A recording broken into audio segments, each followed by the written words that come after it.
Playing with Fury. Federal Bureau of Magic Cozy Mystery, Book 9. Written by Annabelle Chase. Narrated by Jill Smith. Chapter 1. Chief Sawyer Fox stood outside the bus station with his hair neatly combed and a clean-shaven face. He wore chinos and a collared shirt in place of his usual police uniform. "Will you be wearing that to my housewarming party on Sunday?" I asked. The chief glanced down at his clothes. "I wasn't planning on it. Why?" "It's cute. You look ready to have your portrait done at Sears." He cast me a sidelong glance. "Is that a compliment?" "You should just interpret everything I say as a compliment," I said. "You're telling me this isn't a sexy look. Message received." To be fair, he'd look sexy in a tracksuit made out of bacon, but I wasn't accustomed to seeing him dress like this. He usually wore tight jeans and a t-shirt out of uniform, a style I fully appreciated. "Aunt Willie bought me this shirt for my birthday a few years ago," he continued. "I thought it would be nice to wear it today." "No wonder you're her favorite nephew. What a suck-up." "My aunt deserves all the sucking up," the chief said. "She's the best. I can't wait for you to meet her." I bounced on the balls of my feet, growing impatient. Relatives weren't exactly my forte, and I was anxious to get the meet and greet over with. Why would she take a bus all the way from Iowa? Seems like a punishment. "She doesn't like to fly. She calls airplanes doom tubes," he said. "Weird. That's what Grandma calls the internet." The chief took out his phone and showed me the screen. "She texted me pictures she took along the way. She seems to be enjoying the views." Only because they didn't have to drive through New Jersey to get here. I whistled. 36 hours on a smelly bus. Now that's unconditional love. The chief grinned at me. "Would you ride on a bus for 36 hours to see me?" "I'd ride a bus without a working bathroom for 36 hours through the bowels of hell to see Sawyer Fox, but I kept that level of enthusiasm to myself. I have wings, remember? No need for long-distance public transportation. Not that I ever wanted to use my wings for 36 hours straight. Or any of my fury traits, for that matter. The more I used them, the more likely the gods were to bestow more powers upon me. I had enough blessings, thank you very much, and I didn't even want the ones I had." A bus pulled into the station, and the chief craned his neck to read the number. "It's her bus," he said. My heart swelled as I watched his handsome face light up. If only I could generate the same kind of excitement for members of my own family. Luckily, the chief didn't have to worry about Aunt Willie using black magic, or magic of any kind. Sawyer Fox and his family were 100% human, which was the main reason we had to keep our blossoming relationship a secret. My supernatural family had no tolerance for serious romantic unions with humans. They considered it a waste of time, and would go out of their way to make sure the relationship ended before it really began. "There she is," he said, waving. Wilfreda Ashby alighted from the bus, waving heartily. She wore a dark blue coat and a matching hat with a daisy tucked in the brim. She had the kind of open and friendly face that people warmed to immediately. She might very well have floated down from the top step with an open umbrella like Mary Poppins. "If she offers me a spoonful of sugar," I began. Well, I'd eat it without complaint. I loved sugar. "Sawyer!" Wilfreda swept across the parking lot to engulf her nephew in a hug. He planted a kiss on her cheek. "Good to see you, Aunt Willie. How was the trip?" "Wonderful. I made so many new friends." She pulled back to examine him from head to toe. "My goodness, you are the spitting image of your father. It's like I've stepped out of a time machine." Judging from the dilapidated bus behind her, it wasn't out of the realm of possibility. I was surprised it arrived with all its wheels. "Welcome to Chipping Cheddar," the chief said. "I'm so happy you're here." He placed a hand on the small of my back. "Aunt Willie, I'd like you to meet a good friend of mine. This is Eden Fury." Wilfreda pivoted toward me with a wide smile. "How delightful! I'm thrilled to meet you. Sawyer's been very coy about his romantic life lately. I was wondering if there might be an announcement on the horizon. When's the wedding?" She brushed my hair off my shoulder and regarded me. Oh, you'd make the loveliest June bride. Can you wait that long, or are you already? She lowered her gaze to my stomach and left the question dangling. No, I practically shouted. The only thing I'm expecting is an extra large coffee. The chief placed a hand on Wilfreda's shoulder. Eden is a friend. Let's leave it at that. She patted his cheek. You can't fool me. I'm like a bloodhound of love. A love hound. She laughed gaily. I can sniff out a romance a mile away. Your bags, Willie? The baggage handler stood behind us with a matching set of oversized suitcases. Wilfreda whirled around to face him. Oh, thank you, Paolo. I'd nearly forgotten them. Can you imagine? She clucked her tongue. That's what happens when you reach a certain age. She opened her purse and pulled out a few bills. You tell that daughter of yours to dump her boyfriend if he doesn't have gainful employment in the next week. She's been more than patient. Paolo tipped an imaginary hat. Will do, ma'am. Enjoy your stay. Wilfreda looked back at us. His daughter Laura is such a sweetheart. She can do much better than Barney. You know Paolo? I asked. Well, we met on the bus, but we had 36 hours to kill. Laura and I even had a FaceTime chat. I stared at her. You FaceTimed the baggage handler's daughter?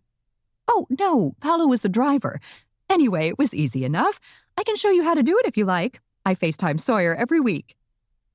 Chief Fox frowned at the suitcases. That's a lot of luggage for a short visit. I brought a few reminders of home. Wilfreda turned slowly for a better view of the town. I think I'm going to like it here. The chief grabbed a handle of the suitcase and tugged. Are any of those reminders a rock collection? Oh, that's probably the bag with my cans of SpaghettiOs, she said, unconcerned. Why did you pack your own cans? He asked. We have plenty of stores here, you know. Yes, but what if they were out of the kind with the little meatballs? That's my favorite. The chief eyed her closely. I thought the doctor said no more SpaghettiOs. She flicked a dismissive finger. Oh, please, a few cans here and there won't kill me.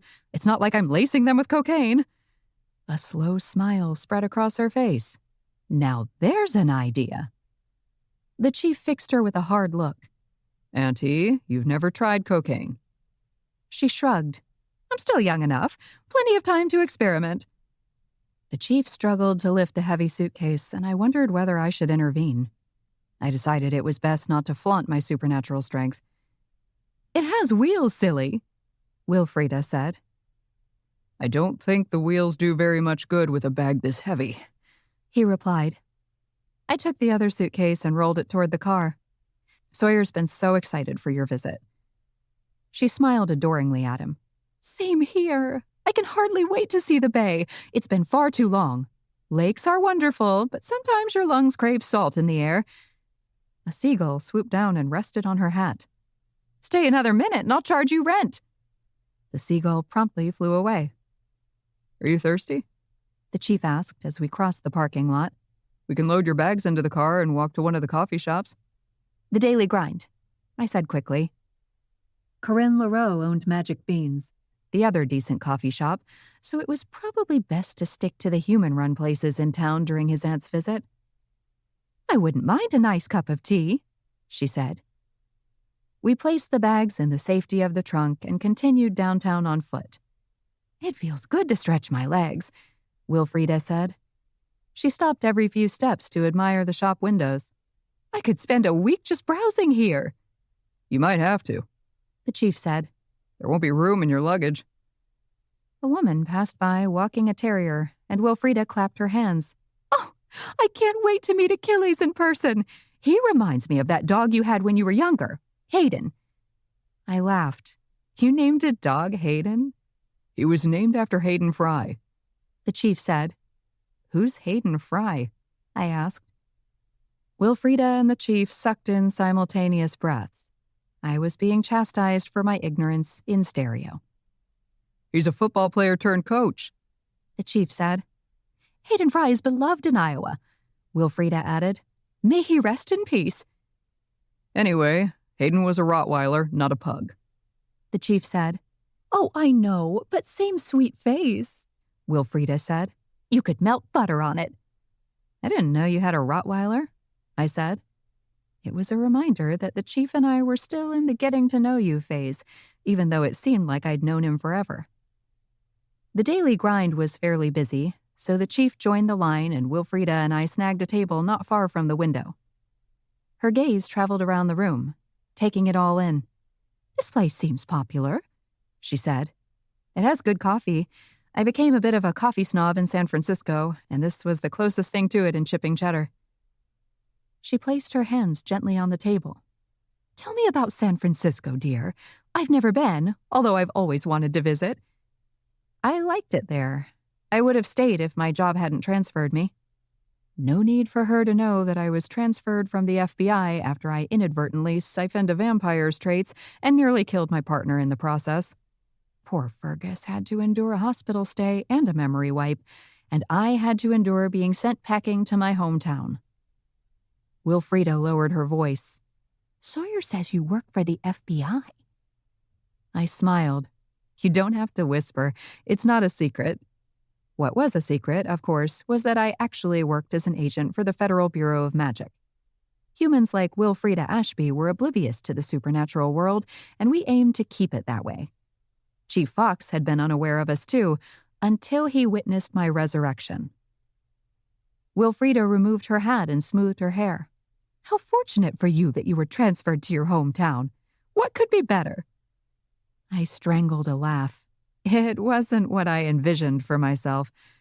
I suppose chipping cheddar doesn't have the same level of crime as a big city like San Francisco. No, definitely not.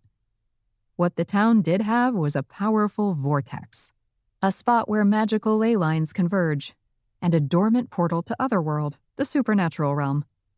Chipping cheddar was a magnet for supernaturals because of the energy emanating from it, which is why the FBM insisted on having an outpost here. Wilfreda glanced at the counter. "Part of me wishes Sawyer would have stayed in Iowa, but I can already tell he's settled here. He's such a wonderful young man." "He certainly is," I said. Wilfreda turned back to me. "Was it love at first sight? I bet it was." I was drunk and thought he was a stripper. Peals of laughter followed my admission. "Remind me to tell you about the time." She stopped talking when the chief appeared at the table with a tray of cups. "Excuse me," he said. "What kind of stories are you sharing, Aunt Willie?" He distributed the drinks and sat in the chair beside me, resting his hand on my knee under the table. "Eden was telling me about the night you met." He chuckled. "That was an interesting first meeting." "Your best man can include it in his speech at your wedding," Wilfreda said. He and I exchanged looks. Wilfreda was like a dog with a relationship bone. I had a feeling if we didn't come clean with her, we'd make the situation worse for ourselves. "Go ahead and tell her," I said. The chief dropped his voice. "Auntie, listen. You're right about us. The relationship, not the wedding. But you can't tell anyone. Not the bus driver or the cashier at the supermarket or anyone else. It's a secret." "Why on earth would you keep a thing like this a secret?" She jerked toward me. "I could lose my job," I said. It was the same lie I told Sawyer initially, before I admitted the truth about the supernatural world and my evil family. Wilfreda sipped her tea. "Nonsense. How could the FBI possibly object to Sawyer? He's a gift to the world." "He's also the chief of police," I said. "There are rules and we need to abide by them." "Please don't mention it to anyone," the chief said. "Don't even make jokes." She offered a solemn nod. "I swear on Herky the Hawk." I shot her a quizzical look. "You have a bird?" "The mascot for the Hawkeyes," she said. She gave the chief a look of dismay. "You haven't shifted your loyalties, have you?" The chief held up his hands. "Absolutely not. Achilles and I watch every game we can." Wilfreda clapped her hands together. "Oh, I can't wait to meet this adorable pug of yours. I feel like he's my grandnephew." "He's a little sweetheart," I said.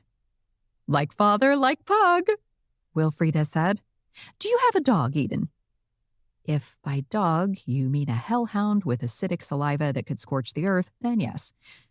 "Princess Buttercup," I said. "A Great Dane," the chief added. "Eden rescued her from a hellish environment." Wilfreda's expression softened. Oh dear, what must her early life have been like? I don't know. She was abandoned when I found her, I said. That much was true. You have a kind heart, Wilfreda said. Of course, I'd expect nothing less of the woman Sawyer gave his heart to. Auntie, the chief said quickly, please. Wilfreda covered her mouth. I'm sorry, Sawyer. I'll try to mind my tongue. A shadow fell over the table, and I looked up to see my assistant, Neville. The wizard's cheeks were red from exertion, and his hair was damp with sweat. So sorry to interrupt, he said. Agent Fury, we were supposed to meet at Davenport Park half an hour ago.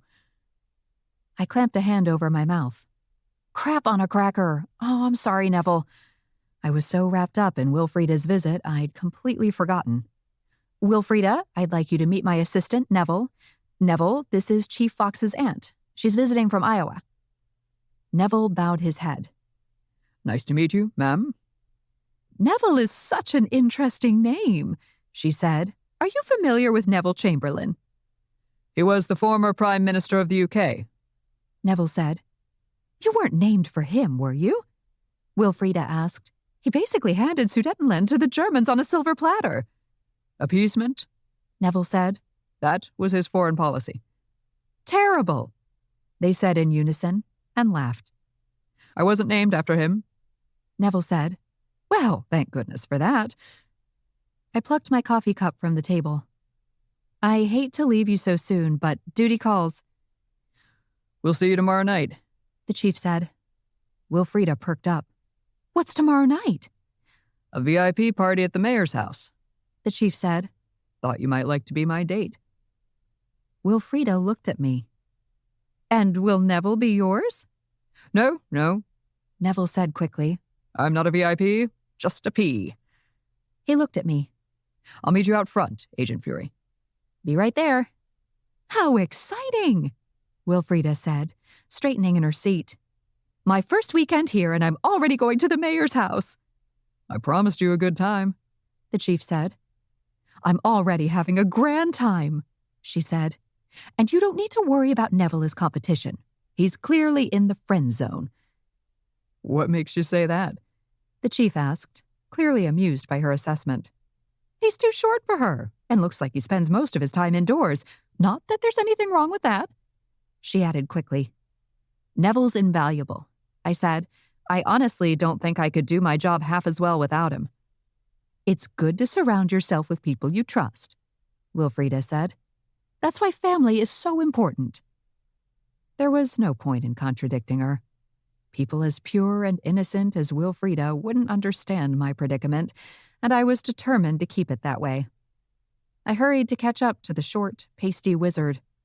However much I wanted to spend the rest of the day with the chief and his beloved aunt, it was Fury time. Chapter 2. We should check on the portal before we get started, I said. Neville and I headed to the mound where the portal was located, adjacent to Davenport Park and the Susquehanna River. To humans, the mound looked like a regular hill. Little did they know it was a place that separated this world from otherworld, the supernatural realm. I gave the area a sweeping glance before Neville and I ducked inside the mound. I walked straight to the back wall and placed my hands on the cool rocks to feel for any abnormalities. Ticking off daily tasks gave me a sense of accomplishment, and the portal was an easy one. As long as the portal was still dormant and demons weren't pouring into chipping Cheddar, I could consider the day a success. How's your guest? Neville asked. Wilfreda isn't my guest. She's the chief's aunt, and she only just arrived. I continued my examination of the wall. I wasn't talking about Wilfreda. Oh, that guest. Sassafras Persimmons had been my mortal enemy in high school, yet somehow we'd ended up as, for lack of a better word, friends. My return to chipping Cheddar and my relationship with Sassy were proof that the universe had a twisted sense of humor. I turned to glare at him. Are you trying to incite violence to make me fight harder during training? The wizard chuckled. It's going well then.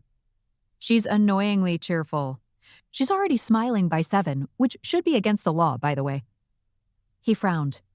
What's wrong with 7? In the morning, I emphasized. Before coffee. What a monster, Neville said. I nodded solemnly. Exactly. I resumed the process of checking for weaknesses. The energy levels were normal, unlike Sassy's. You're very kind to open your home to her. I'm sure she appreciates it. It can't be easy for her, adjusting to a new life without her longtime paramour. Her longtime paramour was none other than Tanner Hughes, my first boyfriend. Until he cheated with Sassy, courtesy of a spell cast by the witches in my family. Witches that did not want their precious fury romantically attached to a human. It's for Clara's sake more than anything, I said. She needs time alone with Quinn when he visits. My best friend Clara had let Sassy move in after the breakup with Tanner. Unfortunately, that show of compassion coincided with Clara's boyfriend transferring FBM divisions to spend more time in chipping Cheddar with her. I agreed to have Sassy stay with me on the nights Quinn was in town, which happened to be right now. For someone suffering through a devastating breakup, the former cheerleader seemed remarkably upbeat. All clear, I said, as I checked the final section of the portal. Got it? Neville tapped on his phone screen. What are you doing? I'm completing the report on my phone, he said. Look at you, techno-wizard. That is my specialty. It really was. Neville had more magical gadgets than a Harry Potter theme park. He was the cue to my supernatural bond, and I meant it when I told Wilfreda he was invaluable. Unfortunately, there's no technology that can reconcile the monthly budget for me, he said. That I shall have to do on my own. Sounds like a party. Be sure not to invite me. We exited the mound and walked to the park for our training session. The sun was shining, and families were out and about, playing ball and strolling along the river. We should have come earlier, I said. That was the original plan, but you said you had to meet the chief's aunt. She seems nice, doesn't she? I asked. She does. Not that I'm surprised. You don't get to be Chief Fox with an unpleasant family. I stopped in my tracks and looked at him. Do you really believe that? If so, what did that say about me? Neville seemed to realize his mistake. It's not a reflection on you, Agent Fury. Your situation is different. I like to think so.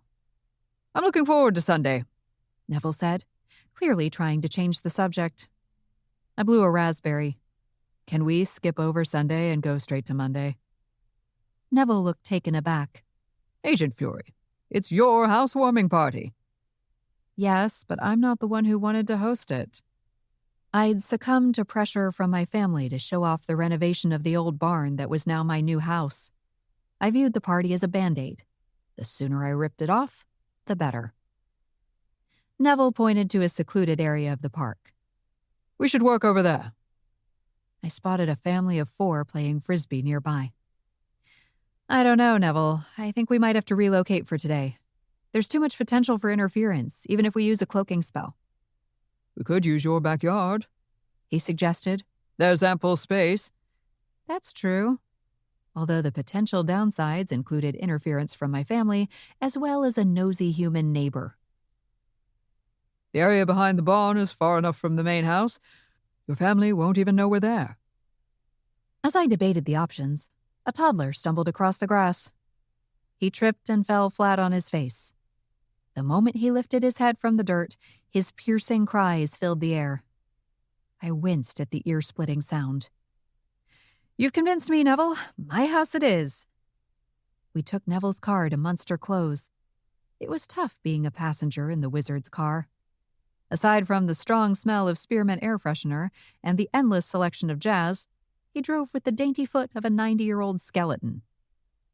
You know the speed limit is 25, right? Not 10. Neville shushed me. I'm focusing on the road.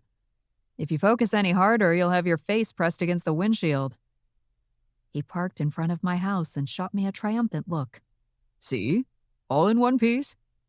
I'm surprised we made it the same day, I grumbled. I was relieved to see no cars in the driveway. Maybe we'd luck out and get through training without an audience. I'd already taken to hiding my schedule from Grandma so she didn't try to observe any more sessions. She was a persistent witch with a complete disregard for boundaries, though, and I had no doubt she'd be stalking me again at the first opportunity. "Nobody's home," I said.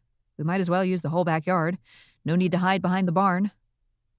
We opened the gate and entered the backyard between the two main houses. When my parents divorced, they divided their property in half. My mother remained in the existing farmhouse that used to belong to the Wentworth family. My father built a new house 500 yards away and now lived there with his second wife, a vampire named Sally. My renovated barn was smack dab on the property line that divided the parcels. "I thought we'd do more demon identification today," Neville said. A whine escaped me. "Do we have to? I have that thingamajig now. I don't need to use my brain anymore." Neville held up his phone. "You mean the app I created?" I waved a lazy arm. "Yeah, that." "It isn't meant to be a substitute for thinking, Agent Fury. You won't always have the luxury of whipping out your phone at the critical moment." He shook his head. "Sometimes I find it hard to believe you were top of your class." I wanted to cry like the fallen toddler in the park. He was right. The longer I stayed in chipping Cheddar, the softer I became. I'd always been an overachiever, primarily to escape my hometown and become an FBI agent. Now that both of those goals were off the table, I had nothing to strive for anymore. It didn't help that I was also overtired. Sassy kept me up later than usual, talking my ear off about all her plans as a newly single woman. She made me take a dozen photos of her to upload to various dating apps, and somehow persuaded me to take a video of her performing some sort of strange dance to upload to another app. I didn't understand the purpose, but I'd swallowed half a bottle of wine by then and wasn't in the state of mind to question it. Neville seemed to sense my mood because he quickly apologized. "I didn't mean—" I silenced him with a hand. "It's fine, Neville. I know what you're saying, and you're absolutely right." The wizard blinked. "I am." I nodded. I guess I'm still going through an adjustment period. Like Sassy, but with fewer bright white teeth and less bounce in my step. "How would you like to battle this demon?"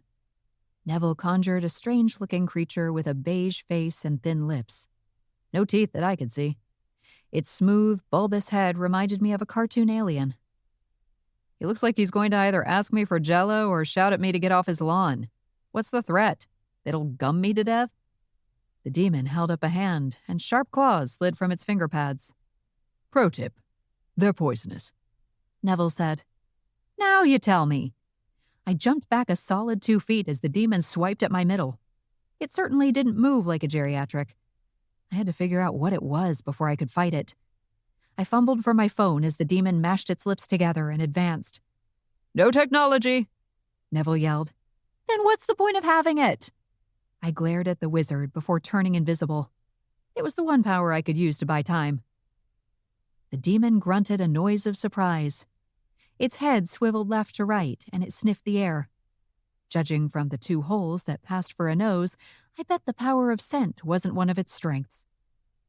I pulled out my phone and opened Neville's app. "No cheating, Agent Fury," Neville said.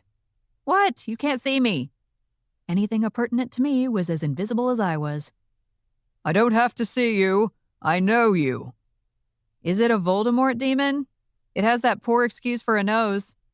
"There's no such thing," Neville said wearily. I held up the phone in front of the demon and snapped its photo, quickly uploading it to the app. "Aha! A desiccation demon." I grimaced as I read the brief description. "Immobilizes its victims with poisonous claws before sucking the soul from the body via mouth to mouth."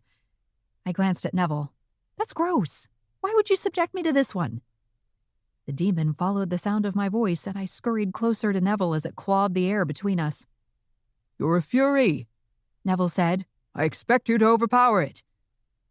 I scrolled up to see how I was supposed to defeat it. "It dislikes oranges."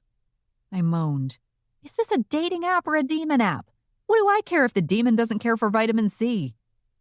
Neville's exhale was weary. "Keep reading, Agent Fury." "Eden," I corrected him.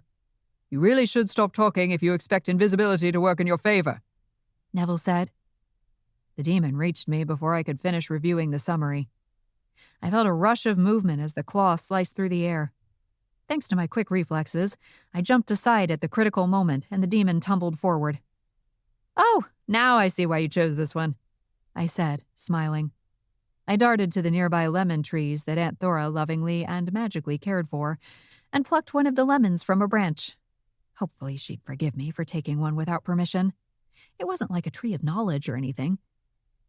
I turned visible again and held the lemon behind my back. "Here, demon.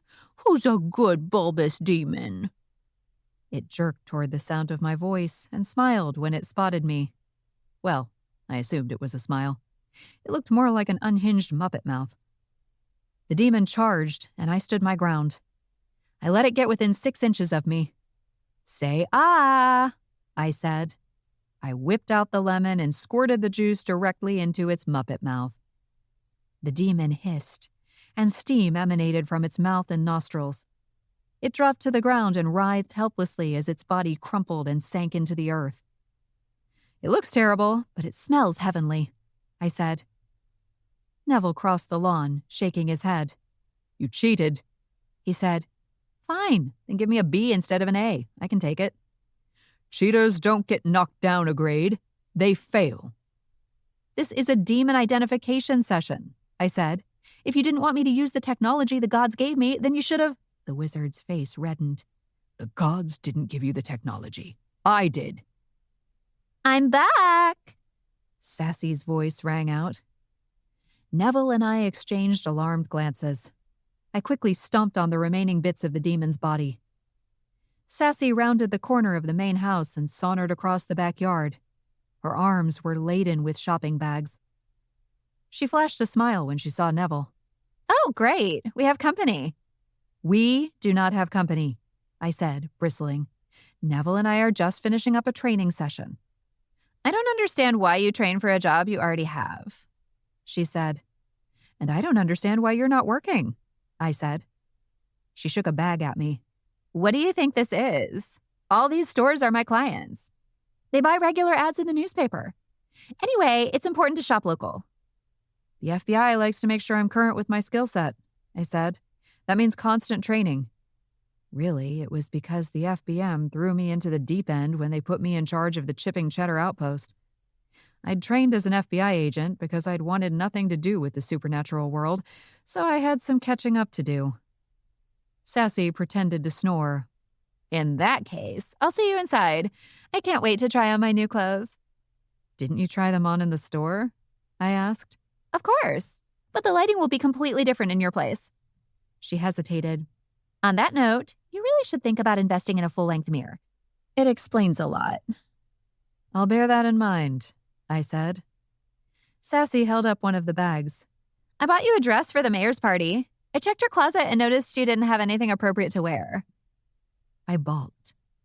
"You bought me a dress?" "Of course. Anything for a friend. We girls have to stick together." She blew me a kiss and skipped the rest of the way to the barn. I raised my eyebrows at Neville as if to say, "You see?" "It seems you have a personal shopper," Neville said. "I don't want a personal shopper. I want my new house to myself." At least I'd have that soon enough. Quinn had to leave town again the morning after the party. I had the date marked in red on my calendar. Neville gazed at me in sympathy. "Before I go, would you like me to conjure a demon that looks like Sassy for you to stomp on?" I clasped my hands at my chest. "You sweet and generous wizard. Neville, I have never appreciated you more." Chapter 3. "Is this a single white female thing?" I asked from the gallery landing. "Am I going to show up at your new place and find the same furniture?" It was bright and early the next morning. Too early for Sassy to be taking photos of the barn's interior. She looked up at me. "Good morning, sunshine. I'm getting ideas for your housewarming party." I descended to the main floor, twitching from a lack of caffeine. "What kind of ideas?" Sassy lowered her phone. "The type of decorations you need and where to put them, whether to bring in extra tables and chairs, that sort of thing." "You've given this way more thought than I have. Why do I need decorations? It's a housewarming party." You have to have a theme, silly. The theme is a new house. It was a welcome change from the dusty attic in the main house. Sassy shook her blonde ponytail. What about food? What are you serving? Appetizers, I said. Anything that can be eaten without a fork. She frowned. You mean you haven't decided yet? I'll figure it out tomorrow morning. Her eyes rounded. You'll be too tired to think tomorrow morning after all the fun we're going to have at the party tonight. I don't know how you've left this to the last minute. I shrugged. It's amazing how easy it is to put off things I don't want to do. She seemed to vibrate with excitement. Let me help you. We'll spend the day preparing. It'll be so much fun. I can't, I said. I have to work. Are you ever not working? She asked. No wonder you're not in a relationship. What can I say? I'm married to my work. She looped her arm through mine. Do you think Clara will marry Quinn? I hope so. I really want an excuse to buy a fancy dress. I suppressed a smile. I thought you were going to say because she deserves to be happy. Sassy rolled her eyes. Obviously that, but I can rock a bridesmaid's dress like nobody's business. I disengaged from her hold. I'm desperate for breakfast. Perfect timing, then. She charged into the kitchen. I made you a toasted bagel with butter and jam. I know how you like your carbs. It's un-American not to. I spotted the bagel on the counter, along with a steaming cup of coffee. Maybe I'd complained too soon about Sassy as a house guest. She started to empty the dishwasher. I hate to be the bearer of bad news, but you might want to get your pipes looked at. I heard the strangest noise last night. Like what? I asked. Rattling? I don't know. I thought maybe Princess Buttercup was roaming around, but I was too tired to investigate. You're right. It was probably the dog. I took a generous bite of the bagel and sighed. Why did all the unhealthy food taste the best? It wasn't the dog, another voice said. Alice materialized at the opposite end of the kitchen. Alice Wentworth had been a chipping Cheddar resident in the town's early days and had failed to cross over for reasons unknown. She haunted her old stomping grounds, mainly the farmhouse that once belonged to her family. And by haunt, I mean she watched television and reported local gossip. Can you describe the sound? I asked. Now you're just toying with her, Alice said. I smiled at the ghost but said nothing. Sassy dragged herself around the kitchen with a limp foot and made a clicking noise with her tongue. I sound nothing like that, Alice said, affronted. A scratching sound drew my attention to the front door. Did it sound like that? No, Sassy said. That's probably Princess Buttercup asking to come in. I let her out before you woke up. She seemed to really need to pee. I'll let her in. I started to rise, but Sassy motioned for me to sit. You eat. I'll do it. Sassy bounded out of the kitchen with the energy of 10 preschoolers. It was almost painful to watch. It's an act, Alice said. I looked at the ghost. What is? She's not the perky princess she pretends to be. Be kind, Alice. She's changed since high school. I knew Alice still viewed Sassy through the harlot lens. The ghost remembered my heartache all too well. I'm not talking about high school, Alice said. The conversation ceased when Sassy returned with Princess Buttercup trotting happily beside her. She seems to like me, Sassy said, grinning from ear to ear. You seem surprised, I said. Dogs don't usually take to me. One bitch recognizes another, I suppose, Alice said. I glared at the ghost, and poof, she disappeared. Have you tried on your dress for the party yet? Sassy asked. Not yet. I devoured the last of the bagel and drank the coffee. It took all my resolve not to spit the bitter liquid back into the cup. How could Sassy possibly ruin a cup of coffee? On second thought, I probably shouldn't have fed you carbs. You don't want to be bloated for the mayor's party. The dress is designed for a lumpless body. I'll whisk myself before I get dressed. I'll be as smooth as my stepmom's mashed potatoes. Sassy laughed. Were you funny in high school? I don't remember. I was too quiet to be funny, and too afraid of accidentally revealing my true nature. Sassy seemed upbeat and chipper about everything. To look at her, you'd completely forget she was suffering from the worst heartbreak of her life. Alice's comment gnawed at me. If Sassy was putting on an act, a good friend would want to dig a little deeper, right? I drew a deep breath and put on my friend hat. How are you feeling about Tanner these days? Sassy placed a set of clean dishes in the cabinet. Tanner who? I've completely moved on. Really? She turned to face me. We all make mistakes. Eventually, Jade will learn that Tanner isn't worthy of her. I just hope she figures it out before he sucked all the marrow out of her life. You're still young, I said. Plenty of time to meet someone worthy of you. Sassy flashed a bright smile. I'm more interested in my career right now, but if the right guy comes along, all the better. I nodded. At least she was in the dark about Chief Fox. If Sassy knew both Clara and I were in meaningful relationships, it might be the beginning of her villain origin story. That poor girl is an undertaker, Sassy continued. I can't imagine she enjoys her work the way I enjoy mine. And if she does, that's disturbing. Have you seen them around town yet? I asked. Just a glimpse from afar. They were heading into the cheese wheel for happy hour. She's very pale. I think she might be anemic. Probably from all the marrow sucking. Sassy tightened her hairband. See? Funny. What are your plans today? I asked. A morning run, and then I'll see where the day takes me. I already knew where the day was taking me. Straight to the FBM office. I'll meet you back here in time to get ready for the party, I said. Sassy gave me the once-over. You'll need at least an hour. More if you can spare it. Thanks, Mom, I said, and took a generous bite of the bagel just to annoy her. True to my word, I returned to the barn in plenty of time to prepare for the mayor's party. Getting ready with Sassy was like primping for the Oscars. There was enough makeup to beautify a small country. Multiple sets of heels were tested and discarded. There were selfies with pouty faces and awkward poses that were somehow meant to seem natural. By the time we were ready to go, I wanted a nap. As we trudged across the backyard, Sassy grabbed my hand. Wait, we should model for your family. They'll want to see us. I didn't have the heart to tell her it was a wasted effort. Well, well, Grandma said when we entered the kitchen. If it isn't the odd couple. My mother extracted herself from the sofa. Let me see. Who wore it better? She tapped her chin in contemplation.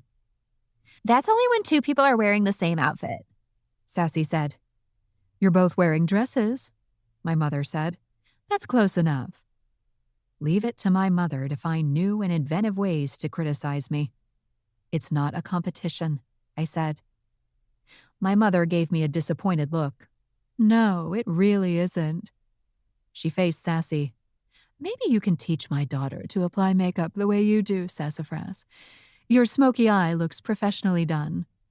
I watch a lot of YouTube tutorials, Sassy said. I think your makeup looks wonderfully understated, Eden, Aunt Thora said. She sat at the table with a cup of tea, a lemon wedge, and a crossword puzzle. Basically, her ideal evening. Grandma glanced up from her phone. Understated? You mean invisible? She peered at my face. Are you even wearing makeup? I can see all your pimples. Pimples? I touched my cheek to feel for bumps, but my skin felt flat. Sassy laughed. Those are freckles. Grandma cursed at her phone. Is there a problem? My mother asked. Grandma motioned to the phone. It's Maxine Fellman from the senior center. She has a little critters account now, and she keeps showing up at the same raids. It's irritating. Can't you work as a team? I asked. A futile question, I realized. Grandma lifted her chin.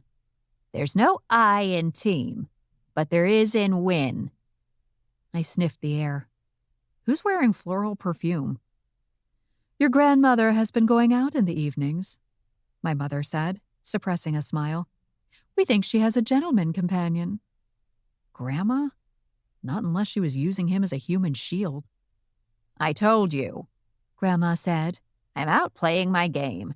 Different critters appear at night, and the whole point is to catch them all. And what perfume helps attract them? I asked. I haven't showered, so it masks the smell.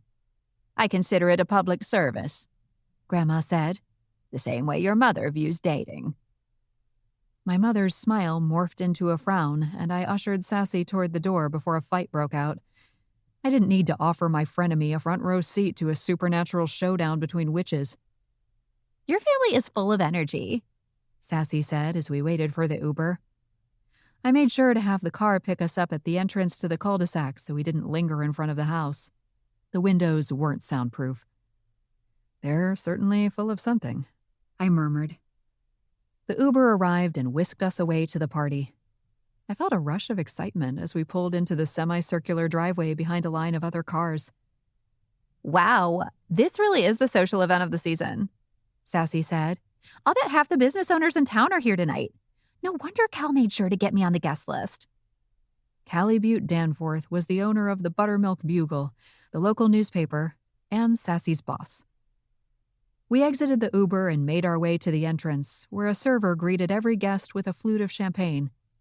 "Classy," I said, and plucked a flute from the tray.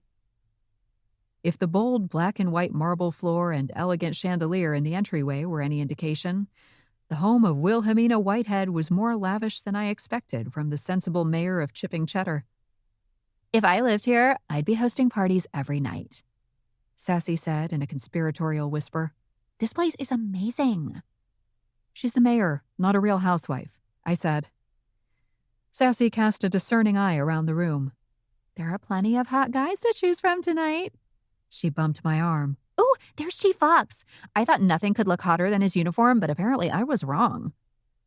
My stomach flipped at the sight of him.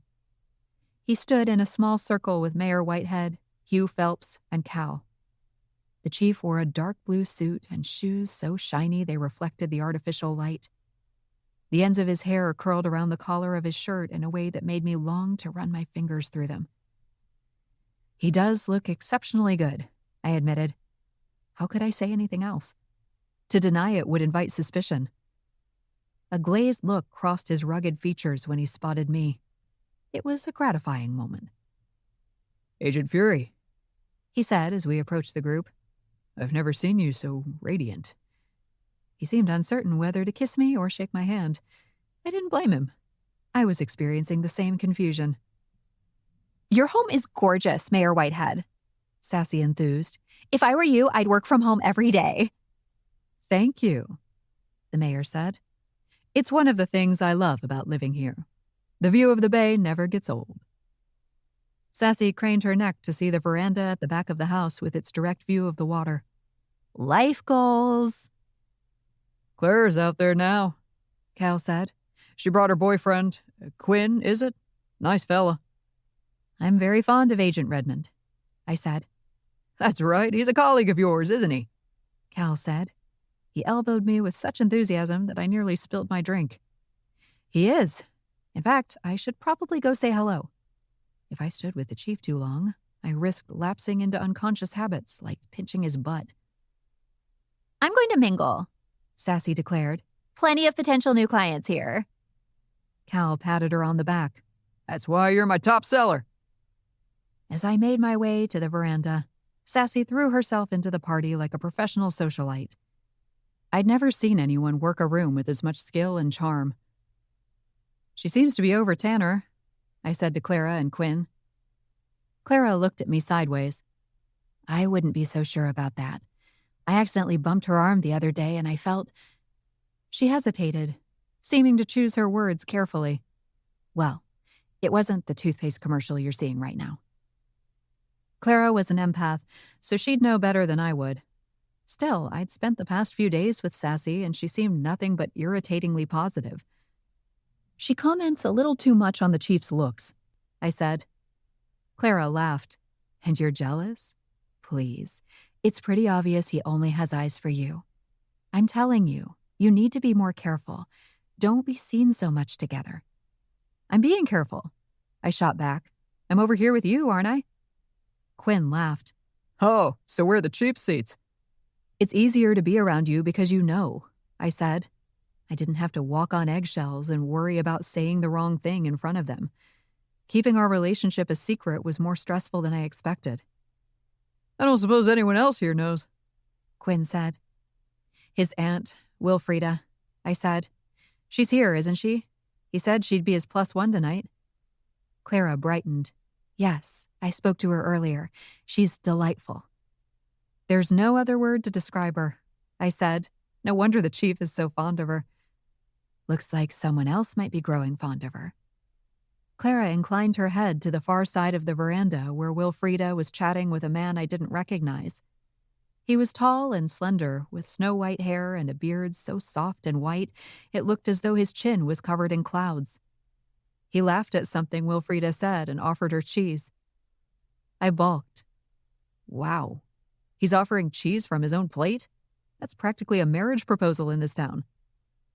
Wilfreda caught my eye and waved me over enthusiastically. I'm going to check out the buffet table, Quinn said. Clara laughed, for the third time. She and I maneuvered our way through the crowd to reach Wilfreda and her new friend. Otto, I'd like you to meet my nephew's beautiful friends, Eden Fury and Clara Riley. Wilfreda tilted her head to the bearded gentleman. This is Otto Munson. He's new in town and he claims to be a wizard. Isn't that a hoot? I blame J.K. Rowling for that, I said. Everyone claims to be a wizard nowadays. I did my best imitation of Hagrid. You're a wizard now, Otto. I shook his hand. It's nice to meet you, all the same. Eden Fury, he repeated. I've heard a lot about you. You and Wilfreda can't have been talking that long, I said. He chuckled. No, not from Willie. Wilfreda placed a hand on his arm. If you'll excuse me, I need the restroom. Too many glasses of wine. My system isn't used to the excess. She hurried away, and I clucked my tongue at Otto. She's literally off the bus from Iowa. Straight up human. Why are you telling her you're a wizard? You know you can't go around telling strangers you're a wizard. This is a small town. Word travels fast. His gaze flicked to the doorway where Wilfreda had disappeared. Have you ever met someone you found it difficult to lie to? My mind conjured an image of the chief. I guess I know what you mean. I didn't intend to tell her, Otto said. The words popped out before I could stop them. She's so sweet and innocent. She simply took it in stride. I think the word you're looking for is naive, I said, not unkindly. Otto nudged me. I hear you've done a stellar job replacing Paul Pidcock. Those weren't easy shoes to fill. My cheeks warmed. Oh, I don't know about that. Chipping Cheddar is pretty quiet in the grand scheme of things. Otto reeled back. Are you kidding? From what I hear, this town attracts all sorts of supernaturals. The energy here is incredible. Is that what drew you here? I asked. Partly. I'm in the process of building a couple motels in town. A seaside town like this is prime real estate. Clara's brow lifted. You're the one that bought the land from Edgar Folk? His head bobbed. That's right. Took a little time to get my permits approved after that, but the mayor was instrumental in helping me move things along. What's your secret? Clara asked. That land has been in the Folk family since they first settled here. I thought they'd never sell. Otto shrugged. They decided it was time to relocate. They'd had enough of Maryland winters. Can't blame them for that, I said. I don't know, Otto said. I haven't experienced winter here yet, so maybe I'll eat my words, but this place is magical. Days on the Chesapeake Bay and nights at the best seafood restaurants on the eastern seaboard. He shook his head. I'm living my best life here. I'm glad one of us is, I said. He cocked an eyebrow. You don't love it here? I thought it was a requirement for residents. I laughed. I grew up here. My family still lives here. It's different for me. Otto pressed his lips together. Ah, yes. Family is complicated. I understand. He had no idea. Have you met any of the local wizards? There are quite a few. I haven't had the pleasure yet, but I'll get around to it. I'm somewhat of an introvert, but I would love to make an effort to tap into a network of supernaturals in shipping Cheddar. There are plenty of us here thanks to the portal and the vortex, I said. The powerful energy from those places drew supernaturals here like kittens to catnip. I see your flute is empty, Otto said to me. Can I offer either of you lovely ladies a glass of wine? I spotted a bottle of Bordeaux with an excellent review from Wine Enthusiast. Smooth as a velvet glove, I believe it said. None for me, thanks, Clara said. Otto offered me an encouraging smile. Come now. You can't let an old wizard drink alone. People will talk. I handed him my empty flute. This is why I'm using an Uber tonight. Otto headed to the bar on the other side of the veranda as Wilfreda returned. You seem to be enjoying yourself, I said. It's a wonderful party. Everyone here is so interesting. That was putting it mildly. Wilfreda sighed. I only wish my bladder was more cooperative. You'd think I had 10 children the way it behaves. Otto cut through the crowd with 2 glasses of red wine and handed one to me. I'm so sorry, Willie. I should have thought to get one for you. Here, take mine. I insist. She waved him away. No, I'm fine. I'd like to eat a bit more before I have another drink. Smart lady, I said. I gulped down the wine and fought off a cough. Velvet? More like smooth as a cable knit glove. Oh dear, Wilfreda said. Did you get the sediment? I hate that.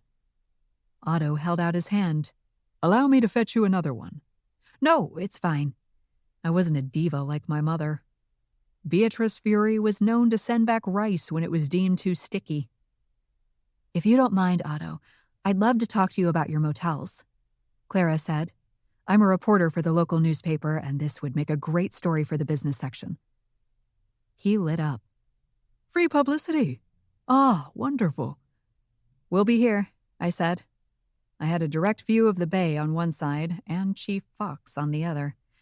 Whatever this was, it was the opposite of a rock in a hard place. Once they were out of earshot, Wilfreda jostled me with her elbow. My nephew can't take his eyes off you. In a room full of beautifully dressed people, you, my dear, are all he sees. My face grew flushed. Oh, I don't know about that. Wilfreda clasped her hands. I'm so pleased Sawyer's found someone special. I've been so worried about him. Why worried? New town, new job. Wilfreda looked at me with a mischievous gleam in her eye. But you've calmed my fears. I can see you two living happily ever after. I dropped my voice to a whisper. Really? What makes you so certain? The way you look at each other. The energy in the air changes. It crackles. That's just static electricity. I'm constantly taming the frizz. I pointed to my head. She sighed dreamily. You two are like Bogey and Bacall reincarnated. Lauren Bacall is still alive, I think. Well, either way, their relationship died a long time ago, and you two have taken up the mantle. I rummaged through my purse for my phone. Now I had to know whether Lauren Bacall was alive. Wilfreda frowned at my screen. What's that app? Is that one of those new ones where you record yourself doing dance moves in the mirror of a public bathroom? She shook her head. I don't understand why anyone would spend longer than necessary in a room full of filthy toilets. I glanced at my phone. Which app? I realized too late which app she meant. She clicked the icon and Neville's demon identification app opened, revealing an image of a horned demon. Goodness gracious me, she said. I laughed and closed the app. That's a game like Little Critters, only much more realistic. What's Little Critters? She asked. A game people play on their phones. You should ask my grandmother. She's an expert. On second thought, it was probably best to limit Wilfreda's interactions with members of my family. 2014, Wilfreda said, looking at her own phone. According to the Google gods, Lauren Bacall died in 2014. That's too bad. I downed the rest of my wine, sediment and all. Come along, Willie. We're needed. I see Bree Travers talking to Sawyer. Wilfreda cut a glance over her shoulder. Is that bad? It is when she has her hand on his back. Any lower and she'll be squeezing the wrong cheeks. I started toward him, but stopped as Clara's words echoed in my head. Don't be seen so much together. Ugh. Clara was right. I had to be careful. Aren't we going over there? Wilfreda asked, frowning. You go ahead, I said, feeling the weight of disappointment settle in my stomach. I think I'll join Sassy at the bar. She gave me a sympathetic smile. Must be challenging, not being seen together when you want to spend all your time with each other. It is, I said, my voice filled with longing. but he's worth every difficult moment. Chapter 4. I was relieved to awaken in the morning and find Sassy already gone. I found a thank you note in front of the coffee pot, complete with a smiley face and a heart at the end of the cursive Y in Sassy. Apparently, she wasted no time returning to Clara's now that Agent Redmond was back on the road. My phone buzzed with a text, and I smiled to myself when I saw Chief Fox on the screen. Wish I was waking up next to you right now instead of this face. He uploaded a photo of Achilles up close. Instead of, or in addition to, I typed back. I know how you feel about threesomes. I laughed as another text came through, this one from Aunt Thora. A pancake breakfast would be ready in 10 minutes. Excellent. It was the best way to start a Sunday, even if it meant enduring the company of my family. Aunt Thora's pancakes were worth every uncomfortable minute. It occurred to me on my way out the door that I should skip breakfast and focus on the housewarming party. My mother would pepper me with a million questions and chastise me for not taking it seriously enough, as though I was prepping for the presidential inauguration ball. Then I realized I was wearing one of the t-shirts that annoyed her. A bright yellow one with, "I'm a ray of sunshine with a chance of hurricane," in black letters. Breakfast for the win. I couldn't wait to see her reaction. I hurried across the lawn to the back door of the main house with Princess Buttercup beside me. Her seasonal allergies must have been acting up because she kept sniffing noisily. "Quiet down," I said. "You sound like you just watched the end of Titanic." I waltzed into the kitchen and went straight for the coffee pot. Aunt Thora manned the griddle, and I noticed a stack of pancakes already piled high on a plate. "Everything smells amazing," I said. Aunt Thora jumped, tossing a pancake off the spatula and into the air. It narrowly missed the ceiling before gravity sucked it back down. Thanks to my quick reflexes, I managed to stick a plate in the right spot to catch it. There was no wasting a perfectly good pancake on my watch. Aunt Thora's hand shook as she gripped the spatula and stared at the plate. "What's going on?" she asked, her voice wary. "What do you mean?" I took a fork from the drawer and jabbed 2 more pancakes to add to my plate. The older witch peered at me. "Eden?" I looked back at her. "Yes?" "Why can't I see you?" "I don't know, Magoo. You're less than a foot away from me. That's some pretty serious eyesight deterioration." My mother swept into the kitchen wearing a red silk robe that skimmed her thighs. "I am desperately in need of caffeine. Last night's date with Isaiah was exhausting, and not in the good way." She stopped in front of my plate. "Why is this plate here?" "You expected me to wait for everyone else?" I said. "Since when do we stand on ceremony here?" My mother bounced back a step. "Eden?" I frowned and looked back and forth from my mother to Aunt Thora. "Of course it's me. Who else?" My mother narrowed her eyes. "It is far too early on a Sunday for this kind of nonsense, Eden." "I completely agree," I said. Aunt Thora slid more pancakes off the griddle. "You're invisible, Eden." My heart fluttered. "What? You can't see me?" "Who can't see you?" Grandma shuffled into the kitchen, her gaze intent on her phone. "You, if you don't take your attention off your screen for 5 seconds," I said. Grandma looked up as she continued to tap her screen. "I can't. I'm in the middle of a raid. I've been trying to catch this sucker for a week." Lines rippled across her brow as she scanned the kitchen. "Eden, where are you?" I groaned loudly. "Are you pranking me? That's what this is, isn't it? Maybe I shouldn't have worn the t-shirt." "Go look in the bathroom mirror," Grandma said. "You must have triggered your invisibility power without realizing it." "Never mind that." My mother slipped a hand into the pocket of her robe and produced a compact mirror. "I don't even want to ask why you're carrying that around in your robe," I said. She opened the mirror and held it to the side of me. I reached out and adjusted the mirror and was astounded to see nothing. No reflection. "Am I dead?" I asked. "Let me see," my mother said. She reached forward with a tentative hand and managed to land it squarely on my boob. Sweet Nix, Eden, is this your stomach? You need to put down those pancakes right this instant and do crunches. I swatted her hand away. How tall do you think I am? I guess you're not dead, Grandma said. Thank the gods, my mother said. Who would open the jar of mango chutney I bought yesterday? Aunt Thora maneuvered around the plate. You didn't make yourself invisible? I set the plate on the island. I think I would know. Are you sure you didn't flip your invisibility switch on the way over? My mother asked. It's not a switch that can get flicked on accidentally, I said. It only works if it's intentional. I have to will it. Grandma must have been concerned because she actually put down her phone in the middle of a little critters raid. When's the last time you used the invisibility power? She asked. My mother sighed. What I wouldn't give for a power like that.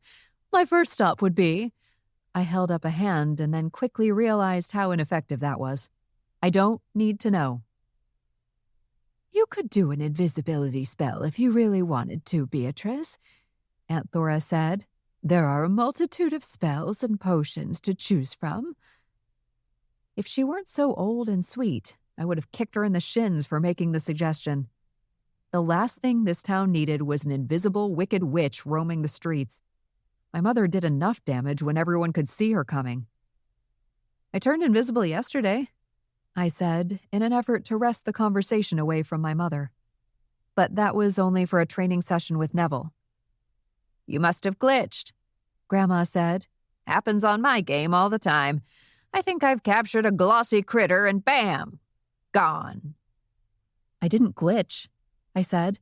I was fine afterward. I even went to the mayor's party where I was perfectly visible. You saw me before I went.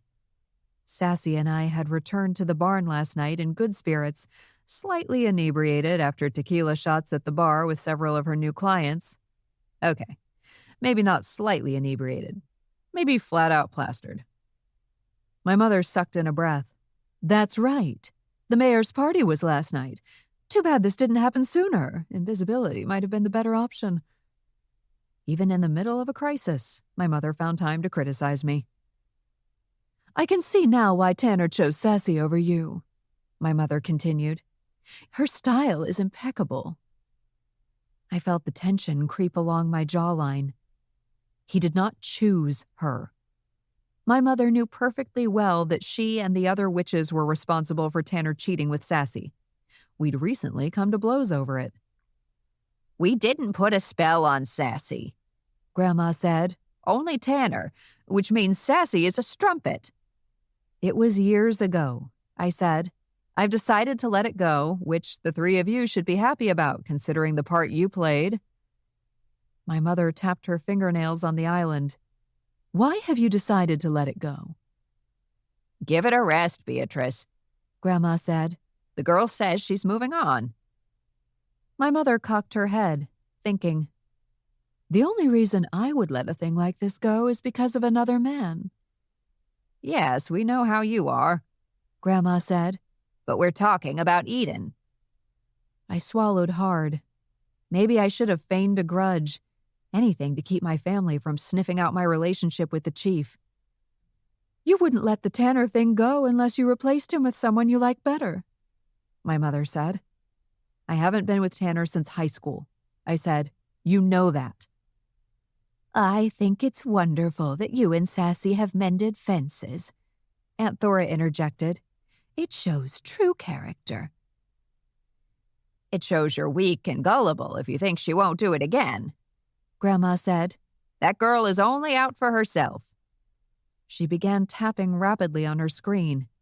Ha! Everyone else died. I'm the last one standing. The critter is mine. I rolled my eyes. You were saying, Grandma? My mother gasped. Sweet Nix, what about your housewarming party? I looked down at myself. I guess I need to cancel it. You can't cancel it, my mother said. It's today. I'll tell everyone I'm sick. I caught a bug at the mayor's party. My mother tossed her head back in dramatic fashion. That's what this is really about, isn't it? You probably made yourself invisible to weasel out of hosting. I'm not trying to weasel out of anything, I said indignantly. I've been looking forward to it. The way a vampire looks forward to a good stake through the heart. Beatrice, you can't expect her to host a housewarming when no one can see her, Aunt Thora said. What will the humans think? They don't think. That's their problem, Grandma said. Charlemagne slithered across the kitchen floor to investigate. The Burmese python curled around my ankles as though trying to determine whether the invisible visitor was friend or foe. It's me, I told the snake. Charlemagne's forked tongue darted out and touched my bare ankle, apparently wanting to confirm my claim. Satisfied, the snake slithered away. Is it common for Furies to lose control of their powers? My mother asked. I thrust out my hands. How should I know? It's not like there are thousands of us running around to form a support group. Furies were rare among supernaturals, unlike witches, werewolves, and vampires. My mother poured herself a cup of coffee. You'll have to ask that little pudgy friend of yours. Neville? I asked. I don't remember his name. The dwarf that follows you around, she said. I bristled. My assistant is not a dwarf. He's a wizard. Her face registered surprise. Are you sure? I bet he has some dwarf blood in there somewhere. Maybe a lonely grandmother who took a lover. I closed my eyes and counted to 10 under my breath. I'm going to go now. Not that we'll know if you do, Grandma said. You could sit in this kitchen all day eavesdropping and no one would be the wiser. I would rather wash my face with bleach. I'll send a group text to cancel, I said. I promise I'll reschedule as soon as I have this figured out.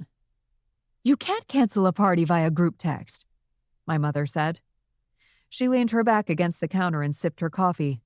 It's bad manners. You think I should fly to each guest's house and leave a handwritten note of apology? I asked. That would be a start, my mother said. I'll text our side of the family, Aunt Thora offered. You can do Stanley's side and your friends.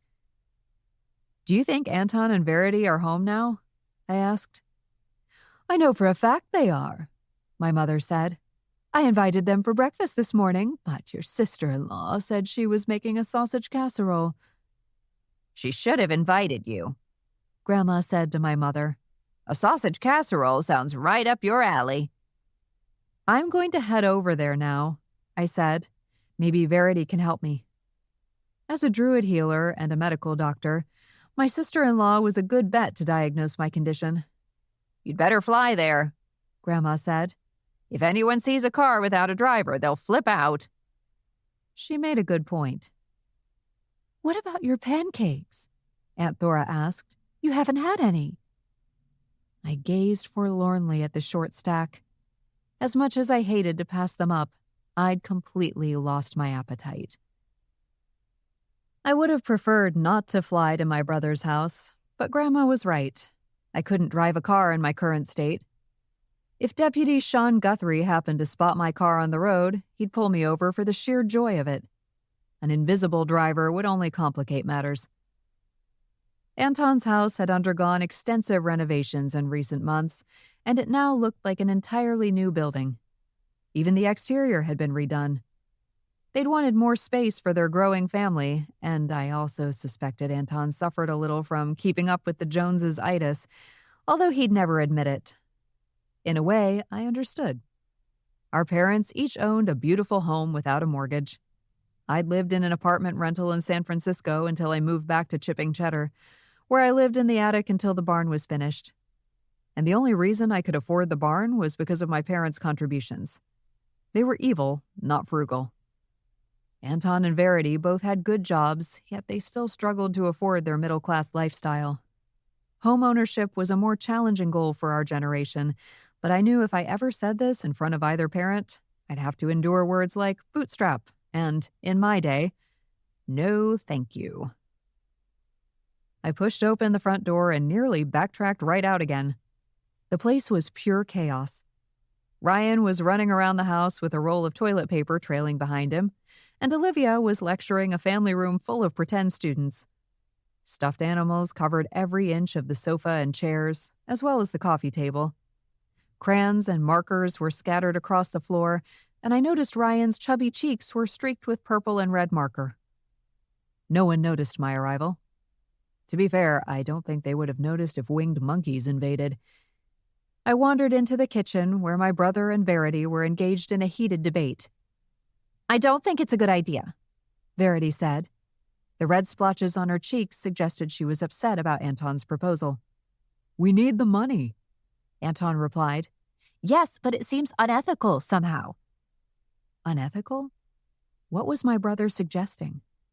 As a vengeance demon, he didn't always have the most honorable intentions, but he worked primarily in the advertising world because he didn't want to follow in our father's footsteps.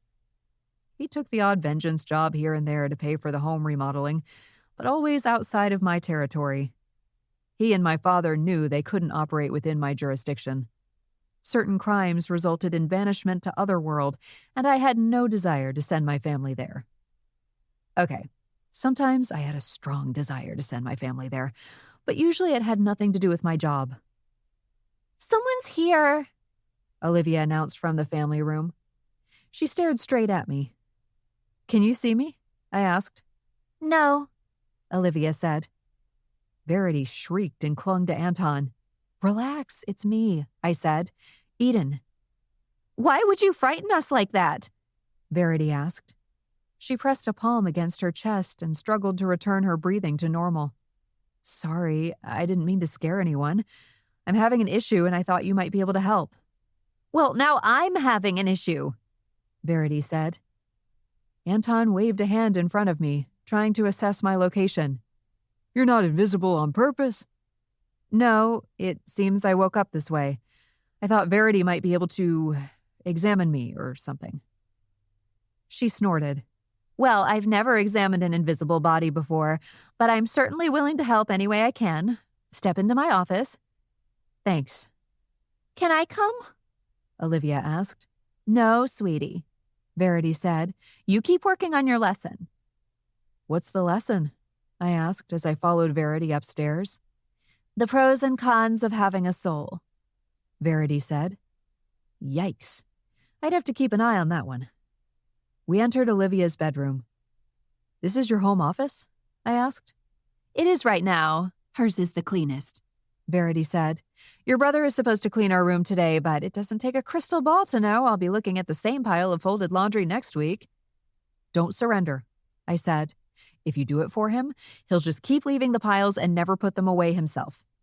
"Oh, trust me, I know how he operates.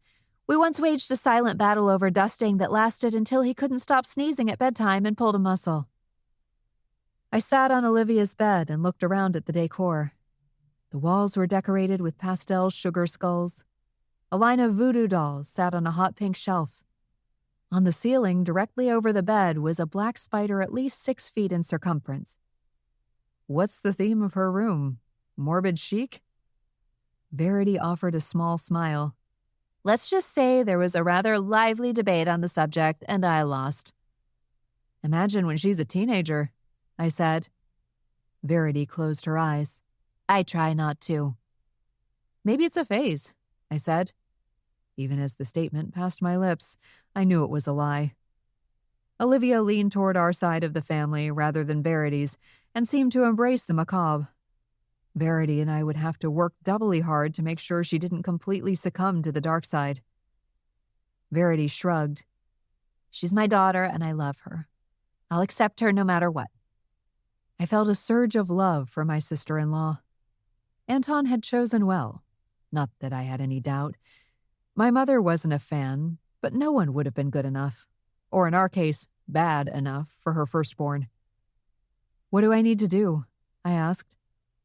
Verity straightened a few of the dolls on the shelf. "I'm going to start with a few routine questions." I forged ahead with answers to the anticipated questions. "I exercise 6 days a week, I drink 3 units of alcohol per week on average, and my blood pressure fluctuates depending on how recently I've spent time with my family." Verity laughed lightly. "I can understand that.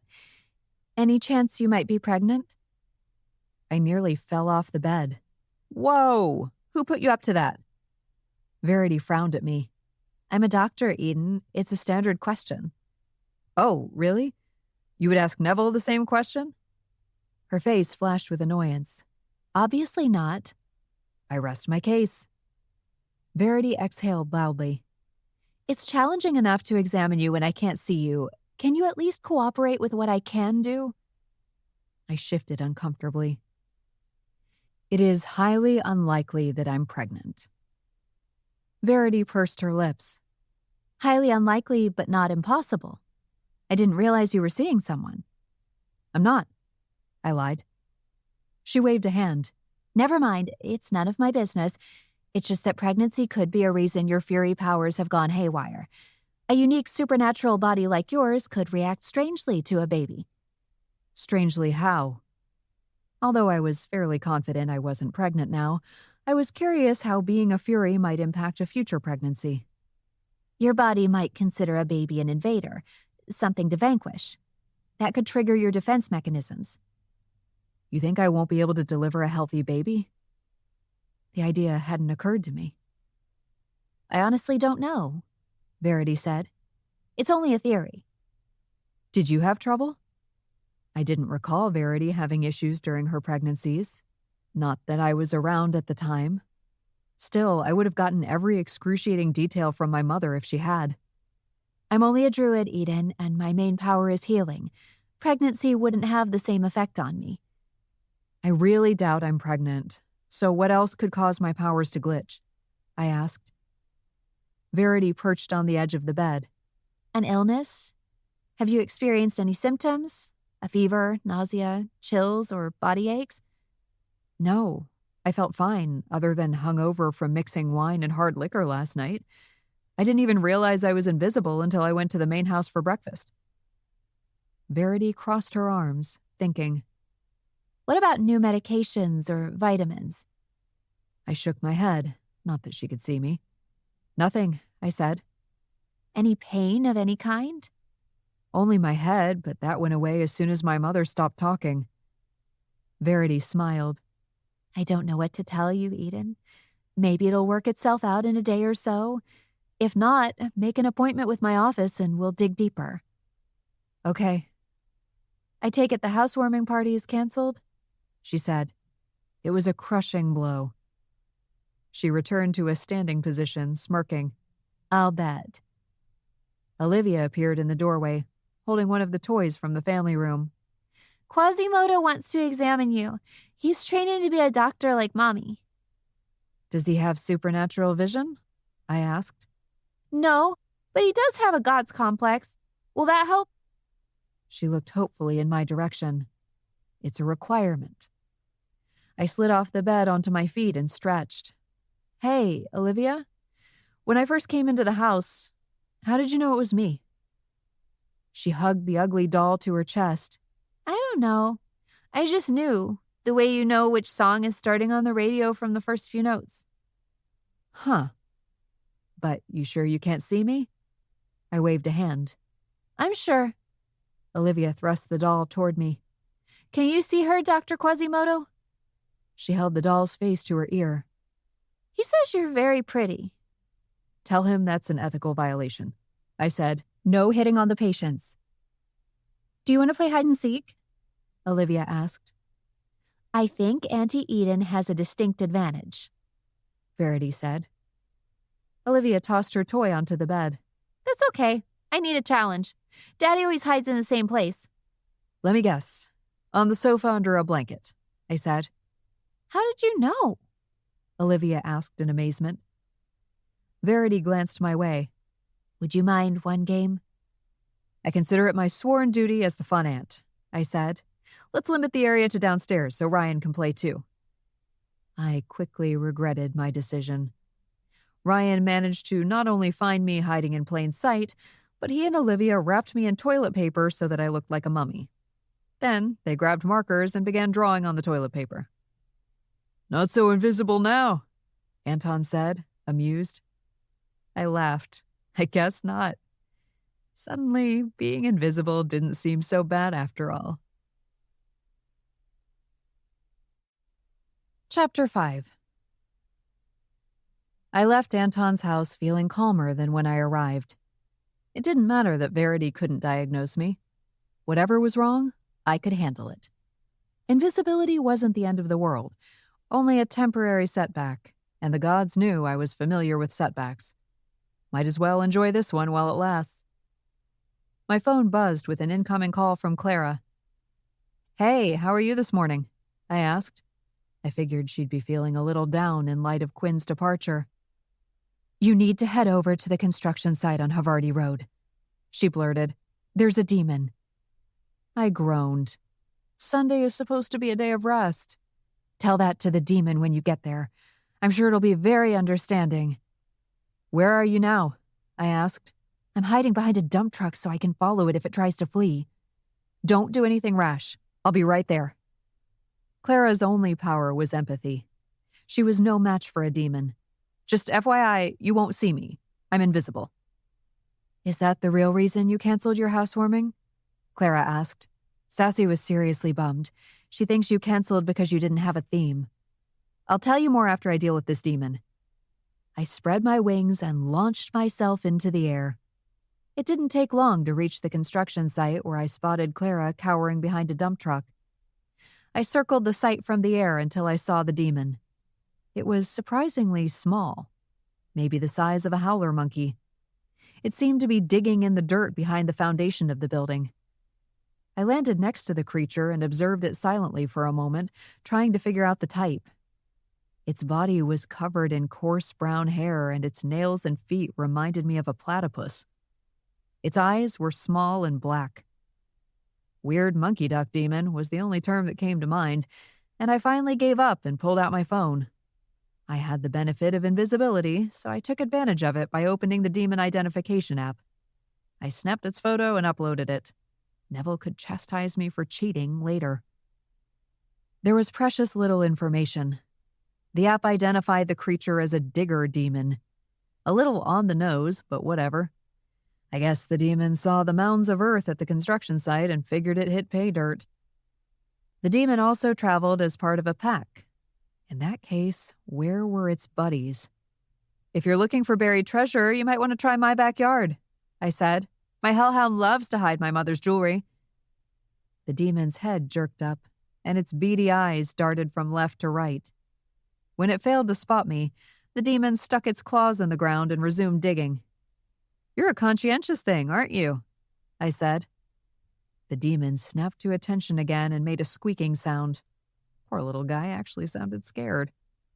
There was something to be said for the element of surprise.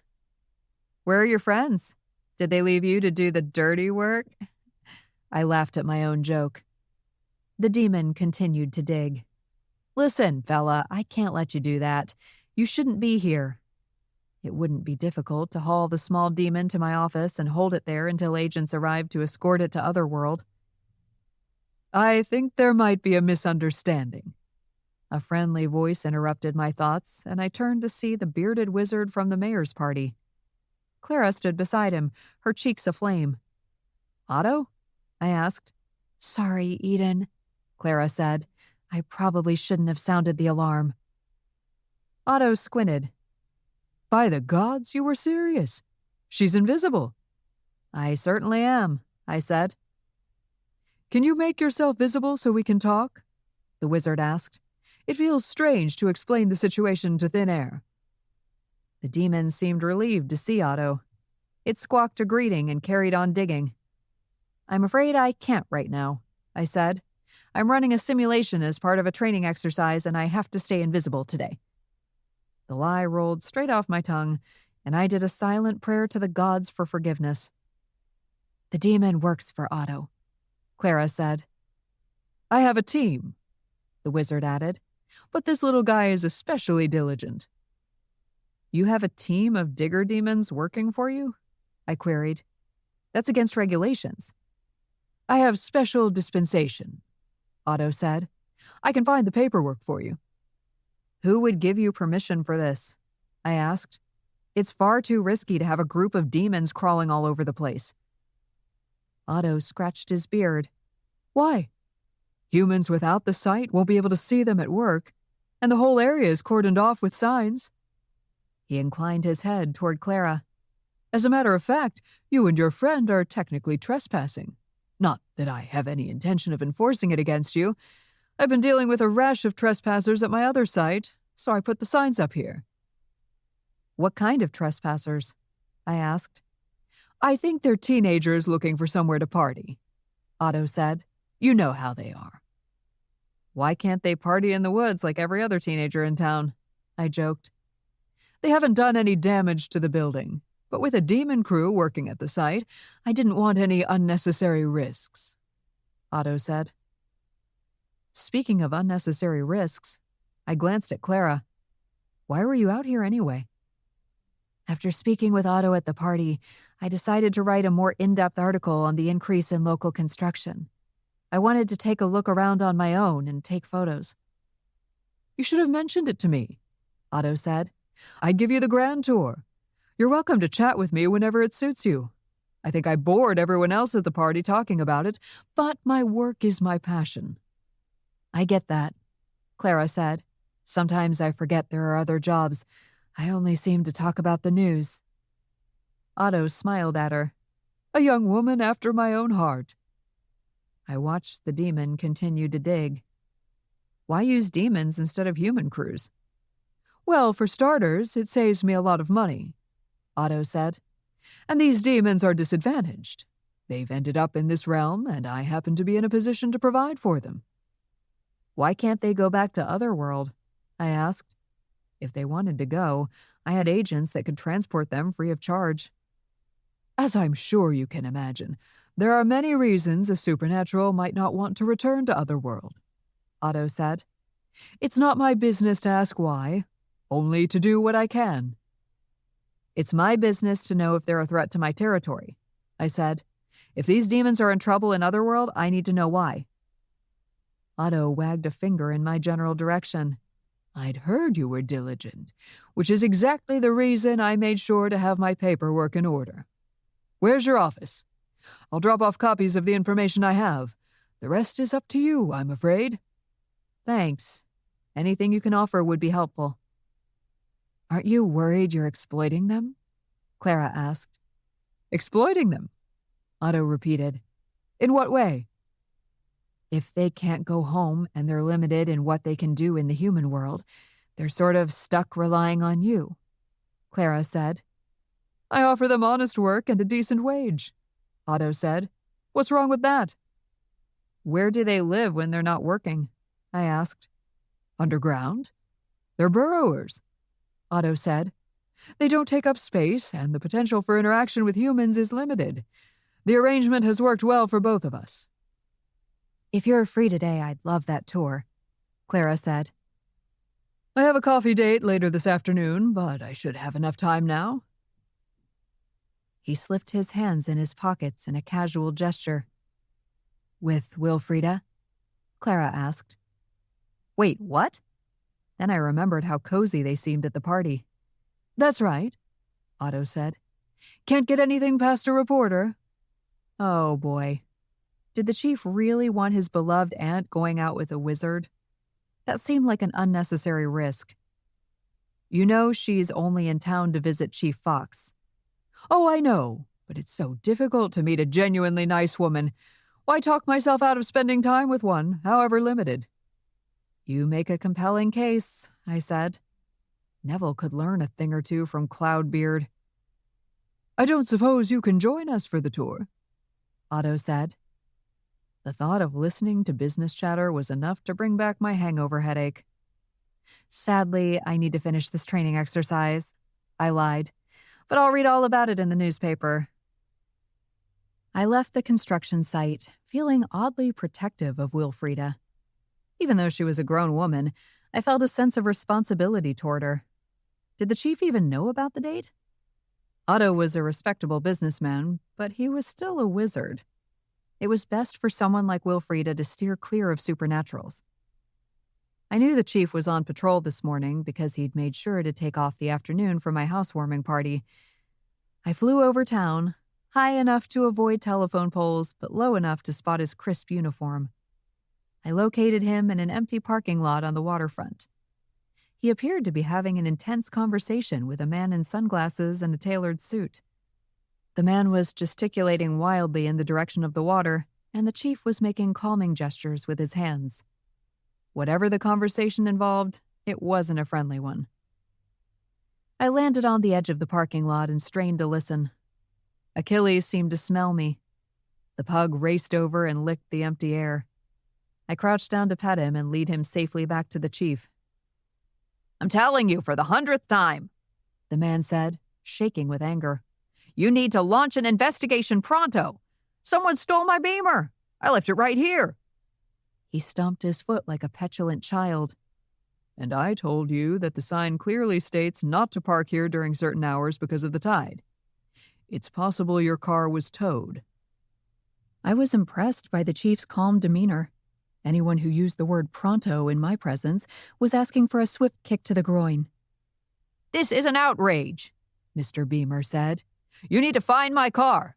Do your frickin' job. I pay your salary with my taxes, you know, which basically makes me your boss." I held my breath and waited for the chief's response. He adjusted his stance and grinned. "My boss, huh? In that case, I'd like to make a request for a water cooler in the office. Somewhere for staff to congregate and talk about the latest episode of whatever show is hot at the moment. Do you think you could handle that?" Mr. Beamer seemed taken aback. I'm not responsible for your office supplies." In the distance, a glint of metal caught my eye, and I squinted at an object bobbing up and down in the water.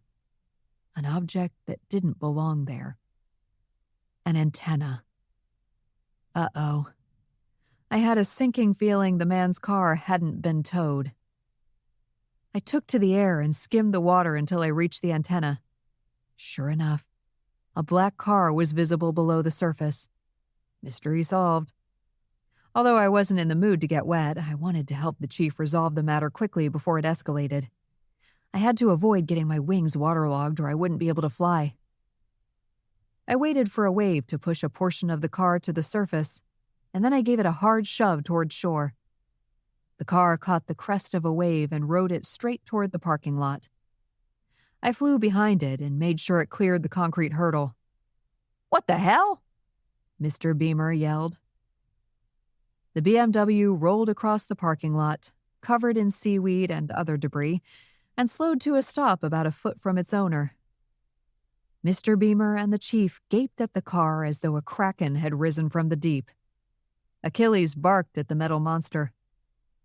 The chief scratched the back of his head. "That your car?" he finally asked. Mr. Beamer seemed to have lost the power of speech. He ran to the driver's side door and peered in the window. "My beautiful car," he croaked. "Who would have done this?" Chief Fox's brow lifted. "You think someone pushed your car into the bay?" "I've seen enough hooligans in this town to know it's a possibility," Mr. Beamer snapped. The chief shook his head. "I highly doubt hooligans are responsible for what happened to your car." The man rounded on the chief, his face now red like an entitled tomato. "Then how would you explain what happened?" "Mother Nature happened." The chief pointed to a large sign on display in the parking lot. "Why do you think the town puts these signs out with parking restrictions? It states very plainly not to park here during high tide, and if you choose to ignore the warning, you do so at your own risk." "I didn't realize the risk was the complete destruction of my car. I thought it was only a ticket." "And you weighed the risks and decided you could afford the cost of a parking ticket," the chief said. "Well, sure." The man yanked a wad of seaweed off the roof of the car and flung it to the ground. "Those seats are custom leather." The chief wore a mask of pure disappointment. "The bay has a lot of salt, too. That'll take the paint clean off." The man raked a hand through his hair. "I thought the bay was fresh water." "It's brackish water," the chief said. "More salinity than fresh water, but not as much as the ocean." I didn't bother to hide my surprise, since neither one could see me. Chief Fox had certainly educated himself on the finer points of the Chesapeake Bay. Mr. Beamer tried to unlock his door with the electronic key, but nothing happened. I would have felt sorry for him if he hadn't been such a jerk. He stared forlornly at his car. This is a nightmare. Sheba is ruined. Sheba? The chief asked. As in the queen, he said. I like to tell people I ride the Queen of Sheba. I should have known he was classy. Now that we know your car hasn't been stolen, I'll leave you to call yourself a tow truck. The chief tried to maintain a solemn expression, but I could tell he was resisting the urge to smile. Unless your phone isn't working either. The man's sense of entitlement resurfaced. This is ridiculous. Why should I have to handle this myself? I didn't put a parking lot so close to the bay. I wanted to grab him by the collar and toss him into the water so that he matched the state of his car. Instead, I removed a piece of seaweed from the hood of the car and slapped the back of his knees with it. As Mr. Beamer jumped forward, whining in protest, the ground trembled beneath our feet. Did you feel that? He asked, his eyes wide. Some kind of tremor, the chief said. Mr. Beamer cast a wary glance at the water. Do you think there'll be a tidal wave? Isn't that a risk after an earthquake? It was a tremor, the chief said. I don't know that it qualifies as an earthquake. They waited in mutual silence to see whether another tremor followed, but nothing happened. What am I supposed to do now? Mr. Beamer asked, returning to his own misfortune. You have insurance, don't you? The chief asked. I'd suggest starting there. The man's only response was the delicate flare of his nostrils. Good luck to you. The chief whistled for Achilles and swaggered to his patrol car with a huge smile on his face. The pug barked once at me before trailing after his companion. I hurried to the patrol car and waited for the chief to open the passenger door for Achilles. As the door opened, I slid past him and dropped into the seat. Achilles landed on my lap and immediately began licking my arm. The chief didn't notice. He'd already closed the door and moved around to the driver's side. The moment he closed his door, I cleared my throat. Don't freak out, I said. The chief jumped so high he nearly hit his head on the ceiling. What the hell, Eden? That's not funny. Sorry, I didn't want to talk to you outside in case Mr. Beamer was watching.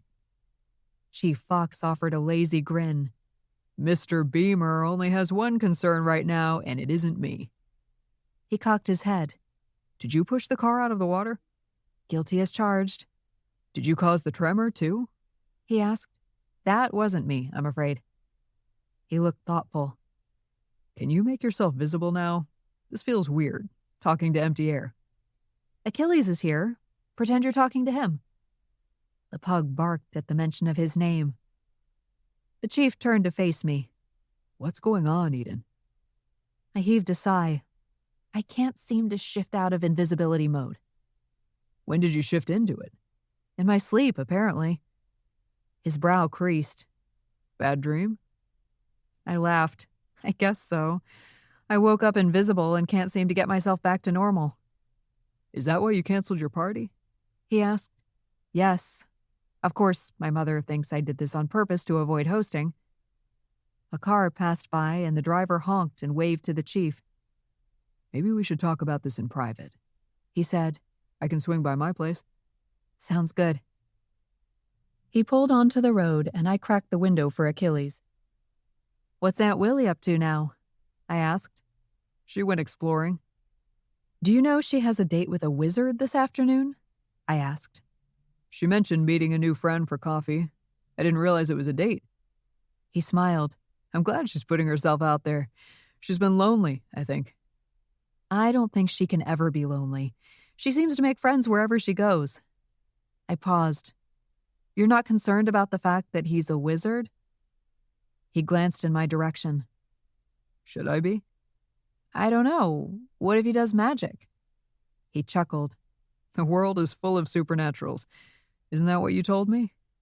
Yes, I admitted. So maybe she knows a dozen wizards back in Iowa without realizing it. Look at all the supernaturals I know here, and I didn't have a clue. I settled against the chair. The chief seemed more relaxed about it than I expected. You don't want me to keep an eye on her? It'll be easy to spy in my current condition. I don't think it's necessary. Aunt Willie can take care of herself. He frowned. I should probably check on her now, though. That tremor might have thrown her for a loop. I can text her, I said. He cast me a sidelong glance. You can do that in your current condition? I'm invisible, not insubstantial, I said. The only thing I can't do right now is be seen. He tugged his earlobe, appearing to process the information. So you can eat and drink and manipulate objects? Opposable thumbs, baby. I wiggled my thumbs for my benefit. And I've got my phone right here. I inched forward and eased it out of my pocket. Your aunt seems really great, by the way. You're lucky. I typed a quick message to Wilfreda and hit send. Your aunt's not so bad, he said. Technically, Thora is my mother's aunt, but I agree. She's a keeper. So she's not like the others? He was obviously choosing his words carefully. I'd only recently confessed that my family members weren't exactly card-carrying members of the Good Witch Society. She was, once upon a time, but I think the years have softened her. Aunt Thora was in love with a human when she was younger. She married a supernatural instead, but she always harbored feelings for him. I think it's helped keep her in line. He's a good man, and she doesn't want to disappoint him. Ted O'Neill, the lighthouse keeper, right? Yes. I quickly scanned Wilfreda's incoming text. She didn't notice anything amiss. The chief arched an eyebrow. She didn't feel the tremor? Apparently not, I said. She was busy chatting with a lady pushing a stroller. Twins. Your aunt offered to babysit. He chuckled. Why doesn't that surprise me? I'm glad she wasn't concerned. The chief pulled into his driveway and parked.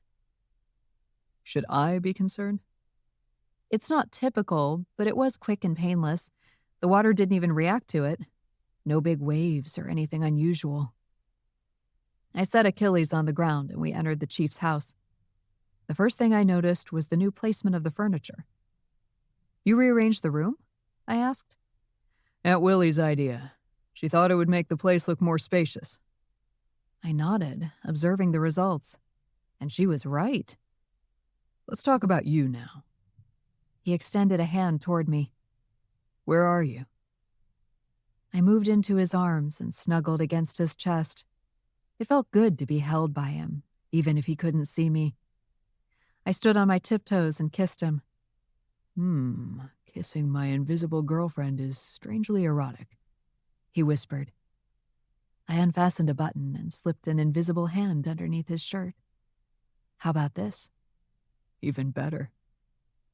Although I had every intention of discussing my situation with him in greater detail, I suddenly found it hard to concentrate on anything other than his washboard abs. And now for my next magic trick, I said. I'm going to make this belt disappear. I unbuckled it and slid it through the loops, tossing it aside. No fair. I can't see if you're wearing a belt. I nuzzled his neck. Feel your way. His hands ran down my arms until his fingers found mine. Gently, he tugged me toward the bedroom. Are you sure there's time? I asked. I don't want to keep you from any more parking violations. Guthrie can handle it. He kicked the door closed behind him to discourage Achilles from following. We reached the edge of the bed, a tangled mess of arms and legs. Achilles scratched at the door. I'm glad he's not tall enough to reach the doorknob, the chief said. What about Wilfreda? I breathed. She is definitely tall enough to reach the doorknob. I swatted his arm. How soon do you think she'll be back? Knowing her, not until she's befriended every pedestrian on the way home. He kissed me so deeply that my whole body turned to jelly. Have I convinced you yet? It might be a little tricky with the whole invisible aspect, I said.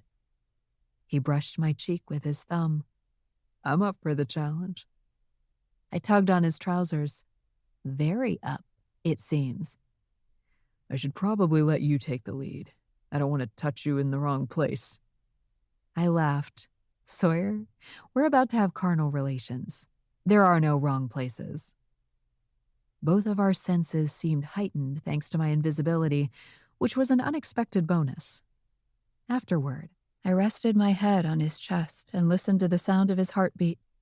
You know what we could do? I asked. I think we just did it. Hardy har. We could go out on a date. No one will see us together. No one will see you, period.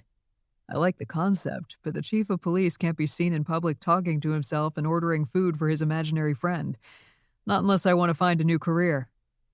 I groaned. You and your logic. He stroked my hair. How long do you think you'll be stuck like this? No idea. I'm trying not to worry and hope it works itself out. What does Neville think? I haven't gotten that far. I need to do a little research first. Isn't that what Neville is for? He asked. He dragged his fingers slowly up and down my bare back, and I shivered with delight. He's my second stop. The sound of the front door opening sent me into a tailspin. Sawyer, are you here? I'll be out in a second, he called. We rushed to retrieve our clothes and dressed in a hurry. She can't see you, remember? He whispered. Just sneak out the back door. Suddenly, I was a teenager all over again. He opened the door, allowing me to sneak past him. I gave him one last kiss on the cheek before I bolted from the bedroom, blowing straight past Wilfreda. Sawyer, you might want to check the windows. I think you have a draft. I smothered a laugh and tiptoed out the back door. Chapter 6. My cheeks hurt from smiling as I flew to Munster Close. I had to admit, it had been a teensy bit thrilling to sneak in and out of the chief's house. This invisibility thing had its perks. If it weren't for the risk of adding more unwanted fury traits, I'd consider using the power more often. I landed at the back door of my father's house and peered inside. There was no sign of Sally or my father. I didn't often request help from Sally, but the vampire was originally from Otherworld, and there was a chance she might know something about digger demons, especially if they had a bad reputation in the supernatural realm. I entered the kitchen and followed the sound of their muted voices to the formal living room at the front of the house. My father and Sally sat side by side at the piano, where the vampire was showing him which keys to play next. I sucked in a breath for the inevitable tirade. My father hated to be told what to do under any circumstances. I was still scarred from the time my mother tried to teach him how to make apple pie. It ended in a screaming match and sliced apples all over the floor. He also tried to teach my mother to drive stick shift, which resulted in the need for a new car. Although I wasn't present for that fiasco, I'd heard the story enough times to make me feel as though I'd been right there in the back seat. Separate your fingers a little more, Sally encouraged. To my amazement, my father did exactly as Sally instructed without a word of protest. After a few keys, I recognized the notes of Twinkle, Twinkle, Little Star, which was Ryan's favorite song. Try it a little faster now, Sally urged. My father hit a wrong key and moaned. I braced myself for an angry outburst. It's okay, Stanley, Sally said in a soothing tone. Practice makes perfect. Ryan will know if it's the wrong note, my father said. He's like his grandmother. That kid notices everything. Sally touched his arm. He's a little boy. He'll be thrilled that you wanted to learn his favorite song so you could play it for him. I couldn't believe this. My father actually tried again. He and Sally had such a different dynamic from my parents. I already knew this, of course, but seeing it in action like this, it just reinforced what I already knew, that my father and Sally were far better suited for each other than my parents ever were. I didn't want them to know I'd been spying, so I retraced my steps to the back door and knocked from outside. My father's furrowed brow appeared in the window, and he opened the door. Who's there? It's me, Dad, I said. He stuck his head outside for a closer look, and I jumped back to avoid a collision. Where are you? I'm invisible, I said. You might have led with that, my father said. Why are you invisible? Are you hiding from your mother? Trust me, you'll have to do a lot more than turn invisible to hide from her. That witch has a sixth sense. She can sniff out prey better than a werewolf. It was the closest my father came to a compliment. I'm having an issue, and it has nothing to do with Mom. I need to talk to Sally. Can I come in? For all I know, you're already in. He backed away from the door to let me pass. Thanks, I entered the kitchen and moved to stand next to the counter so that no one bumped into me. "Sally!" he bellowed. "My invisible daughter is here!" The vampire rounded the corner into the kitchen and stopped in her tracks. "Did you say invisible?" "I'm sorry to interrupt," I said. I wondered whether he'd admit to learning children's songs on the piano. "We weren't doing anything important," my father said. "No? I thought I heard music when I was outside." Sally and my father exchanged glances. "Must have been the TV," my father said. "Right. Sally, I have a random question. Can you tell me anything about digger demons?" "Digger demons?" Her fingers brushed across her black pearl necklace.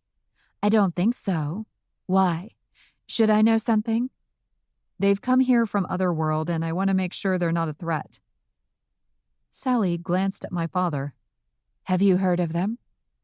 My father shook his head. "They don't sound like they'd be a problem with a name like that. A digger demon sounds like a kid's toy." "The one I met didn't seem intimidating, but they're social demons and tend to live and work in a group." Sally opened the refrigerator and pulled out a glass pitcher of iced tea. "You met one here?" "Yes, working at a construction site as part of a crew." "Iced tea, Eden?" Sally asked. "No, thanks. I need to get to the office and speak to Neville. I only wanted to drop by and ask about the digger demon." Sally placed 2 glasses on the counter, but my father covered one with his hand. "No iced tea unless I can add sugar." "This isn't a negotiation, Stanley," Sally said. "You can have it with lemon or nothing at all. Verity's orders." "What does she know?" my father grumbled.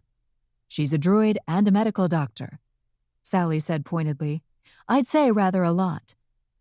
"I'm tired of everyone messing with my diet. I had a good system going, and you're all trying to ruin it." Sally poured iced tea into the first glass. "Your so-called good system is wreaking havoc with your internal organs. Is that what you want?" Reluctantly, my father removed his hand from the glass and let Sally pour the iced tea into the second glass. Sally leaned against the counter and took a sip. "So why are you invisible, Eden? Is this a work exercise?" "Yes." The lie slipped out before I could stop it. I wasn't sure why I felt the need to lie to them. Probably ego. I wanted my father and Sally to be proud of me. A glitch I couldn't control didn't cast me in a positive light. "I guess this is the real reason you canceled your party," my father said. He cut a glance at Sally. "I told you she wasn't sick. Eden never gets sick." "I couldn't exactly tell the humans that I'm unexpectedly invisible today," I said. "Still, the FBM should warn you when they want you to partake in these exercises," Sally said. "You have a life to live. You can't be beholden to them all day, every day." My father shrugged. "I thought you were just trying to annoy your mother. I know the housewarming was her idea." "I know it might be hard to believe, but not everything I do is designed to annoy Mom," I said. "Then you're missing out," my father said. "The woman overreacts to every little thing." "I'll let you know when I've rescheduled the party," I said. "Let me know if you need any sugar-free desserts," Sally said. "I can whip up a tray of cupcakes at a moment's notice." "No!" my father bellowed. "It's a party! I get a free pass in social situations." Sally patted his shoulder, not remotely bothered by his outburst. "You're right, darling." Silently, she shook her head at me. "Here's your iced tea. Would you like a lemon wedge?" "Do I look like Thora to you?" My father snatched the glass from the counter. "I don't like this." "You haven't even tasted it yet," Sally said. He motioned with the glass in my direction. "No, this. Eden. How can I correct her posture if I can't see her?" "My back is ramrod straight," I assured him. "I look like someone strapped a broomstick to my back." My father took a thoughtful sip of iced tea. "Hey, that's not a bad idea." And that was my cue to leave. "I'll see you later," I said. "And hopefully we'll see you later, Eden, darling," Sally said. I left the house and immediately spread my wings. It was strange how quickly I'd adapted to being invisible and flying around town the way the gods intended. I only hoped I wasn't doing any permanent damage. I tended to use my abilities sparingly to avoid adding more to my supernatural plate. Chipping Cheddar was wide awake by now. I observed the hustle and bustle of downtown and residents enjoying a stroll along the promenade. It was a picturesque scene from above, and a wave of appreciation for the quaint little town washed over me. I wondered whether Alice experienced the same sensation when she lurked among the living. In Pimento Plaza, I saluted the statue of one of the town's founding pilgrims, Arthur Davenport, and continued to the seedier side of town where the FBM office was sandwiched between a donut shop and a tattoo parlor. The door was ajar, so I nudged it open further and peered inside. Neville was scanning the daily report from Otherworld and seemed oblivious to the movement of the door. Some security system we had here. "Neville?" I said. He lowered the ream of paper and squinted at the door. "Agent Fury." "It's me." I sauntered over to my desk and dropped into the chair. May I ask why you're invisible? "You may ask, but I won't have an answer." He rolled his chair closer to me. Did you do this to yourself to get out of hosting your housewarming party? Why does everyone keep saying that? Because everyone knows you invited us against your will, Neville said. Right now, my priority is the fact that I'm invisible against my will. I rolled my chair a few inches away from the wizard. Personal space, Neville. Oh, sorry, I can't see you. No, but you can see the chair I'm sitting in. Yes, of course. Apologies. Neville scooted back toward his desk. Before I forget, someone dropped off an envelope for you earlier. I glanced at my desk to see a thick manila envelope with my name written in black marker and Otto Munson Properties stamped in the top left corner. Nice. The wizard was true to his word. Did you open it? I asked. Neville straightened. Should I have? No, I was just wondering if you were as nosy as my mother. Beatrice Fury wouldn't have bothered to steam it open so she could reseal it afterward. She would have simply torn it open unapologetically and then complained when the contents weren't as scintillating as she hoped. I ripped open the envelope and dumped the paperwork onto my desk. As promised, there was a letter from the Division of Supernatural Labor, a special branch of FBM headquarters, permitting Otto to employ a team of digger demons for the purpose of expediting the construction of his motels nationwide. According to the document, the official name for a digger demon was Fodian's Daemon. Ever heard of a Fodian's Daemon or digger demon? I asked. Neville drummed his chubby fingers on his desk. Vaguely. I think it's on the app. It is, but there's not much in the way of details. As your able assistant, I would be more than happy to research the species.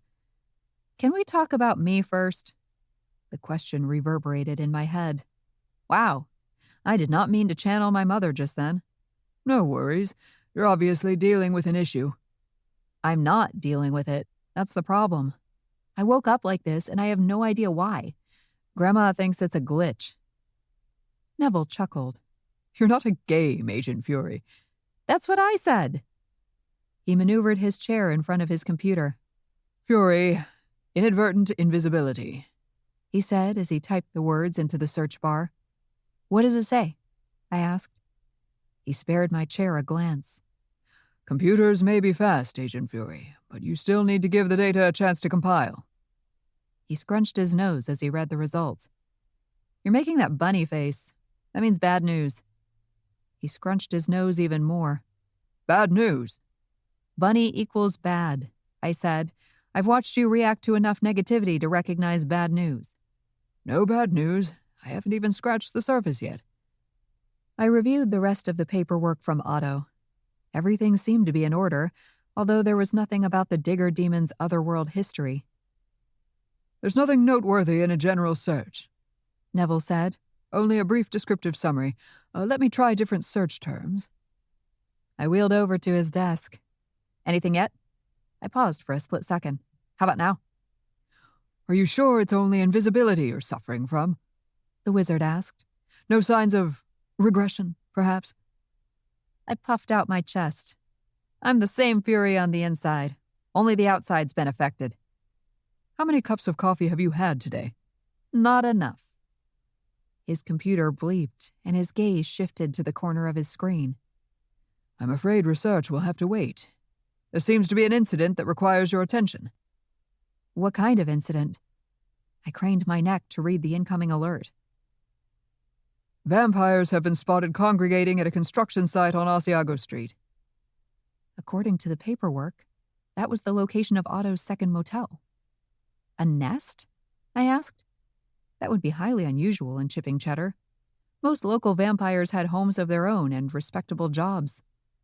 These vampires were seen entering the vacant building carrying a heavy load of some kind. There's concern it could be a human victim. Maybe they were making a delivery, I said. If Otto uses demons, it makes sense that he also has vampires on the payroll. I tried to read over his shoulder. Who's the source? Anonymous, Neville said. They used the tip hotline. I rolled back to my desk. Okay, fine. I'll check it out. Shall I accompany you? It's nothing I can't handle, especially when I have the upper hand. I could peek inside the building, confirm the presence of non-threatening vampires, and be on my merry, invisible way without insulting anyone. If I didn't know any better, Agent Fury, I'd say you're actually enjoying your current state. It was weird at first, but there are worse things in the world than hiding in plain sight. Would you like me to continue research on your invisibility or the digger demons? I stood and stretched, feeling more relaxed than I had in ages. You know what? Let's leave it for now. That monthly budget isn't going to reconcile itself, is it? Neville shook his head. Certainly not. How much more do you have to do on it? There are a few discrepancies I need to track down, but I see it as a puzzle. I simply need to find the correct pieces and connect them. I usually see my job as a funhouse mirror. Neville stared vacantly at my desk. That explains a lot, Agent Fury. Chapter 7. The shell of the motel was in place, as well as a blinking neon sign promoting the Welcome Map Motel. Cute name. From the number of cars outside, it seemed like the place was already open for business, except for the absence of glass in the windows. Pop music blasted from inside, and I recognized Take On Me by a-ha. I opened the door to what would eventually be the main entrance and surveyed the interior. It was starting to take shape, much further along than the site where I encountered the digger demon. I wandered past the metal beams, following the sound of the music until I reached the alleged nest. The room was littered with kegs. A group of vampires huddled around one of the barrels, holding their friend upside down while red liquid traveled along a tube from the spout to his mouth. Each keg was marked with a label, A, B, O, AB. Not a nest. A party. Well, well, what do we have here? I asked in a casual tone. No one heard me. They were too busy chanting, chug, chug, in support of their friend. I cleared my throat and tried again. I repeat, what do we have here? The vampires stopped chanting and looked around. Who's there? A red-headed vampire demanded. He wore a denim shirt buttoned all the way up to the collar and a pair of dark sunglasses. Inside. I heard this is where the action is, I said. Their upside-down friend returned to his feet and belched. Charming. Are you a ghost? Another vampire asked. His floppy blonde hair dipped over one eye, and I fought the urge to hand him a comb. Where's a ghost? Another vampire asked. Dude, you didn't tell us this place was haunted. How can it be haunted? It hasn't even been built yet. A third vampire remarked. Have you never heard of the movie Poltergeist? The floppy blonde asked.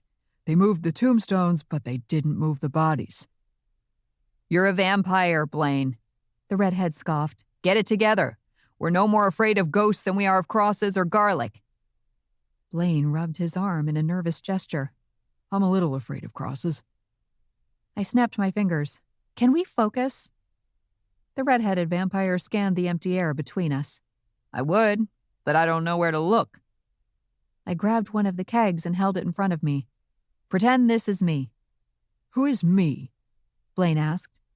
Agent Eden Fury with the Federal Bureau of Magic, I said. You're trespassing on private property, and I suspect you're also in possession of illegal substances. I shook the keg. Where did you get all this blood? How are you lifting that? The redhead asked. It weighs like 1,000,000 pounds. I suspect someone had trouble passing the segment on weights and measures in school. I'm very strong, I said. Do as I say and no one gets hurt. The vampires exchanged looks. Isn't that what the bad guys are supposed to say?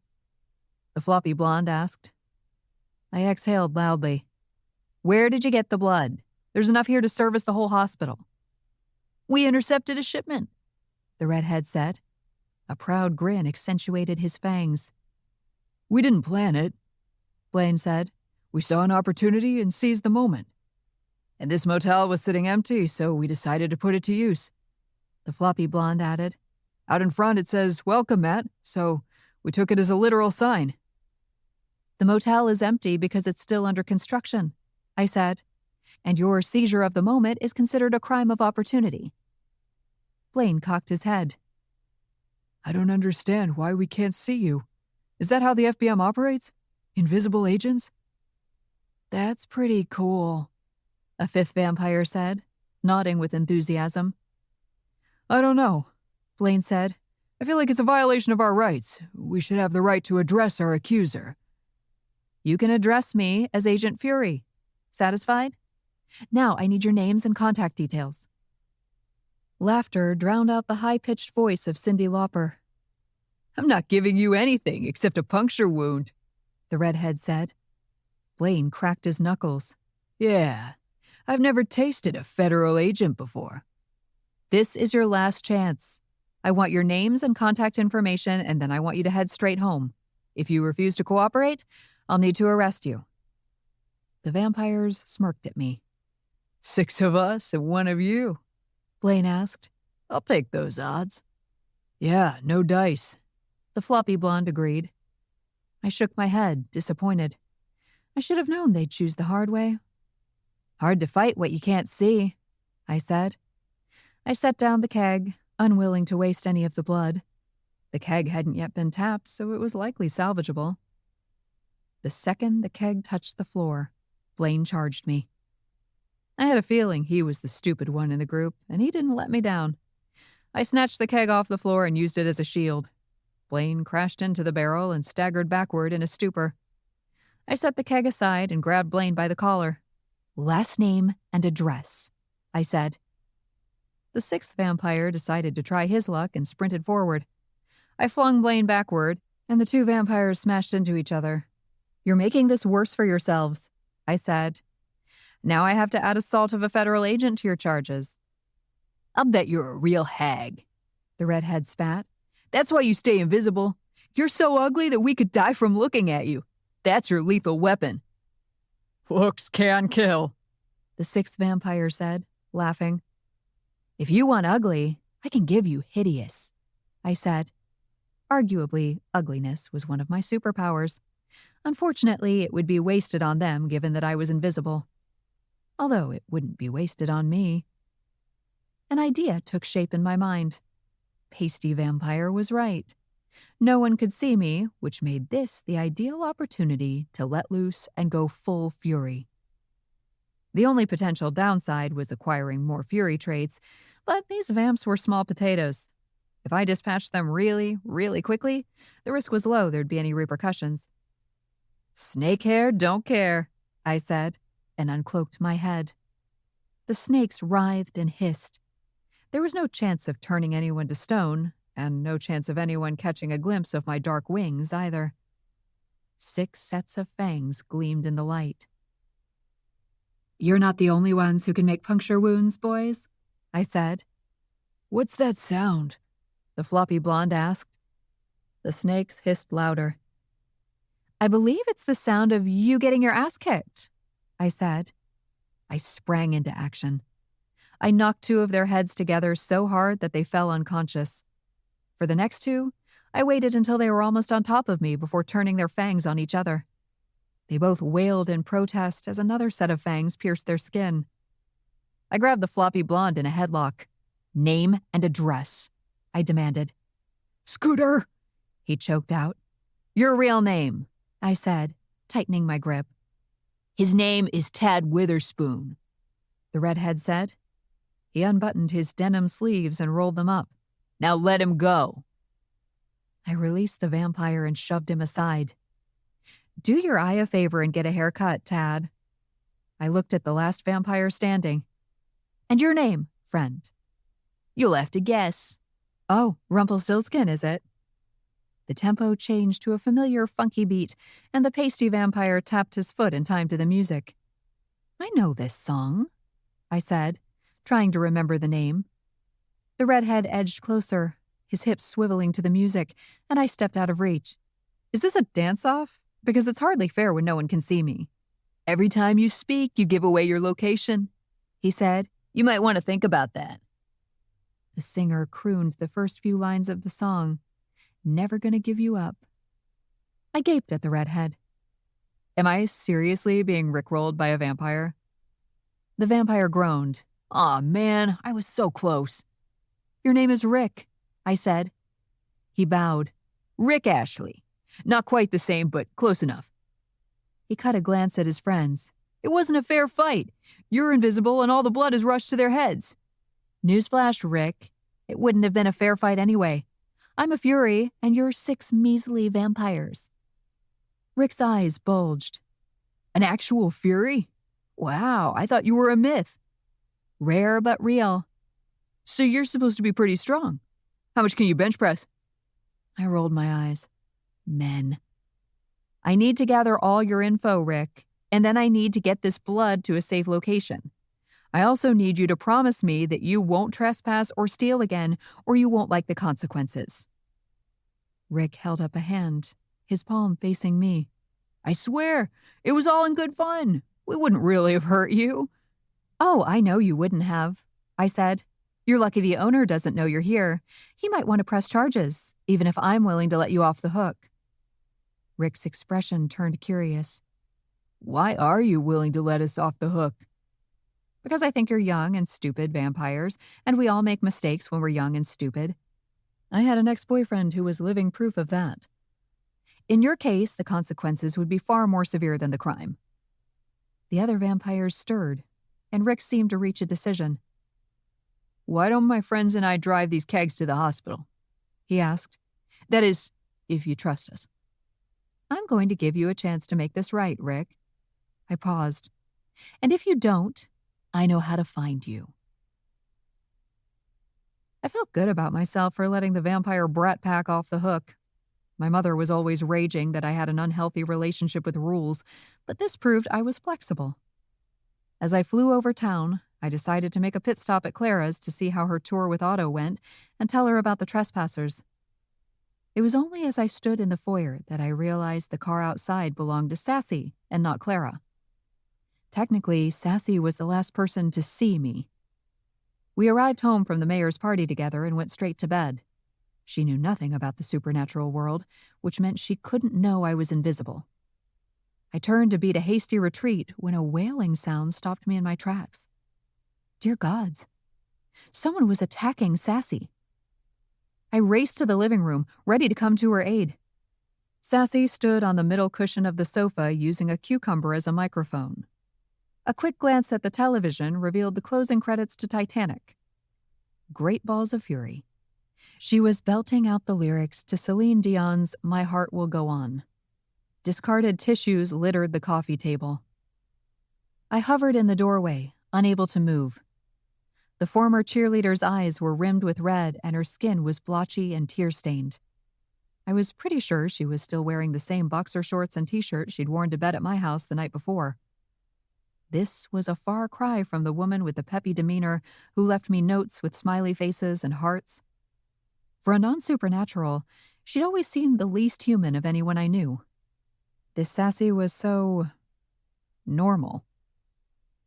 I knew I was intruding on an intensely private moment, but it was like a car wreck, and I couldn't bring myself to look away. Her voice was high-pitched and off-key. She sounded like a banshee who'd stubbed her toe on a concrete brick. The song finished, and she tossed the cucumber onto the floor with a dramatic flourish before dropping onto her bottom on the cushion. She blew her nose and threw the tissue on the coffee table to join the others. Sassy insisted she was moving on from Tanner, but this scene suggested she was taking the breakup quite hard. Not that I blamed her. I'd been in her position, and I knew the pain she was feeling. I also knew if she screeched one more song, she'd be hoarse for the rest of the day. Sassy grabbed her phone from the coffee table and tapped the screen. My stomach clenched. I thought she was about to call Tanner and moved closer to investigate. Maybe I could knock the phone out of her hand before she did something she'd regret. I sat beside her on the sofa and peered at the phone. A photo of Tanner smiled back at me. He was shirtless on the beach, and his hair was still damp from the water. His skin had a bronze glow from hours in the sun. It was a good picture. If I didn't know him, I'd say he had the face of someone trustworthy. Someone who wouldn't conduct a clandestine affair with a woman he met in another city on a business trip. He may have been under a spell when he cheated on me, but he no longer had that excuse with Sassy. Sassy closed the image and opened another one. I narrowed my eyes at the picture of the white strapless dress with a billowing skirt and a beaded corset. My breath caught in my throat when I realized it was a wedding gown. Even before she learned of his betrayal, Sassy seemed conflicted about marriage. Still, I guess it made sense that she'd harbored misgivings. She'd been with Tanner for years. At some point, she thought she'd marry him and have children. She wasn't just mourning the end of a relationship. She was grieving the loss of an unlived life, one that she'd imagined for herself once upon a time. I understand that feeling all too well. If I was being honest, part of me was still grieving too.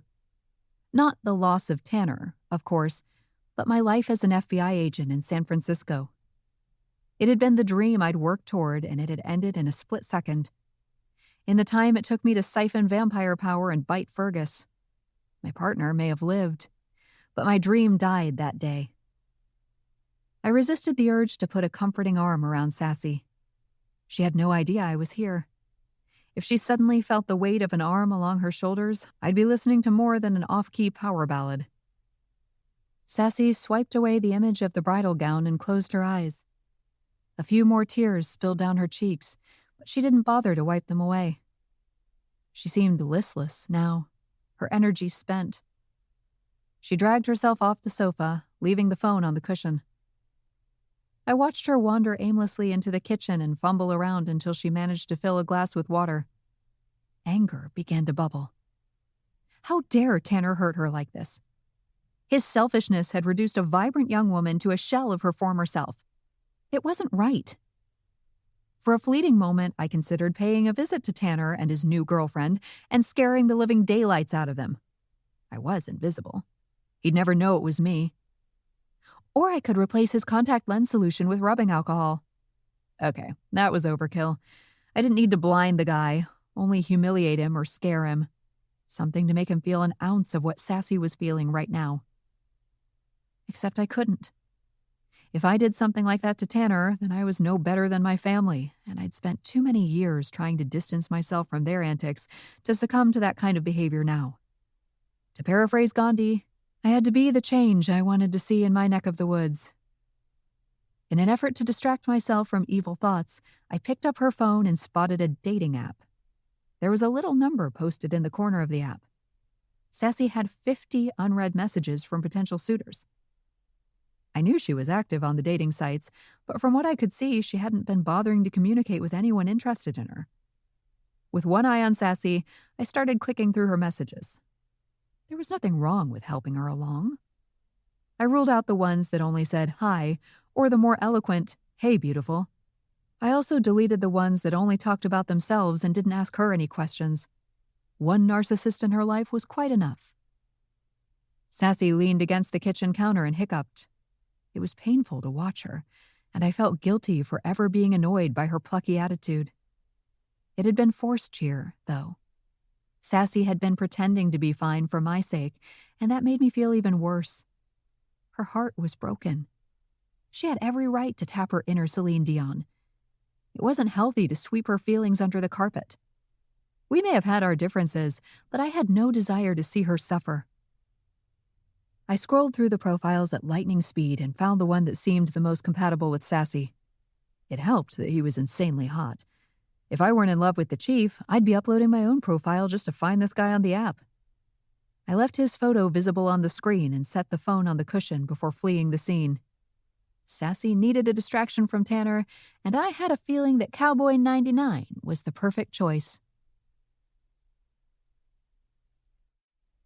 Chapter 8.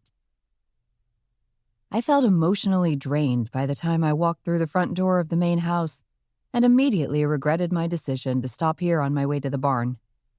I thought I might ask Grandma and Aunt Thora about digger demons, but the tension in the air suggested this was a very bad idea.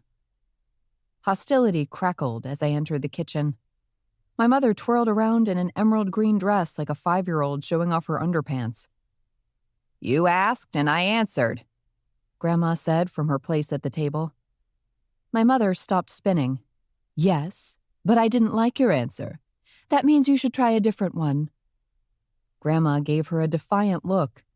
"You look like a leprechaun exploded. There. Do you like that answer better?" My mother glanced at Aunt Thora. "You've been quiet. What do you think?" Aunt Thora's gaze darted to her sister and back to her niece. She was caught between a landmine and a hand grenade. "I think I would prefer it in yellow," Aunt Thora said carefully. "It doesn't come in yellow. It comes in green," my mother huffed. She fiddled with the bottom half of the dress. "I don't know why I bother to ask you about fashion anyway. You two are as blind as a mole." "Funny. That's what I say about your dates," Grandma shot back. I cleared my throat to let them know I was there. "What's the occasion?" I asked. "Oh, good. Eden's here. She can help." My mother's brow creased. "On second thought, never mind." "Why not?" I asked. "Because you inherited your grandmother's fashion sense, that's why not." "Just because I don't dress to appeal to men doesn't mean I have no fashion sense," I said. "Is that so?" My mother looked up and down at the empty air. "I bet you're wearing one of those irritating t-shirts with an irreverent slogan right now." I glanced down at the "I'm a ray of sunshine with a chance of hurricane" t-shirt. "No, I'm not. It's a tasteful black top with a scoop neckline. You'd want to borrow it if you could see it." "Liar," my mother said. "I can hear the snark in your voice. It's more audible when I'm not distracted by your clothes." "I guess you didn't have any luck with your glitch," Grandma said to me. "Not yet. I'm still working on it." "Are you hungry, Eden?" Aunt Thora asked. "I have a box of donuts if you'd like a snack. Variety pack." "I'll polish off a Danish later if I'm lucky," my mother said. Aunt Thora held up the box of donuts. "We should finish these before we bother with Danish." My mother winked. "I'm not talking about food.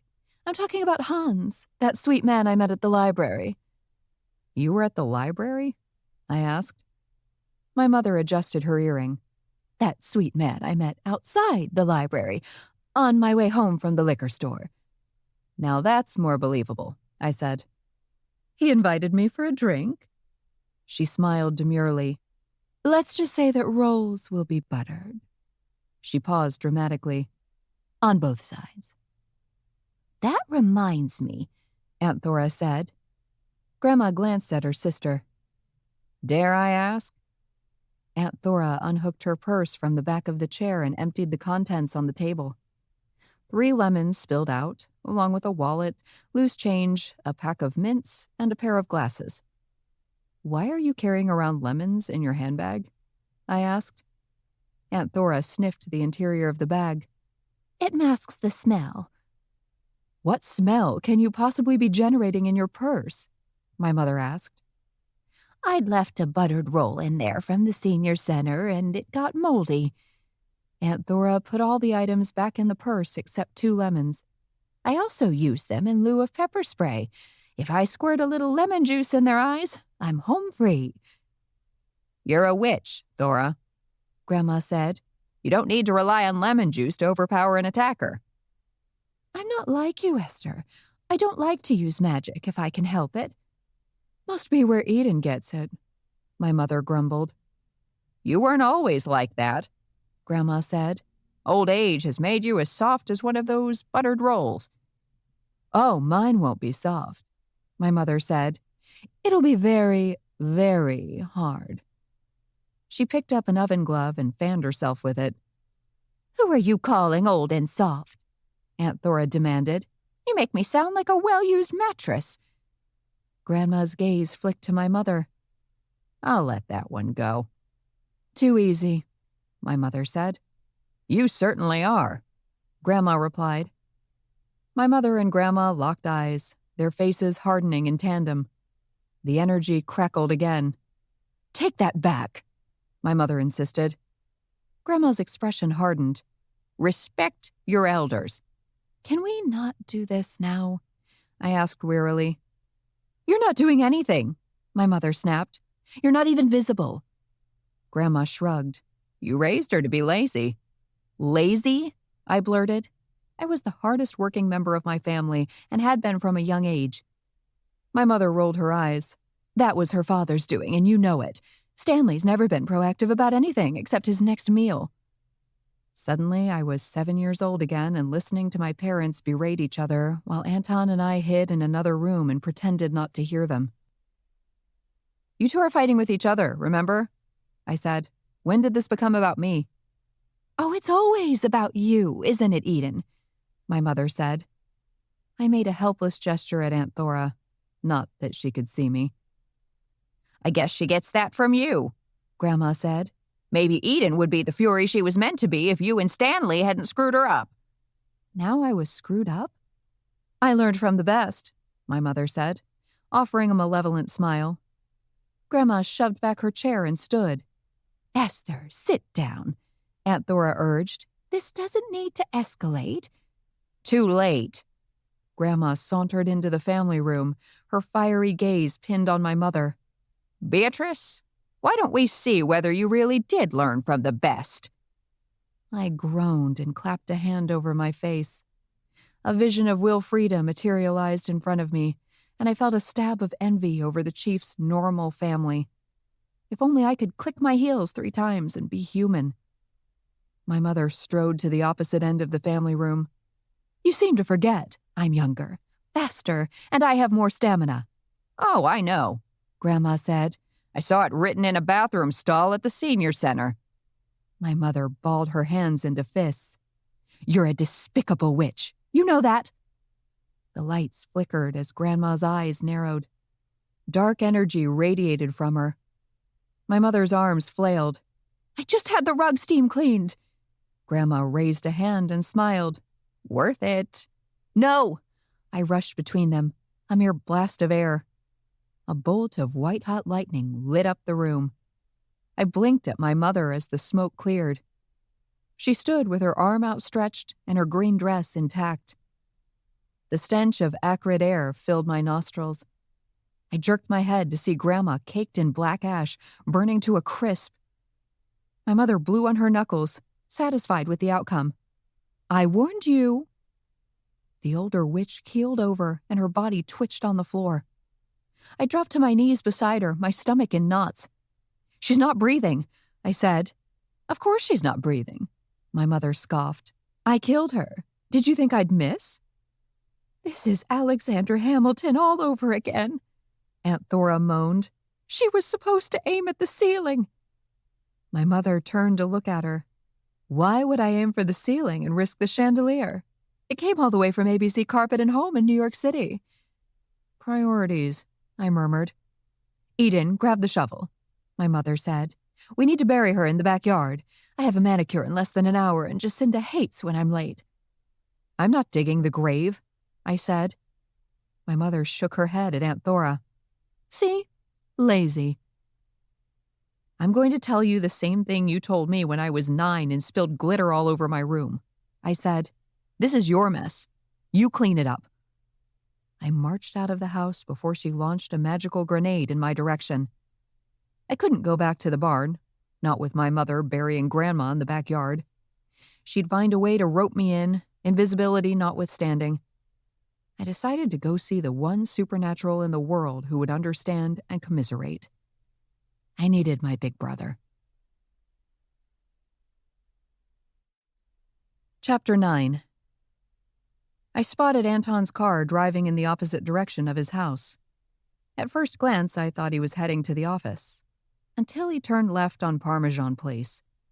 Where was he going? I flew about 20 feet above the car, glancing ahead to try and gauge his destination. There were no shops at this end of town, only residential homes.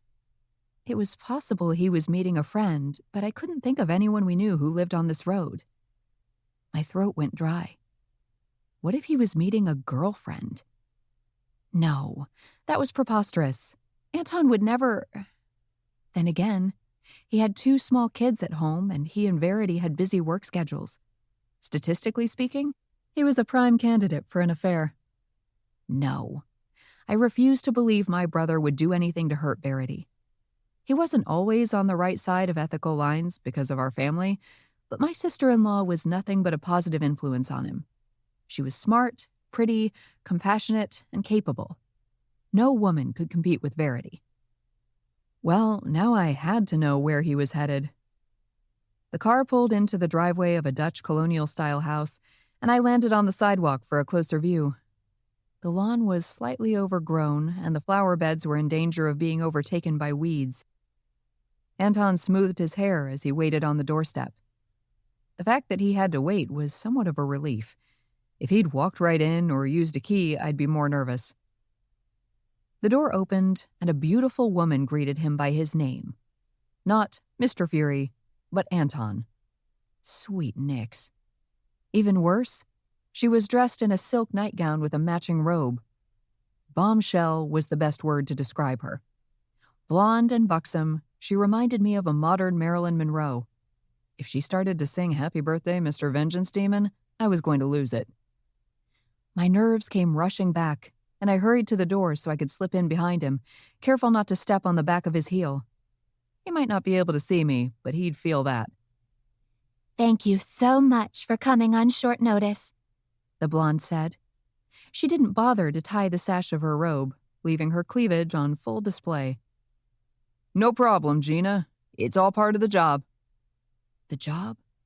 What kind of job involved meeting a woman in sexy lingerie?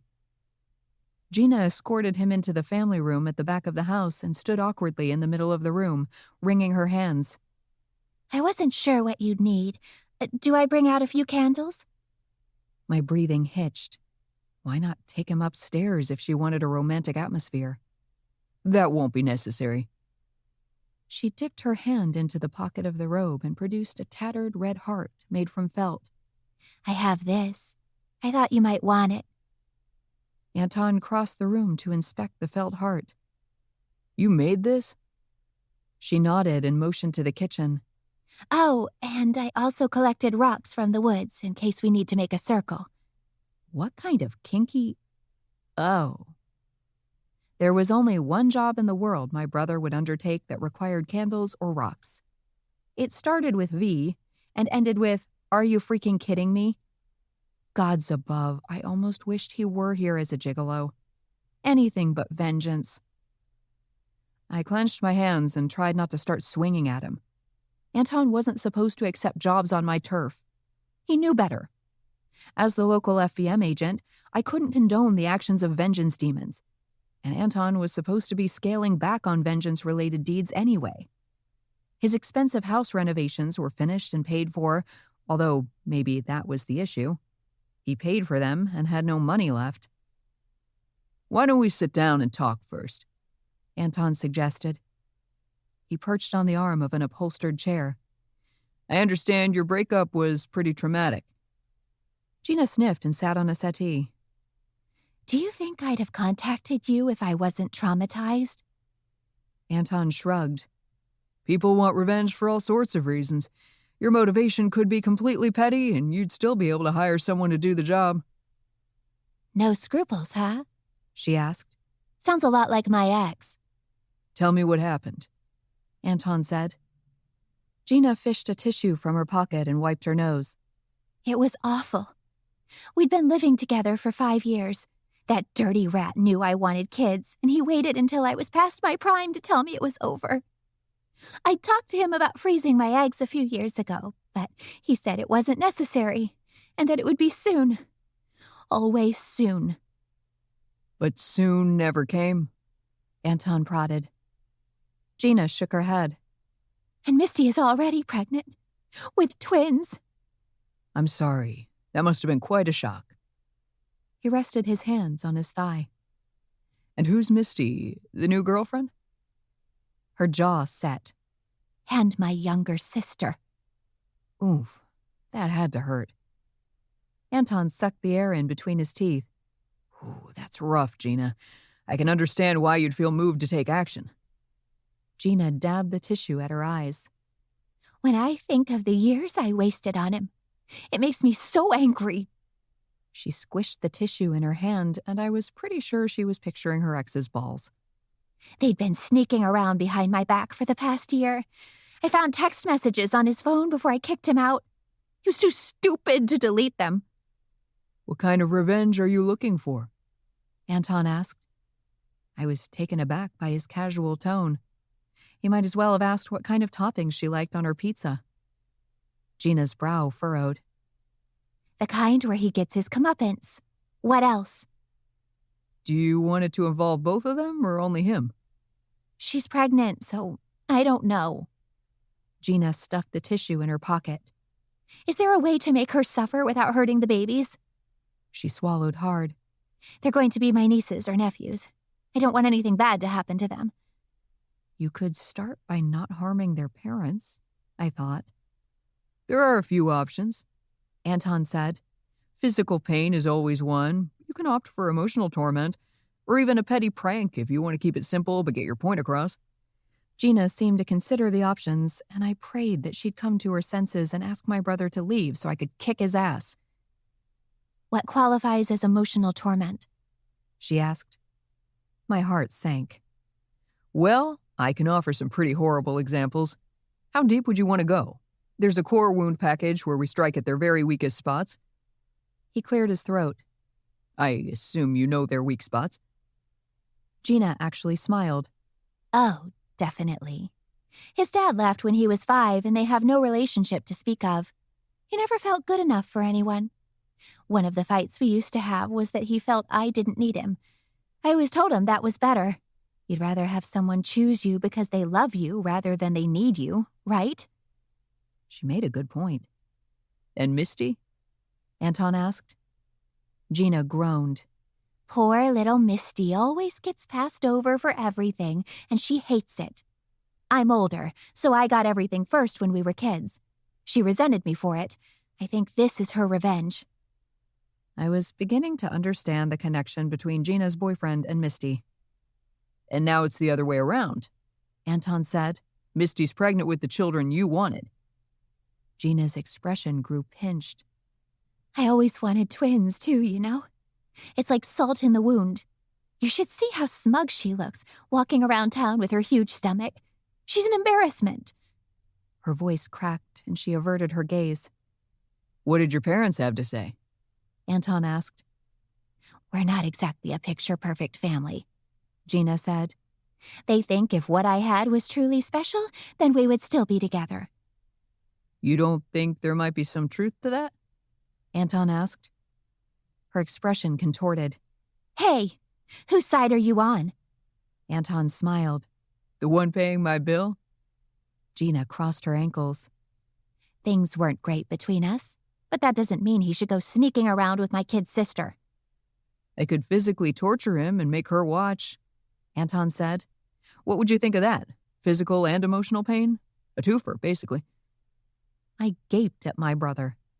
How could he offer such a thing? I mean, I knew where my family fell on the evil scale, but I'd always placed Anton closer to me than our parents. He'd made such an effort ever since Olivia was born, in part because of Verity. What was he thinking? Gina frowned. You mean like in those horror movies? String him up by his toes or something and force her to watch? He cracked his knuckles. I have an artistic side. I can get creative. So could I. And I was looking around the room for a heavy object to drop on his head and fix whatever was out of place. I'd glitched and turned invisible. Maybe Anton's vengeance demon powers had glitched too. Gina's full pink lips formed a pout. I guess emotional torture could still hurt the babies. I've read all kinds of stories where women went into premature labor for the lamest reasons. I can only guess what your method would do. Anton offered a casual shrug. Up to you. I find pliers work wonders and don't leave scars. He paused. Not physical ones, anyway. Gina stared at her hands now clasped in her lap. Their affair started at my own birthday party. Can you believe that? Misty confessed everything.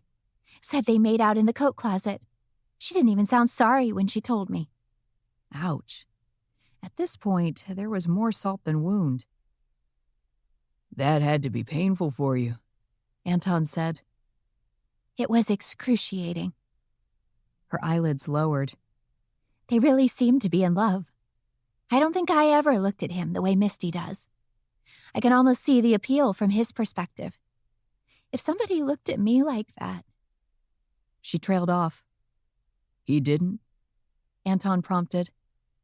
I don't know. Maybe early on. It's hard to remember. Her evasive response led me to believe the answer was no. Anton blew out a breath. Listen, Gina, I don't often tell my clients this because I don't want to be out of work, but sometimes happiness is the best revenge. Gina managed to smile. Yeah. Some days I try to picture what that would look like for me. Then I see the empty side of the bed and... She inhaled sharply. I just want to fall into a deep sleep and wake up when it doesn't hurt anymore. Tears spurted from her eyes. Have you ever felt like that? That there was just too much pain to make it through the day? Gina's anguished face reminded me of Sassy, and my chest tightened. I wondered whether the older blonde had mastered her own rendition of My Heart Will Go On. You're not alone, Gina, Anton said. I'm not saying that to minimize what you're going through, but I want you to understand that many people have been in your position, have experienced that same level of pain, and they've made it out the other side eventually. Hope sparked in Gina's eyes. Yeah? Anton rose to his feet. I see the success stories all the time. He reached into his pocket and pulled out a folded sheet of paper. I've got the contract here if you want to sign. She shifted on the settee. Do you mind if I take a little more time to decide? You've given me a lot to think about. Take your time. There's no rush. Unless you want to hit them hard while she's still pregnant. Could be trickier once the twins are born. Their schedules will revolve around feedings and diaper changes. It'll be harder to find the right moment to strike. Gina laughed. I can't even picture what that will look like for them. It'll be pure hell, especially with twins. Anton smiled. I have 2 kids of my own, and I can confirm those days are not fun. Gina rose to her feet and shook his hand with a dainty grip. I appreciate you coming over so quickly. I'm sorry I've decided to wait. I feel like I've wasted your time. Give me a call when you know what you want. I live locally, so I can take care of it within 24 hours. Gina steered him toward the door. Good to know. I beat them to the door and slipped outside the moment she opened it. It was good to meet you, Gina, Anton said. Take care. Gina closed the door and Anton started toward his car. He barely made it to the driveway when I hauled off and punched his arm. How could you? I demanded. My brother winced and rubbed the injured spot. Not so hard. You're a fury, remember? You could break a bone. I think you're the one who's forgotten, I said. I cocked my head. You don't seem surprised I'm here. I felt your presence on the way out, he said. You scooted past me on the way to the door. How did you know it was me and not a ghost? I don't have a connection to ghosts. That's your domain, he said. Exactly, and chipping Cheddar is my domain too. How dare you? Do you think I can let you run around town performing vengeance deeds? Except I didn't perform any. Not yet, but you were sure giving Gina plenty of options. My hands flew to my hips. And since when do you use pliers? You're not some dime store mobster. He chuckled. Nice touch, right? I gave him a hard shove. Wrong. Anton shook his head, laughing. Calm down, Eden. Nothing happened. Not yet. but only because there are so many glorious revenge packages to contemplate. He leaned against the car with his arms folded. And which one did she choose? None. But you told her to call you. She won't. Something in his expression gave me pause. Why not? His shoulders sagged. Because I've done this many, many times now, Eden, and they never call. Most of the time, they only want someone to listen to them, to understand and empathize with their pain and suffering. Once they feel heard, they calm down and move on. I like to think of myself as more of an armchair therapist than a vengeance demon. I stared at my brother in disbelief. You really just listened to their tales of woe? He nodded. Once they pour out their emotions and hear what vengeance sounds like out loud in the harsh light of day, they tend to change their minds. Gina's reaction is pretty typical. She didn't kick you out and call you a monster, so the jury's still out on her. Anton chuckled. Eden, when will you learn that the world isn't as black and white as you want it to be? Gina didn't do anything wrong.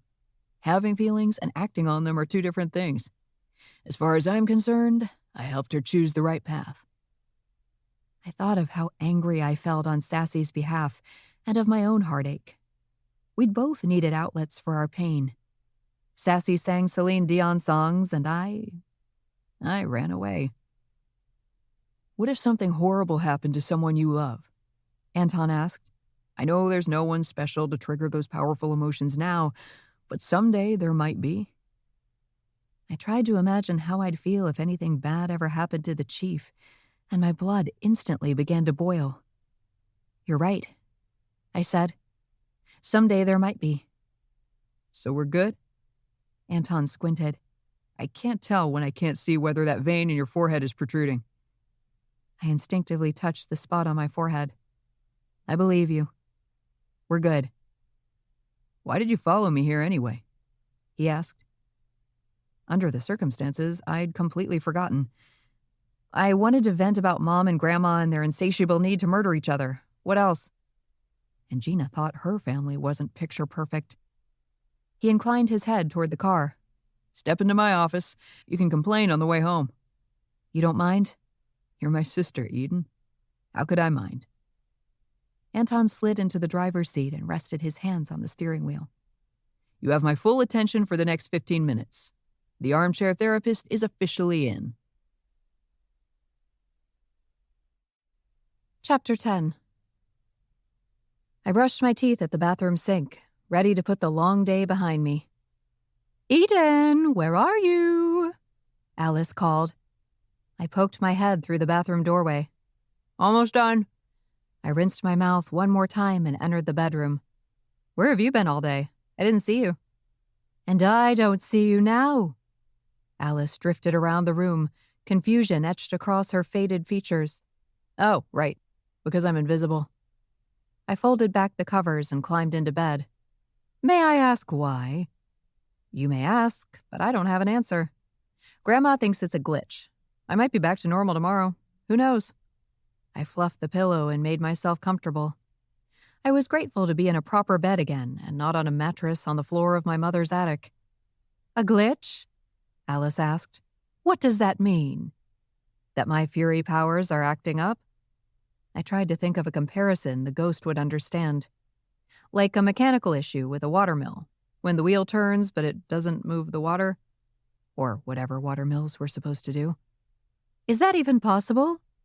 It's never happened before, but I don't see why not. Alice hovered at my bedside. You seem awfully relaxed about this. I'm sure it will work itself out. I yawned and closed my eyes. Maybe I overdid it with training, and a good night's sleep will do the trick. And what if you're wrong? What if someone triggered this glitch, as you call it, and it won't go back to normal on its own? My eyes popped open. Who would want to wreak havoc on my fury powers? Alice folded her arms and stared at the pillow. Maybe they didn't mean for you to stay invisible, or maybe they did, hoping it would result in more fury traits. I bolted upright in bed. Wait. You think my family did this to me? The idea hadn't occurred to me, but the theory made sense. They had motive. They resented that I had the potential for so much power but refused to indulge it. The only way they could force me to embrace my nature would be to trigger more traits against my will. Alice drifted to the foot of the bed, her hands clasped behind her. I wouldn't put anything past them. You know that. Did you overhear anything incriminating? I asked. Alice pursed her lips, thinking, It's possible, but I tend to ignore their conversations. Teach me your ways, Obi-Wan. The ghost smiled. Many years of practice. Her pleasant expression faded. I noticed a fresh grave in the backyard. Grandma, I said. Mom was quick on the draw this time. Alice released a gentle sigh. They take their mortality for granted. Let's just say they have entitlement issues. I drew my knees to my chest, letting Alice's theory marinate. How long do they think I need to be invisible before another trait appears? And how would they even determine that? I'm not sure. How has it worked the other times? I thought back to recent additions like my snake hair and the eternal flames in my eyes that signaled my immortality. It wasn't duration so much as intensity. So maybe they think forcing you to stay invisible will be intense enough. Have you noticed anything else different, aside from being invisible? No. I rested my chin on my knees. What if Alice was right? What if I couldn't snap out of it on my own? What's it like for you? Alice tilted her head. What do you mean? You're invisible to everyone except me and other ghosts, I said. Do you ever find that hard? I wasn't seen much when I was alive, so not much has changed. Although her laughter was light, there was a note of pain. What do you mean? Oh, you know how it was in those days. Women weren't considered people, not the way men were. We were mere chattel. But you had a good life, didn't you? All things considered, I would say so. It was worse for others, I seem to recall. Even so, you were able to interact with people when you were alive. It has to wear on you now, not being able to engage people in conversation. Alice bit her lip. I suppose it bothered me more in the beginning. Truth be told, I hardly remember much of my life back then. I shuddered. Her declaration didn't improve my spirits. I don't even have the luxury of being seen by you. No. Alice sat on the edge of the bed. But at least you're still alive, which means there's hope for you. Unfortunately for me, there's no revolving door for death. I felt pressure in my chest. You know, Alice, we never talk about the reason you're still here. Because we don't know what that reason is, she said. Not much to talk about. Is it something you'd be interested in knowing if I could find out? Alice patted the bedspread. I think you have enough to deal with right now. No need to worry about me. I've been like this for over a century. I'll cope. But what if you could move on? Would you want to? It was a topic we generally avoided, but now that the topic had been broached, I decided to press on. Alice managed to smile. I honestly don't know, Eden. It's scary to contemplate. What if this is it? What if crossing over means I cease to exist? My stomach clenched at the idea of Alice Wentworth disappearing forever. It was nicer to imagine she'd leave me to be reunited with loved ones on the other side. Still, you must get lonely. I like it here, Alice declared. This was my home long before it was yours, and I don't feel inclined to live anywhere else. I decided not to force the issue. Alice was right. I had my own mystery to solve. I guess I should get some sleep, I said, especially if I expected to get to the bottom of this tomorrow. If my family was responsible for this, I was going to need all my wits about me to override their plan. Good night, Eden. Pleasant dreams. I nestled under the covers. Good night, Alice. For what it's worth, I'm glad you're here. I shot out of bed the next morning and raced to the bathroom mirror. No reflection. Alice, I called, but she didn't materialize. For a ghost, she seemed to keep herself occupied. I showered and dressed in cotton shorts and a well-worn t-shirt that read, Underestimate me. That'll be fun. For a fleeting moment, I considered running around naked just for the hell of it. But with my luck, I turned visible again in the middle of Pimento Plaza in broad daylight. The thought of Chief Fox, or even worse, Deputy Guthrie, arresting me for indecent exposure was too awful to contemplate. Princess Buttercup whined at the door. As I let her outside, I caught sight of someone in the backyard who didn't belong there. I cursed under my breath. No, Wilfreda, I said to myself. She seemed to be headed toward the barn, but got distracted by Aunt Thora's lemon trees. I didn't blame her. Who had a healthy grove of lemon trees in Maryland? My heart skipped a beat when she wandered closer to the fresh grave where Grandma was buried. The earth was still covered over, which meant she hadn't yet emerged from her catatonic state. A gust of wind blew through the yard, and the dirt around the grave stirred. Uh-oh. Sleeping Beauty was about to rise. I had to get Wilfreda away from there before she was scarred for life, but how could I stop her if I was invisible? I picked up a stick, chucking it to the right of Wilfreda, away from the side of the grave. She stopped and looked around, wearing a puzzled expression. I threw another stick. Unfortunately, this one caught the attention of Princess Buttercup, who'd been taking care of business on the other side of the barn. The hellhound rushed to retrieve the stick, and I prayed she didn't try to deliver it to me. Wilfreda seemed delighted by the presence of the Great Dane. Look at you, you incredible creature! Are you out here all alone? Princess Buttercup dropped the stick at her feet and panted happily. Wilfreda patted the top of her head. You are absolutely gorgeous! Where's your mother? Is she home? I thought I might drop in. I wake up so early these days. Menopause will do that to you, you know. Princess Buttercup barked as though she understood perfectly well the trials and tribulations of middle-aged women. Do you want me to throw this so you can fetch it? Wilfreda tossed the stick, and the hellhound sprinted for it.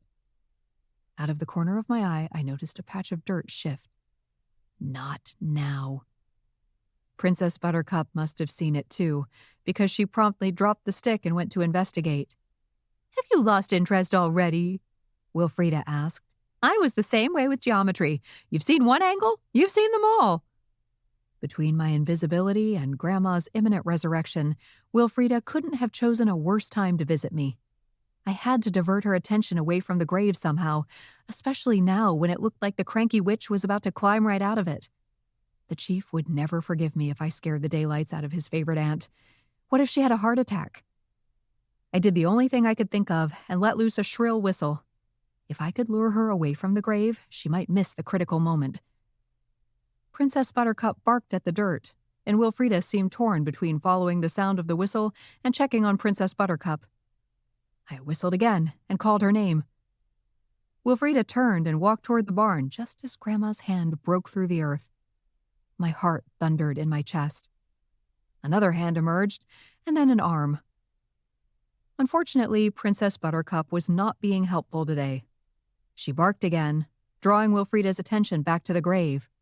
Oh, be quiet, you mangy mutt. The sound of Grandma's voice echoed. There'd be no diverting Wilfreda's attention now. The older woman turned, startled by Grandma's sudden appearance. The witch was covered from head to toe in fresh dirt. Goodness gracious me! What happened to you? Wilfreda asked. Grandma dusted off the dirt and shook it from her hair. Gardening accident. I'm not as handy with a hoe as I used to be. Do you need help? Wilfreda hurried over to assist her.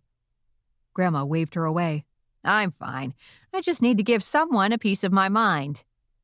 There will be no giving anyone pieces of anyone, I thought. Enough is enough. If you're here to convert anyone, you're barking up the wrong tree, Grandma said. Oh, I'm here to see Eden. I'm Wilfreda Ashby, Sawyer Fox's aunt. Grandma narrowed her eyes. Why would you want to see Eden?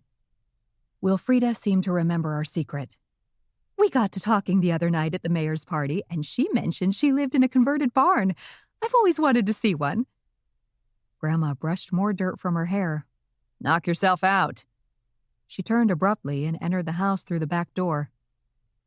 Wilfreda stared after her for a moment before continuing to the barn. I didn't know what to do. I hurried inside, leaving the door open behind me. She knocked on the door and waited, Eden? She called. I raced upstairs and yelled from my room, Up here, I just got out of the shower. Should I wait down here? She asked. No, come up. I'd stay in the bathroom until she left and pretend to be modest. Oh, good. She began to climb the stairs. I want to see the view from up here. Your contractor did an amazing job. Thanks. I hurried into the bathroom and closed the door. I love that painting on the wall in the great room. I bought it from a local artist, I said. I declined to expand on that statement and tell Wilfreda about the magic paint that transported the artist to a realm of her own design. You have great taste, Eden. I stood on the other side of the bathroom door, debating what to do. She wanted a tour of the barn, and I was in no position to provide it. I hate to say this, but I'm not feeling well at the moment. I'm not sure it's safe to leave the bathroom. I cringed and hoped she didn't relay this to the chief. Is there anything I can do? I'd be happy to stay and make you a cup of tea and toast. You're kind to offer, but I don't want to infect you. I leaned my head against the door. It felt strange to express vulnerability and be met with an offer of help and sympathy instead of a derisive comment. Maybe it was something you ate. Maybe, but we shouldn't risk it. Why don't you give yourself the grand tour? She hesitated. I don't want to intrude. No, it's fine. Well, I insist on making you a cup of tea before I go. I can't leave you to fend for yourself, not in your condition. I listened to her footsteps on the staircase and opened the bathroom door. I darted to the bed and snatched my phone from the bedside table. I climbed under the covers, pulling the sheet up high enough to cover my invisible head. Then I texted the chief to let him know his aunt was making herself at home in my kitchen. Are you still invisible? Yes, it's not ideal. I told her I was sick, and now I'm hiding under the covers. I'll text her and ask her to come home and walk Achilles while I'm working. I considered telling him about her near miss with Grandma, but decided against it. I didn't want to worry him. She's really sweet. Now I know where you get it. I clutched the phone to my chest as her footsteps traveled back upstairs. Eden, that kitchen is amazing. All that natural light. She sighed, and I heard the clink of the cup as she set the tea on the bedside table. I hope you feel better soon. Thank you so much. I appreciate it. You might want to check on your grandmother when you're up and around. I think she might have hurt herself with a hoe. More like by a hoe. I will, thanks. I was going to invite you shopping, but I can see today isn't the day. I'm sorry. I wish I could. I'll let you know when I'm feeling better. Don't hesitate to text me if you need anything, she said. I'm happy to help. Once I heard her footsteps on the stairs, I crept out of bed and carried the cup of tea to the gallery landing. I blew off the heat as I watched her leave. She stopped to straighten a couple of throw pillows on her way out. Even the way she moved the pillows suggested care rather than criticism. I couldn't help but wonder what kind of supernatural I'd be now if I'd been raised by someone like Wilfreda Ashby. I shook my head. There was no point in fantasizing. I couldn't change the past. I couldn't change my family. I took a careful sip of tea, and a feeling of contentment washed over me. A spoonful of sugar really did make the medicine go down. Chapter 11. As much as I wanted to ignore Alice's suggestion that my family might be to blame for my current condition, the agent in me knew I had to pursue that line of inquiry. Rather than an ugly confrontation that would land one of us in a shallow grave in the backyard, I opted to take advantage of stealth mode. I could do a full sweep of the house without anyone noticing my presence. I nudged open the back door and entered the main house, fervently hoping none of the animals sniffed me out. The kitchen and family room were clear. I heard a noise in the office and peeked inside. Grandma sat in the swivel chair, hunched over the computer. At first, I thought she was reading something on the screen, until I drew alongside her and realized both eyes were covered by a virtual reality headset, a birthday gift from Anton and Verity. Anton reasoned that it might keep her out of trouble if she could visit anywhere from the privacy of her own home. Candy was curled up on the keyboard, her black tail twitching occasionally. As I took a step closer, the cat opened a sleepy eye, and I froze. If she hissed, Grandma would know someone was in the room. As I was the only invisible family member, it would be easy enough to identify the culprit. Die, dragon! Grandma yelled, leaping to her feet. Candy jumped from the desk and bolted from the room. A lucky break. That cat would have no qualms about throwing me under the bus. Grandma cackled maniacally and settled back in the chair.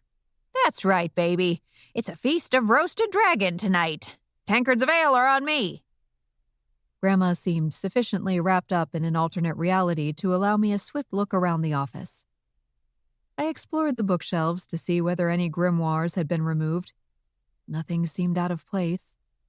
No evidence of recent spellcasting or potions, or anything else I could attribute to my invisibility. Come at me, bro!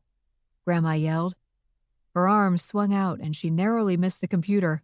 I see you hiding there, you wrinkly weasel monkey. Wrinkly weasel monkey was her insult to dragons? Grandma's body jerked and the chair rolled back, squashing my big toe. I bit down on my tongue to keep from crying out.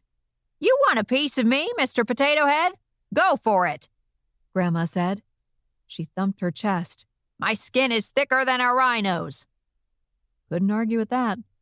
The old witch would benefit from a generous dollop of lotion. I examined the contents of the desk. The only notes were in reference to little critters, a reminder about an upcoming community day. To be old and completely free of responsibilities. Go cry to your mama, Grandma said.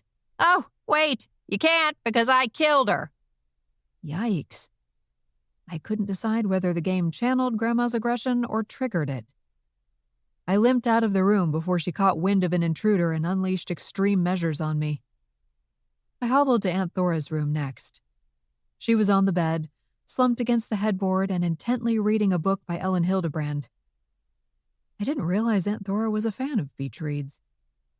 A cup of tea with a wedge of lemon rested on the bedside table, and Charlemagne was coiled on the pillow beside her with a brown teddy bear tucked in the middle. The python didn't seem to notice me as I inched into the room. I checked the top of the dresser and the bookshelves. The closet door was ajar, so I poked my head in there to see whether anything seemed amiss. A red sweater amidst a row of beige cardigans was the only thing that caught my eye. I spotted a few jars of herbs on a dresser and crossed the room to investigate. Aunt Thora dabbled in herbal magic more than the other two. Could she be to blame? There were no labels, so I bent over to sniff the herbs and see whether I could identify them. The scent of lavender shot straight up my nostrils. A fragment of paper stuck out from beneath one of the jars. I cast a quick glance over my shoulder at Aunt Thora. She was completely absorbed in the book. I carefully shifted the jar to read the note. For sleep aid spell. Well, that was a relief. As much as I wanted to get to the bottom of this, I would be thrilled to confirm Aunt Thora wasn't involved. Oh, Ellen, you've done it again. Aunt Thora closed the book and reached for a tissue. Why does everyone have to get cancer, though? She glanced at Charlemagne. There are other deadly diseases. Why not yellow fever or typhus or good old-fashioned cholera? Because it isn't the 1800s, I wanted to say. Aunt Thora stroked the python's scales. You're such good company, Charlemagne. You mind your forked tongue, and you only chew Esther's socks. I slipped into the hall and continued to my mother's bedroom. Music drifted through the gap in the door, and I recognized the smooth voice of Frank Sinatra. It was too early for a gentleman caller. Unless he called last night and had yet to leave. She did mention Hans from the library. I drew a courageous breath and peered inside. My mother sat cross-legged on the floor with her eyes closed. At first glance, she seemed to be meditating, until I noticed the copper bowl and the black candle flickering in front of her. My stomach dropped. As gently as I could, I pushed the door wide enough to allow me entry. I held my breath and hoped a squeaky hinge didn't give me away. Thankfully, Sinatra was crooning loud enough to mask any incidental noise. My mother's lips were moving, and I thought she might be singing along to Sinatra. It was only when I stood directly in front of her that I realized she was chanting. I strained to listen and recognized a few Latin words. A metal blade glinted on the floor beside her, and my shoulders tensed. Why couldn't it be a letter opener? Or a pair of tweezers? But no, it was a dagger. And the dagger meant blood magic. Powerful, dark magic. The kind of magic that kept her daughter invisible, perhaps? I surveyed the floor for signs of a grimoire or any other spell book. Her phone was face down on the bed. Whatever the spell was, she'd done it frequently enough to have it memorized. I stepped gingerly around the candle, careful not to extinguish the flame. I examined the vanity and the dresser, but I didn't see anything incriminating there. The vanity was covered in bottles and vials and jars. My mother owned enough products to open her own beauty supply store. Thong underwear and a lacy black bra hung on a small drying rack in the corner, and I averted my gaze. I didn't need any reminders of my mother's sexuality, thank you very much. The unwelcome and very detailed descriptions of her dates provided enough information to fuel my nightmares for years to come. Evanescent, my mother's voice rang out. An icy chill traveled down my spine. Evanescent was the Latin word for disappear. I tiptoed back to my mother as she lifted the dagger and sliced through her palm. Blood dripped into the bowl and she continued to chant. The flame grew in size and the orange glow intensified. Evanescent, my mother's voice rumbled. My own blood began to simmer. Why would she do this to me? I could have her shipped off to Otherworld with a single phone call to the FBM if I really wanted to. Didn't she realize that? Maybe she did. Maybe she was as conflicted about me as I was about her. Then again, my mother had always mocked my goody-two-shoes approach to life and my desire to work against the forces of evil. She never seemed conflicted regarding our different outlooks. She only seemed vaguely irritated. A puff of black smoke emanated from the bowl, and my mother opened her eyes and smiled. What do you think you're doing? I demanded. The dagger dropped to the floor, spraying droplets of blood in all directions. Eden Joy Fury, what do you think you're doing, sneaking up on me like that? I could have accidentally cut you. I ignored her. My whole body was shaking with anger. You're not supposed to do black magic. This is my home, and I will do whatever I please. Your badge has no power here. My eyebrows shot up. Excuse me? You heard me. You are in my sanctuary, and right now you're in here without permission. If you were anyone else, you'd need a warrant. I wasn't in the mood to argue the finer points of supernatural law. On the other hand, I couldn't let her think she was free to do as she pleased. She wasn't above the law, no matter what she believed. I'm a Federal Bureau of Magic agent, Mom, and my authority extends to this house whether you like it or not. She lifted her chin in defiance. I had to admit, even the skin on her neck was tight and smooth. No turkey waddle there. You seem to have no problem breaking the law when it suits you. Need I remind you of the many times you've enlisted my aid because you couldn't do your job without the help of black magic? Sometimes you have to fight fire with fire, I said. It was a weak excuse, and I knew it. I'm surprised you don't get dizzy from the constant swinging of your moral compass.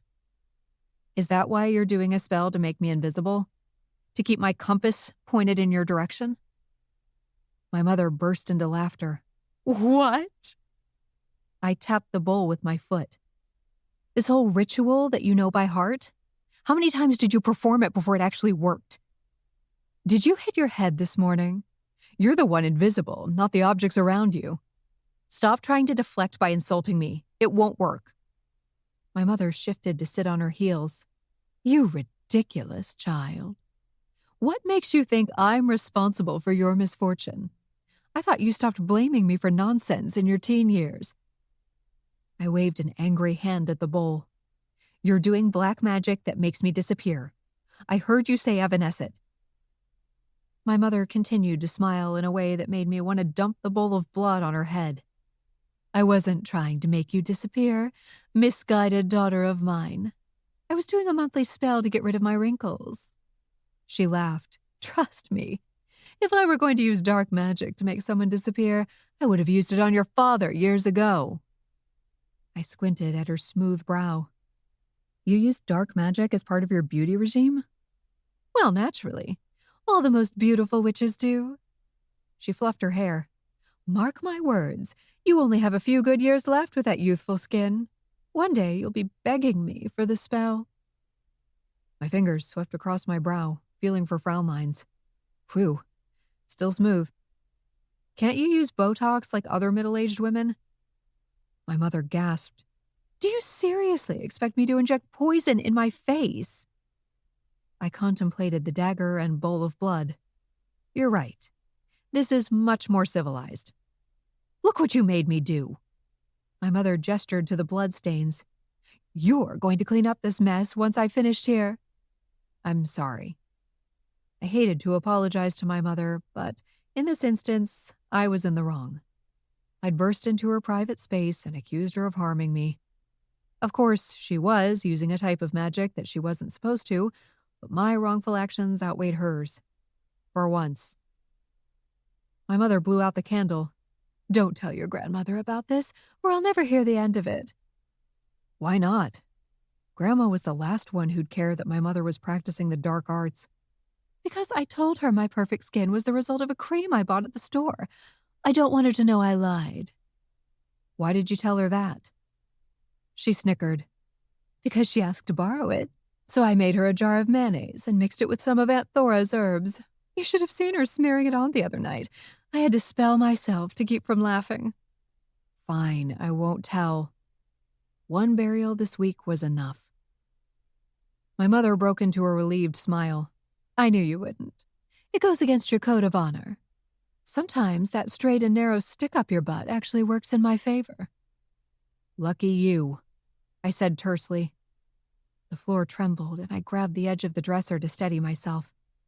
My mother picked up the bowl and held it against her chest. Another tremor, my mother said. If I wanted to subject myself to the whim of tectonic plates, I'd move to L.A. and shack up with Chris, that handsome actor. I frowned. Chris who? She flicked a casual finger. Evans, Hemsworth, Pine, Rock. You forgot Pratt.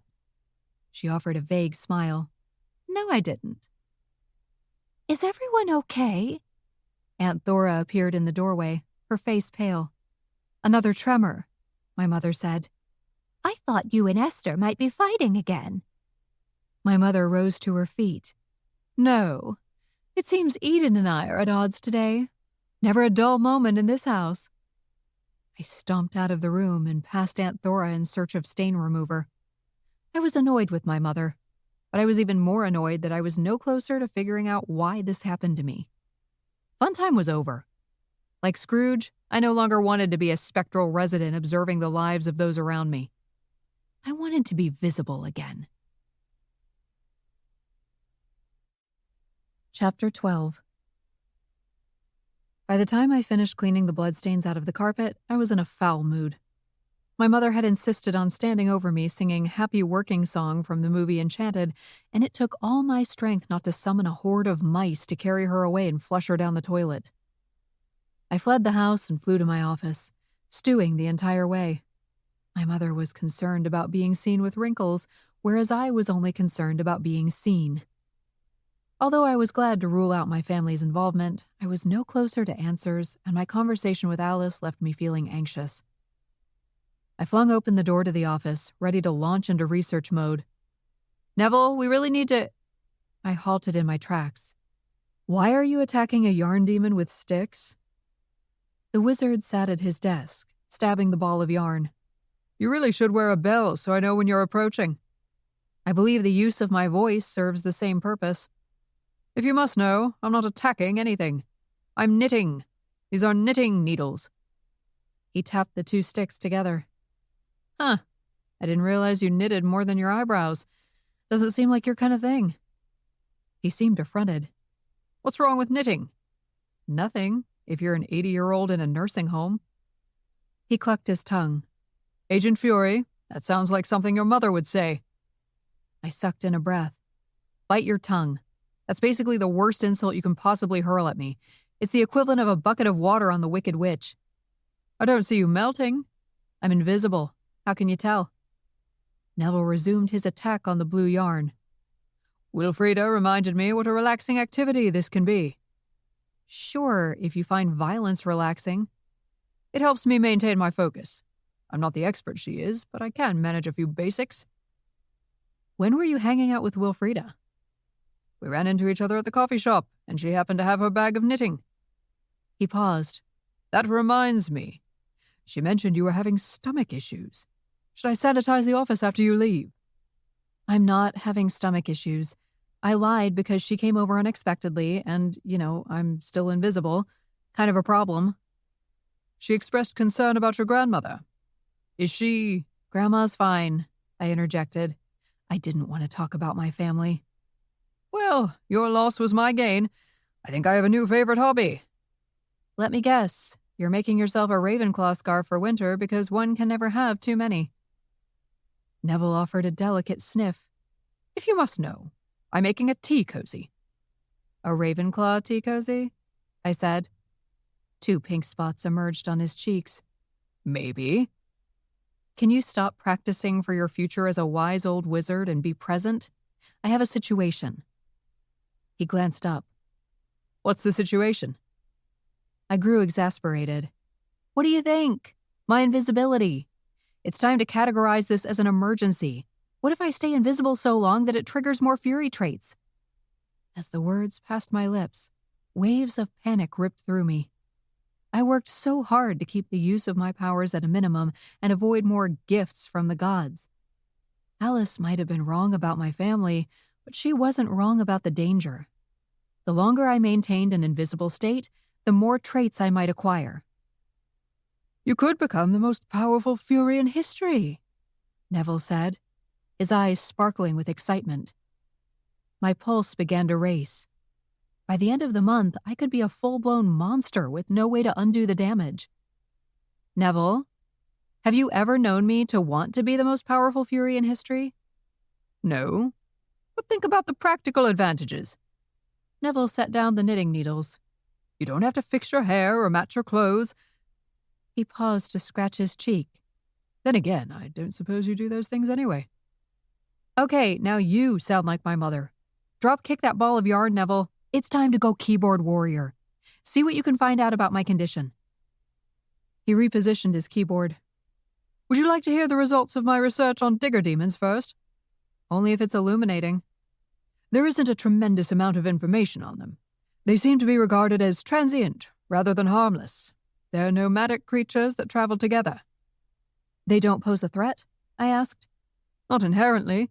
They're peaceful unless provoked. Then why are they here and not in Otherworld? I found a report that documented a faction of digger demons being harassed by a larger group of mole demons. There was a dispute over territory and the digger demons were displaced.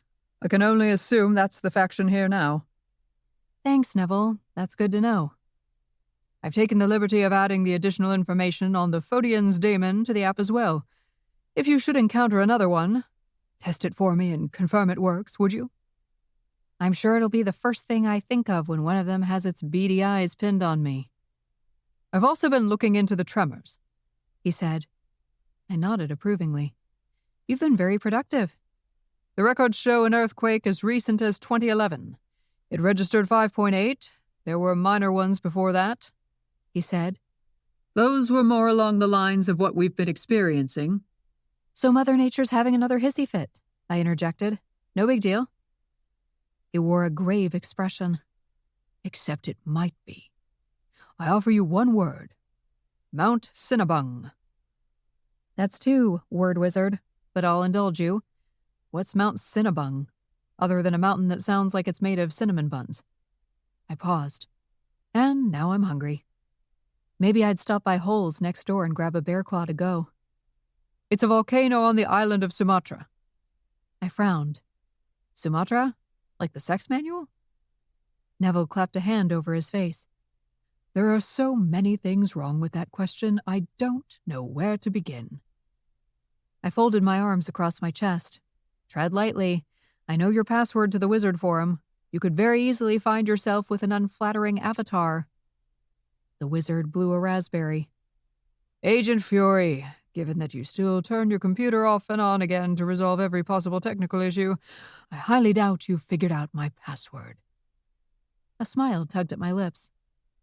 Princess Leia forever, I said, with an exclamation mark at the end. His mouth dropped open. How?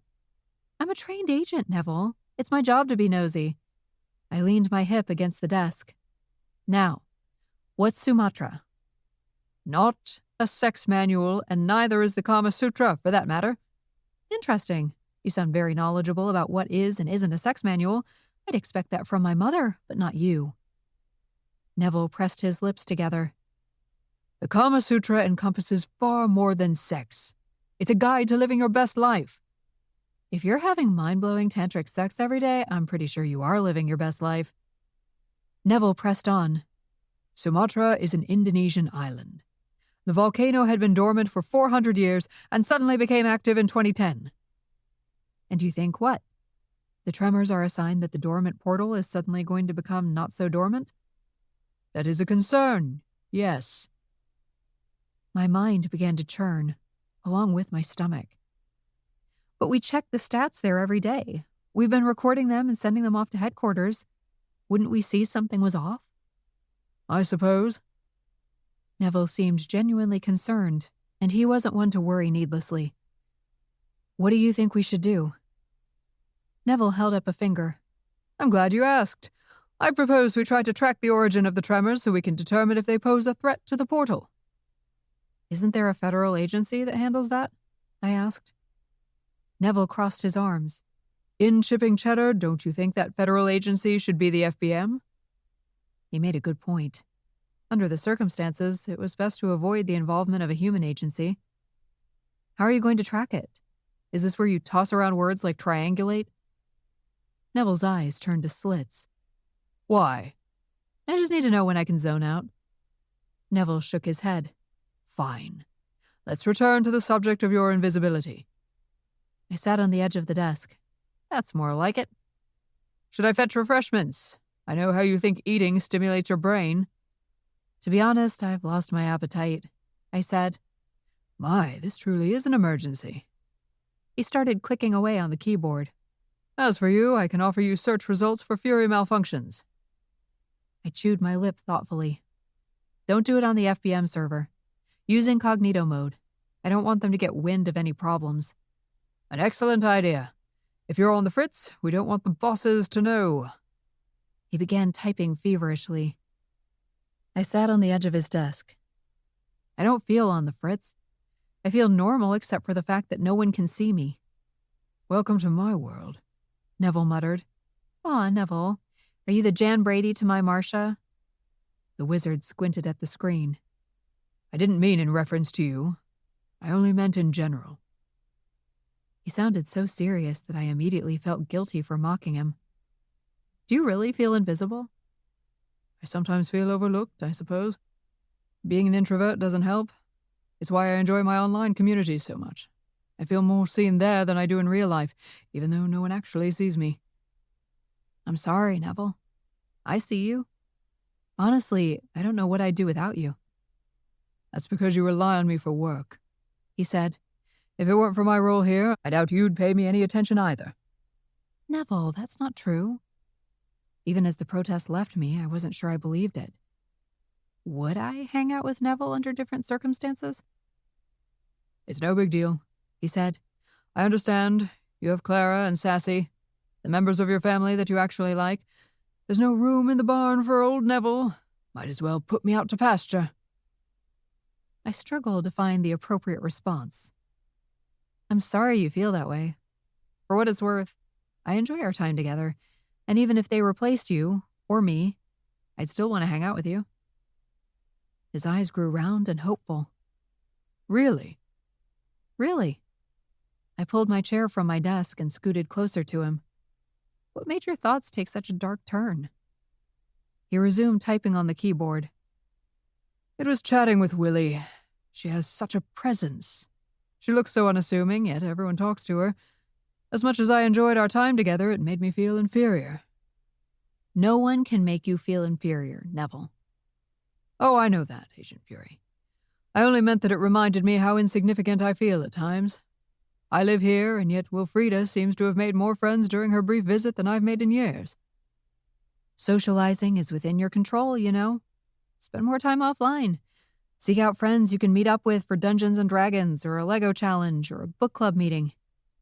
Or maybe I could go to the cheese wheel with you and Clara one evening. That might be fun. Sure, I said half-heartedly. Neville and I already spent an inordinate amount of time together. As much as I liked the wizard, I wasn't sure that adding him to my social calendar was the way forward. Neville leaned closer to the screen and a whoosh of air escaped him. Oh, my. I jumped behind him to peer over his shoulder. What, you found something?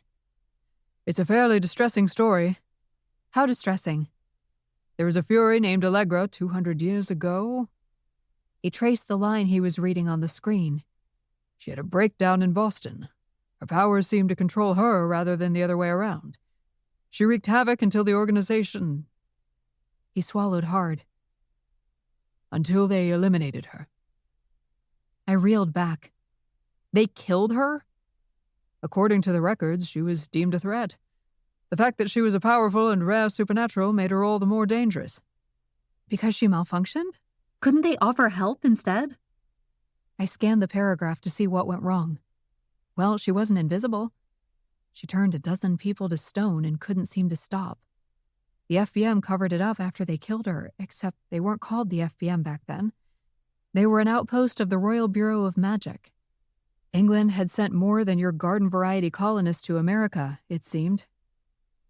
They failed to identify the source of her malfunction, Neville said. The report states that Allegra simply lost control of her abilities. I don't think that's what happened to me. I felt too normal. You can't control your invisibility, Neville said. What if that's only one step in the wrong direction? You think I might lose control of other traits? The thought was unnerving, especially in light of my performance at the vampire keg party. Maybe I enjoyed myself a little too much. Neville continued to read. There's more. What now? Allegra also turned a basket of puppies to stone before the agents murdered her? No, this isn't Allegra. It's about a Fury's invisibility. Neville leaned back in his chair. I do fear, Agent Fury, that if we can't restore you to your physical form soon, there's a danger you'll be lost to us forever. Lost as in no return to physical form. Ever. An immortal lifetime of invisibility? I'd be like Alice. A ghost. My heart began to race. Neville, we have to do something. I don't want to be a ghost. Haunting my family would get old very quickly. I didn't know how Alice endured it. It's worse than that, I'm afraid, Neville said. You won't be a ghost. When I say no return to physical form, I mean you'll simply fade into the ether. His expression clouded over.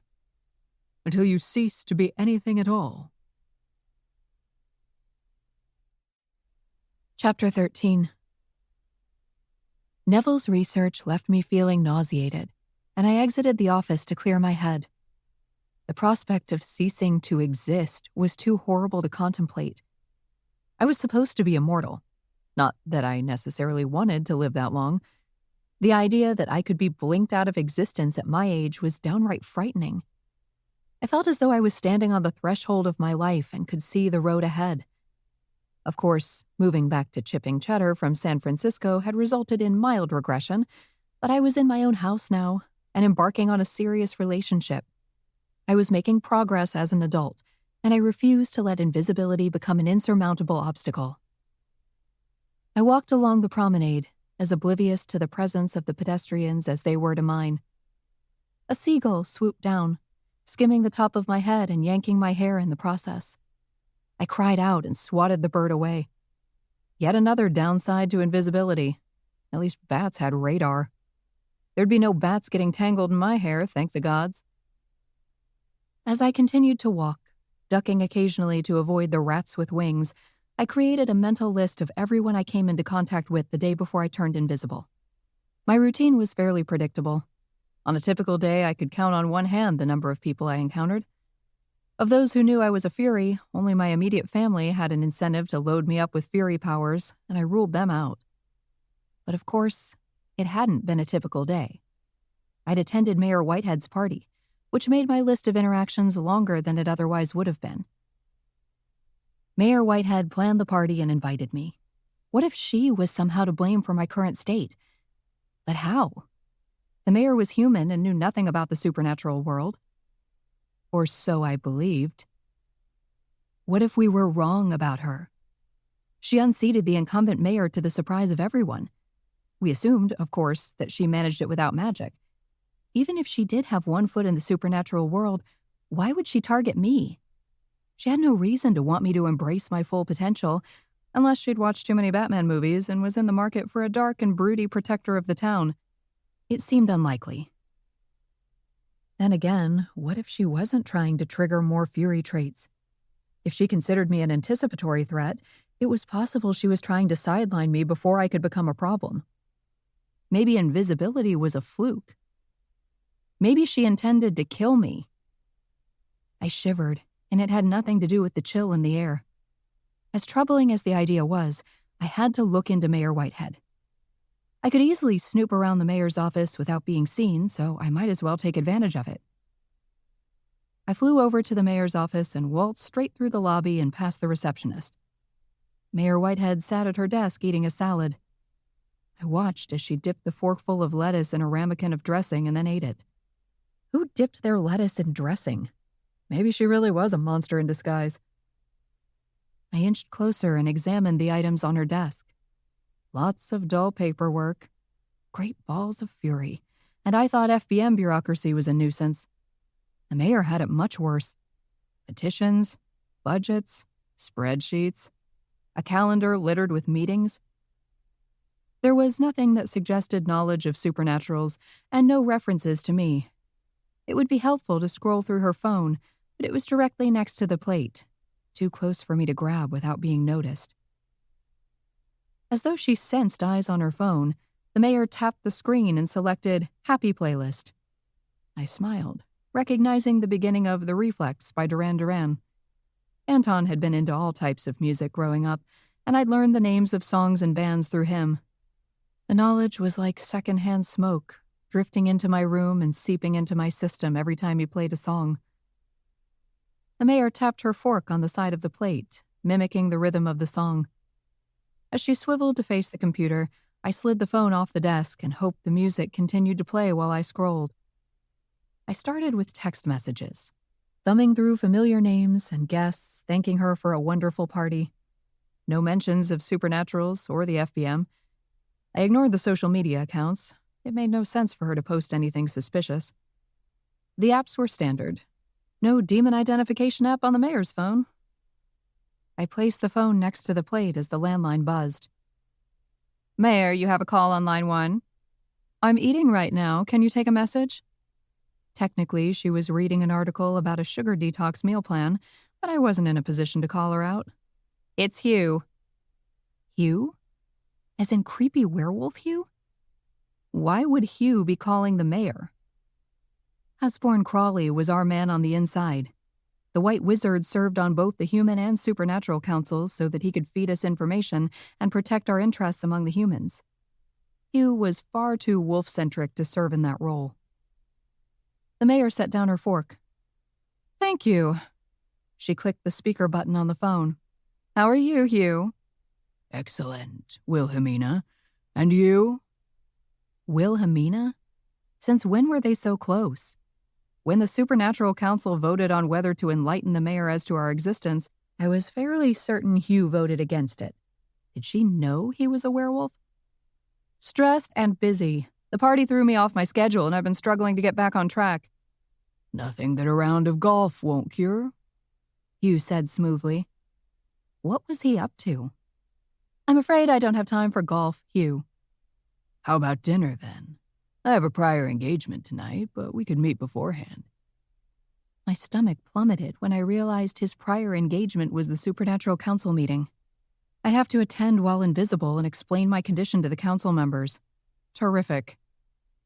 The mayor tapped her fingers on the desk, appearing to contemplate the offer. Say no. What reason could the mayor possibly have for agreeing to dinner with Hugh Phelps? The earliest I can do is 6, she said, although I heard a note of reluctance in her voice.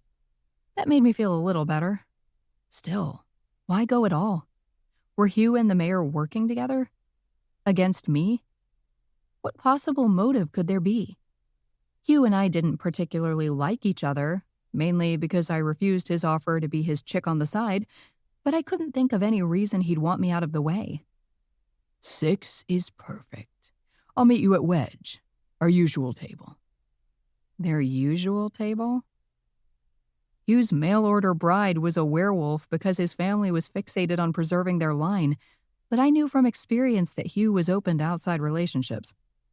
Mayor Whitehead struck me as a smart, sensible woman. What could she possibly see in Hugh?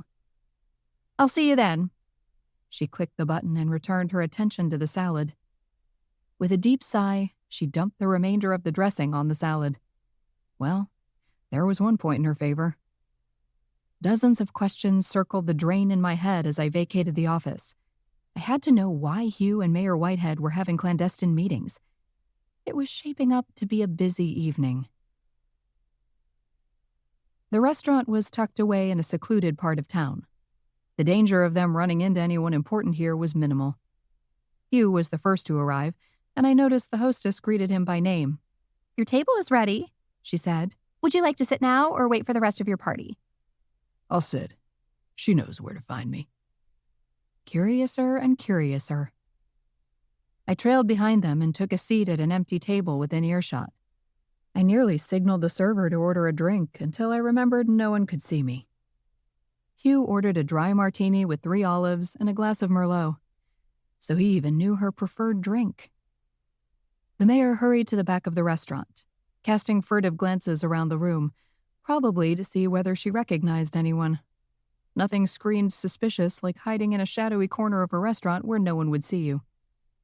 You look beautiful, as always, Hugh said. I took the liberty of ordering you a glass of red wine. The mayor planted herself across from him. I hope it's better than whatever was served at my party. I had to toss a whole glass. It was filled with sediment. She wrinkled her nose in disgust. I've always found the bar service here to be more than adequate. She unfolded a napkin and set it across her lap. You should have brought your wife. Her statement was like music to my jaded ears. I find it best not to involve her in my professional life, Hugh said. She gave him a sharp look. If we're going to continue to be seen in public together, it seems smart to include her. We don't want people to get the wrong idea. Yes, people like me. I definitely had many wrong ideas right now. Which one was the right idea remained to be seen. The server arrived with their drinks and a basket of bread. Should we order a bottle to go with the meal? He asked. I'll stick to water after this. She inclined her head toward the glass of Merlot. I have a busy day tomorrow, and too much wine gives me a headache. The server bowed slightly. I'll give you time to look over the menu. She hustled to the kitchen. Hugh slotted his fingers on the edge of the table. I'm sure wine isn't the only thing that gives you a headache these days. I hear Jason Swift is adding to his war chest. The mayor's shoulders tensed. I suppose that's why you called this meeting. Hugh leaned forward. You need me. She offered a reluctant nod. It seems that I do. Jason Swift was a lawyer with more money than integrity. Was he planning to run against Mayor Whitehead in the next election? He certainly had the deep pockets to wage a formidable campaign. On the other hand, everyone seemed to like the mayor, and almost no one liked Swift. Would a healthy campaign budget be enough to change their minds? Try not to look so disappointed, Hugh said. You're the mayor of a town, not an uninhabited island. You have to rely on more than yourself if you expect to get reelected. She swallowed a mouthful of wine. I finally signed off on Otto's motels. He might be a willing supporter. She avoided Hugh's gaze, clearly uncomfortable with the situation. That was smart, Hugh said. I didn't do it for that, the mayor said. The town needs a variety of options for tourists. If we expect to grow the economy, not everything can be aimed at upper middle class and above. I can speak to Otto, Hugh offered. See if he's interested in joining the team. There's no team, the mayor said quickly. Hugh drained his martini glass. We're not talking about a super PAC, Wilhelmina. Identifying potential supporters and campaign contributors is part of the process. You know that. The mayor stared at the breadbasket the way my mother looked at delivery men. Unlike my mother, however, the mayor resisted the urge to grab the bread. I think I should speak to Otto, the mayor said. He's relatively new to town. I see this as an opportunity to build a relationship with a local businessman. Hugh nodded. The party worked wonders for that. You had a great turnout. She smiled. And I have you to thank for that. The party was Hugh's idea? Interesting. Hugh sucked an olive off the toothpick. You have a beautiful home and a welcoming presence. Those are tools in your arsenal that need to be used more often. It was a good party, the mayor agreed. Chief Fox even brought his aunt. She took another sip of wine. He must like me well enough to bring an out-of-town relative to my party. Hugh wagged a finger. Chief Fox is very popular. You need to keep him in your pocket. The mayor bristled. He's not in my pocket. He's a friend and an excellent chief of police. And it doesn't hurt that he's very close to our resident FBI agent. She's another asset you shouldn't be afraid to use. I tensed. Hugh made it clear he suspected there was something romantic between the chief and me, but he had no proof, and I had to keep it that way. The werewolf was the kind of supernatural who would hold the knowledge over my head. He always seemed to have an agenda. It's nice to see another woman in a position of power, the mayor said. We need to support each other. Do you think she will? Hugh asked. Support you, that is. The mayor eyed the bread longingly. I don't see why not. We get along. You need to keep it that way. At least through the next election.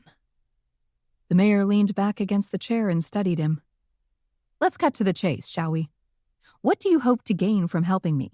We've been meeting for months, and you've yet to show your hand. Hugh licked his lips. Isn't it obvious? I'd like a position in your cabinet.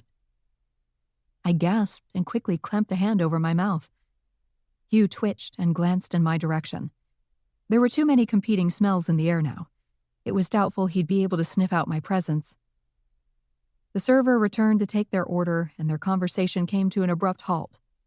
I waited on pins and needles to hear the rest of the conversation.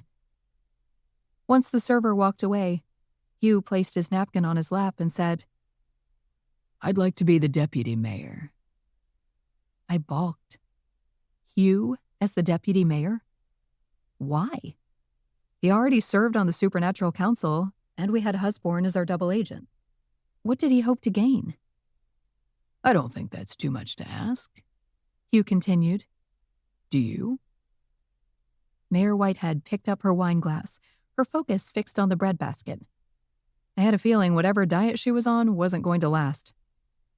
I'll consider it, she said. Hugh grinned. That's all I ask. Chapter 14. Chop House was busier than usual tonight. I noticed a long table set up for a 50th anniversary dinner and another couple celebrating an engagement. No doubt my cousin Raphael would be in the weeds until closing. I maneuvered past the tables and servers to look for the warlock in the kitchen. I spotted him lecturing 3 employees in white jackets. Each face looked greener than the next. You never cease to amaze me, Adam, Raphael said. The employee in the middle offered a hesitant smile. Thank you, Chef. You seem to get less talented with each attempt. Adam's pleased expression crumpled. Ask me how you can do better, Raphael said. Adam puffed out his chest. How can I do better, Chef? You can start by learning how to use a knife properly. I've seen arthritic women hold a barbell with more skill. I've seen preschoolers hopped up on candy hold scissors with a steadier hand. I've seen... The color drained from Adam's face. I get the idea, Chef. Do you? Raphael picked up the knife from the chopping board and held it up to the light.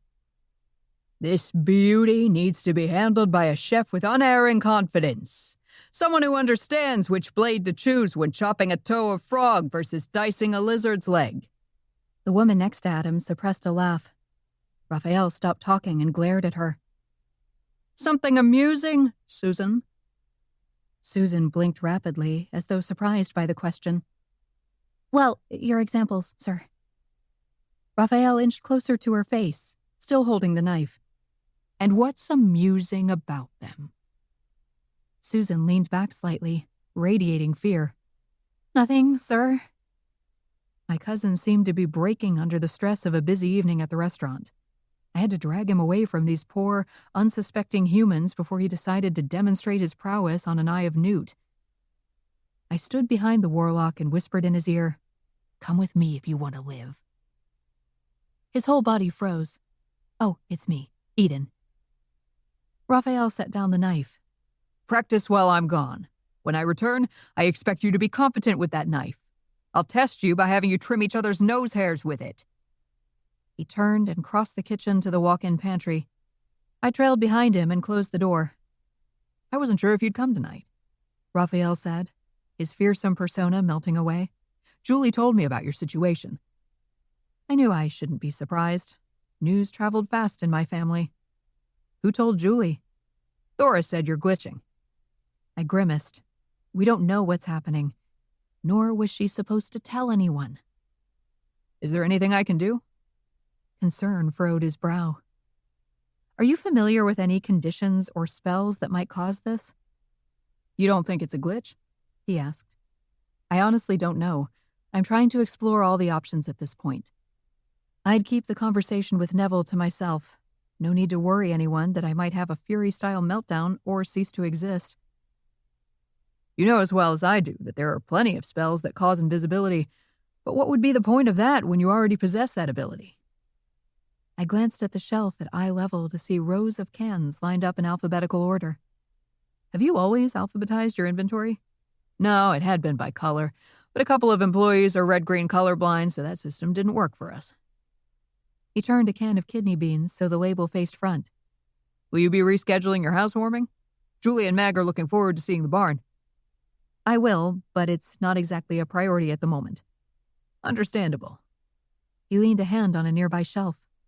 Have you experienced any other unstable traits? You mean, does my snake hair have a mind of its own? He wore a vague smile. That image is more amusing than it should be. I've been able to control everything else. Did you overuse your invisibility prior to getting stuck? No, I woke up like this after the mayor's party. I never overuse my traits. He drummed his fingers on the shelf, thinking. That's true. If anything, you underutilize them. I smiled. You really are family, aren't you? And you haven't accrued any new traits since you've been stuck? Not yet, although that fear was never far from my thoughts. His dark eyes seemed to assess invisible me.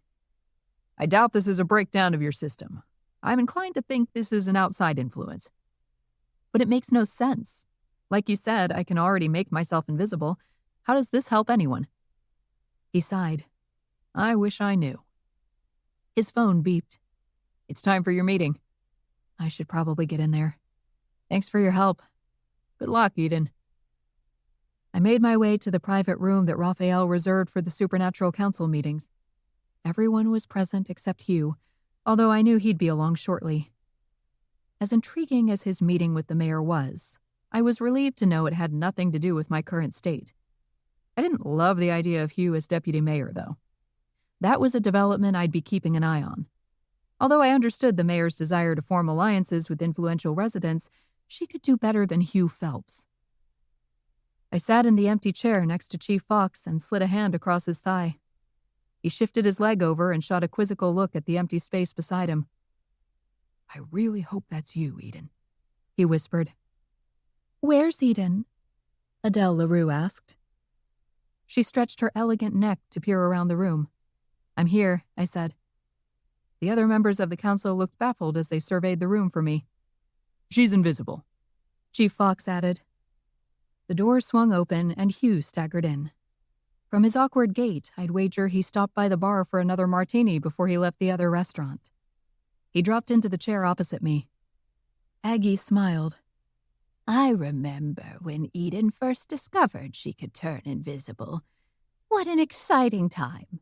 So much mischief to be had.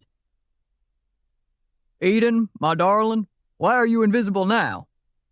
Husborn asked. Because I can't seem to make myself visible again, I admitted. But Neville and I are working on it. Adele toyed with her string of pearls. How long have you been stuck like this? Since Sunday morning, I said. Sunday morning? Why didn't you report this sooner? Hugh asked. Because I thought I could resolve it quickly, but I haven't been able to. It hurt to say the words out loud. I can't figure out if it's a glitch or due to outside interference. Adele gave me a pointed look. Or inside interference. Have you spoken to your family? It's not my family, I said firmly. No, they would have admitted it, Aggie said. They'd want you to know they bested you. It has to be a supernatural, Husborn said. They're the only ones with the ability and the knowledge. Aggie's brow creased. But unlikely to be a vampire or a werewolf unless they've hired someone or bought a spell. But why invisibility? Chief Fox asked. It seems like a strange choice. Seems more like a prank, Husborn agreed. Not a very funny one, I said. I always wanted the power of invisibility, Hugh mused. Turn yourself into a middle-aged woman and you'll get your wish, Adele said. The whole experience lost its shine pretty quickly, I said. I'm ready to be back to normal. Have you thought about a reversal spell? Adele asked. Husborn or I could give it a try. I'm open to any ideas at this point, I said. I omitted Neville's research results. I didn't want to give anyone the idea of locking me up for my own good. Let me text Corinne and see if she's free later, Adele said. Power of 3 would be better, Hugh said. Might want to include Rosalie. I cringed. Hugh knew perfectly well that Rosalie couldn't always be trusted in these situations. She wasn't the most competent witch, and Adele knew it, although she rarely acknowledged her daughter's shortcomings. She was pretty much the opposite of my mother. Adele glared at him. I won't tell you how to be a werewolf, and you won't tell me how to be a witch. Capiche? Hugh chuckled.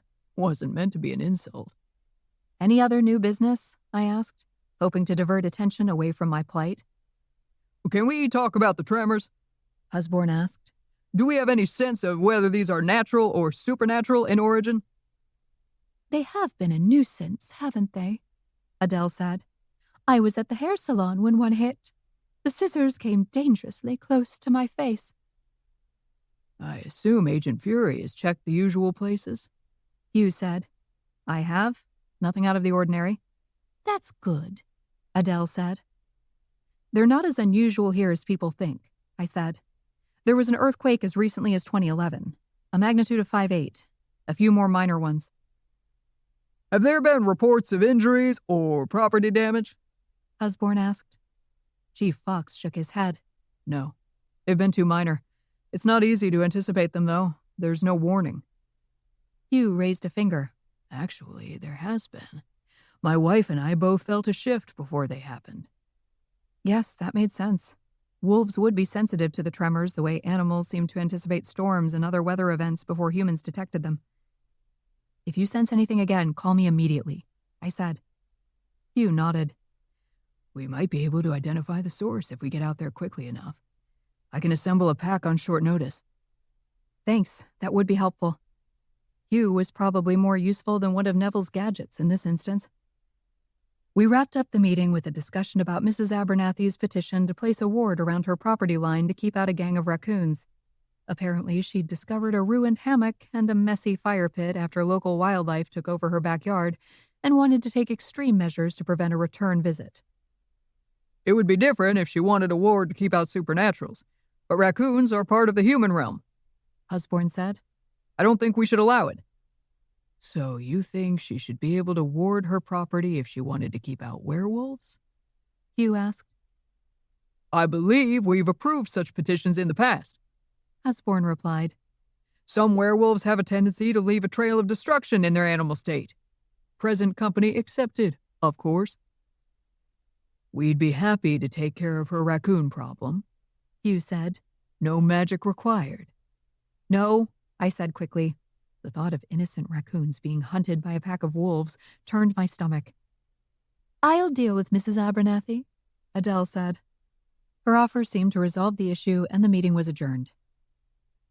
Aunt Willie has plans tonight, if you're free, the chief whispered. I laughed. Are you sure she's in town to visit you? What can I say? She's a social butterfly. I would love to, but I can't, I said. I'm sorry. I need to figure this out. I was even sorrier that I couldn't spend time with his aunt. I'd planned to ply her full of alcohol during her visit and encourage her to share all her nephew's embarrassing childhood stories. Is there anything I can do to help you? He asked. I'll be fine, thanks. I raised my voice. Hugh, can you stay behind? I'd like to talk to you about assembling the pack. The werewolf dipped his head. Of course. Eden, I hope to see you again soon, Aggie said. I'm sure you will. I tried to sound more certain than I felt. Hugh and I remained seated while we waited for everyone else to clear the room. As the door clicked closed behind the chief, Hugh's mouth twisted into a wry grin. The two of us alone in a room, just the way I like it. And if this invisibility thing were the other way around, it would be just the way I like it. He chuckled. Eden, why do I get the sense that your request for this little meeting has nothing to do with the pack? How astute. He cocked his head. Do you think there's something I can do about your predicament? You do remember that magic isn't in my wheelhouse. Oh, I'm aware.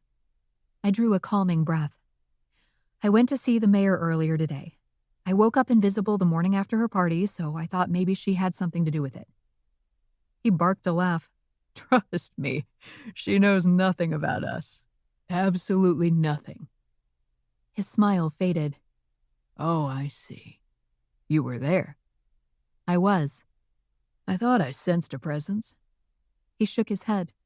I should have trusted my instincts. Would you have said anything differently? He wrapped his hands around his knee. I guess not. It won't be a secret forever. Why do you want a position in her cabinet? Why else? Power, prestige. The supernatural council is secret. No one except other supernaturals know that I serve on our behalf. You're the official werewolf cheerleader. What do you care about being viewed favorably by humans? He squared his shoulders. In case you haven't noticed, Eden, I have an ego. I want to be more respected in this town. I see how people react to you as an FBM agent, how they react to the chief, the mayor. I want that for myself. He hesitated.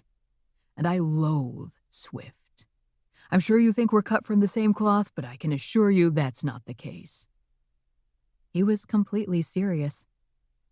There's no nefarious plan? Afraid not. Sorry to disappoint you.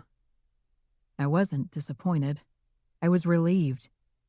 I don't want to see Swift as mayor either. The lawyer would only take the position to serve his own interests, not those of his constituents. He leaned forward eagerly. Then we can count on your support? In my capacity as a private citizen, yes, I said. And your boyfriend? He prompted. I stiffened. Chief Fox is not my boyfriend. Hugh laughed lightly. Deny it all you want, Eden. You even smell like each other. Any supernatural with half a nose can tell you that. Chief Fox likes the mayor. That's as much as I know. Hugh rubbed his jawline. It would be a shame if your little clandestine affair were exposed when you've taken such great pains to keep it secret. No need to threaten me, Hugh. I told you we like the mayor and neither of us like Swift. It's a no-brainer. Good to know. He pushed back his chair to stand. Let me know when you're in need of the pack. We'll do what we can. I regarded the werewolf, feeling mixed emotions. Hugh frustrated me on every level. The werewolf could be a misguided jackass, and yet there was also something inherently decent about him. My mind wandered back to Anton's comment at Gina's house. When will you learn that the world isn't as black and white as you want it to be? The world, Hugh, whatever next, my family? Perish the thought. Care for a drink at the bar? Hugh asked. I'm not quite ready to go home. That mail-order bride thing was a real success story, huh? He scowled. We have an arrangement that works for both of us. So you keep telling me. I'm beginning to think you keep her chained in your attic. She's not averse to a little creative lovemaking. I clutched my stomach. Need I remind you that I just ate? I might be invisible, but my vomit isn't. He opened the door and motioned for me to go first. I suppose you're going to see the chief now. None of your business, Hugh. Enjoy your evening. Whatever or whoever you do, he called. I rolled my eyes and sauntered out of the restaurant. It was time to see a witch about a spell. Chapter 15. On the way to Magic Beans, I called to let Clara know I was still invisible. You sound worried, Clara said. How about that? The empath doesn't even need to touch me to sense my distress. That's called a best friend, Clara said. I halted in my tracks when I caught sight of Wilfreda further along the sidewalk. Hey, there's the chief's aunt. Is she with the chief? No, he was at the council meeting with me, I said. I watched as Wilfreda stopped in front of a shop to admire something in the window. It's dark outside. Maybe she shouldn't be wandering around by herself in an unfamiliar town. Clara laughed. Eden, this is chipping Cheddar. She has a better chance of being accosted by a wheel of cheese than a stranger. He mentioned she had plans tonight. I'm going to see where she's headed. I'll talk to you later. I hung up the phone and hurried to catch up to Wilfreda. I almost reached her when the earth trembled beneath our feet and Wilfreda nearly lost her balance. She threw a hand against the window to steady herself. Goodness gracious me, she breathed. I heard a creaking noise and looked up to see a huge sign leaning precariously forward above the spot where Wilfreda stood. The tremor must have loosened it. A strong wind blew open her jacket and she grabbed the sides to close them again. She was so intent on buttoning the jacket that she missed the sound of metal groaning. There was a snap, and the sign tipped forward and plummeted. I vaulted into the air and caught the heavy sign before it made a pancake of Sawyer's beloved aunt. I lowered myself to the pavement behind her and left the sign leaning against the neighboring building. Wilfreda didn't see a thing. She'd continued down the block, humming to herself. I even recognized the song, Marry the Man Today from Guys and Dolls. Aunt Thora had introduced me to musicals when I was an adolescent, and we'd gone through a phase of watching everything we could get our hands on. She knew them all and seemed pleased I was a willing accomplice, as she couldn't convince anyone else to enjoy them with her. The only musical my mother was keen to watch involved Magic Mike. Wilfreda rounded the corner and I quickly followed.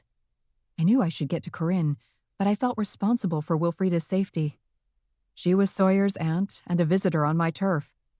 If the police and the FBM couldn't keep her safe in a sleepy town like Chipping Cheddar, we should turn in our badges right now. Her phone rang and she stopped to fish it out of her Vera Bradley shoulder bag. Hello? Yes, it's nice to hear from you, she said. I strained to hear the voice on the other end. Wilfreda giggled and nodded her head as though the caller could see her. That sounds wonderful. I'll see you soon. Goodbye. She dropped the phone into her bag and walked smack into the chest of a tall, dark, and handsome stranger. Willie? He asked. Okay, maybe not a stranger. Gary, is that you?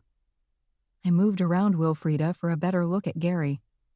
Upon closer inspection, I realized that he'd attended the mayor's party. Wilfreda must have befriended him there. She had no idea, of course, that her new friend was a vampire. Doing a little window shopping? He asked. I was. There's a lovely China tea set I have my eye on, but I'm wondering if it will break in my luggage on the ride home. Did you feel the earthquake a few minutes ago? Gary asked. Was it an earthquake? I thought maybe I had a dizzy spell. It seemed to be, he said. If you're finished browsing, can I interest you in a walk along the promenade? I frowned at Gary. I didn't like the way he was looking at Wilfreda, as though she would make a tasty midnight snack. Tisk, Gary. He knew perfectly well that humans were off the menu. I don't see why not. It's a beautiful evening, and I have a bit of time to kill, Wilfreda said. She tipped back her head. There are so many stars out tonight. And some shine brighter than the rest, Gary said. I resisted the urge to make a choking sound. Gary was trying a little too hard. He offered his arm, and they walked together toward the promenade. There was no way I was leaving her alone with Gary the overeager vampire. Corinne would have to wait. I trailed behind them and wondered whether the vampire would sense my presence once we were away from the distractions of downtown. There was nothing along the promenade except bushes and the bay. "How are you finding our little town?" Gary asked.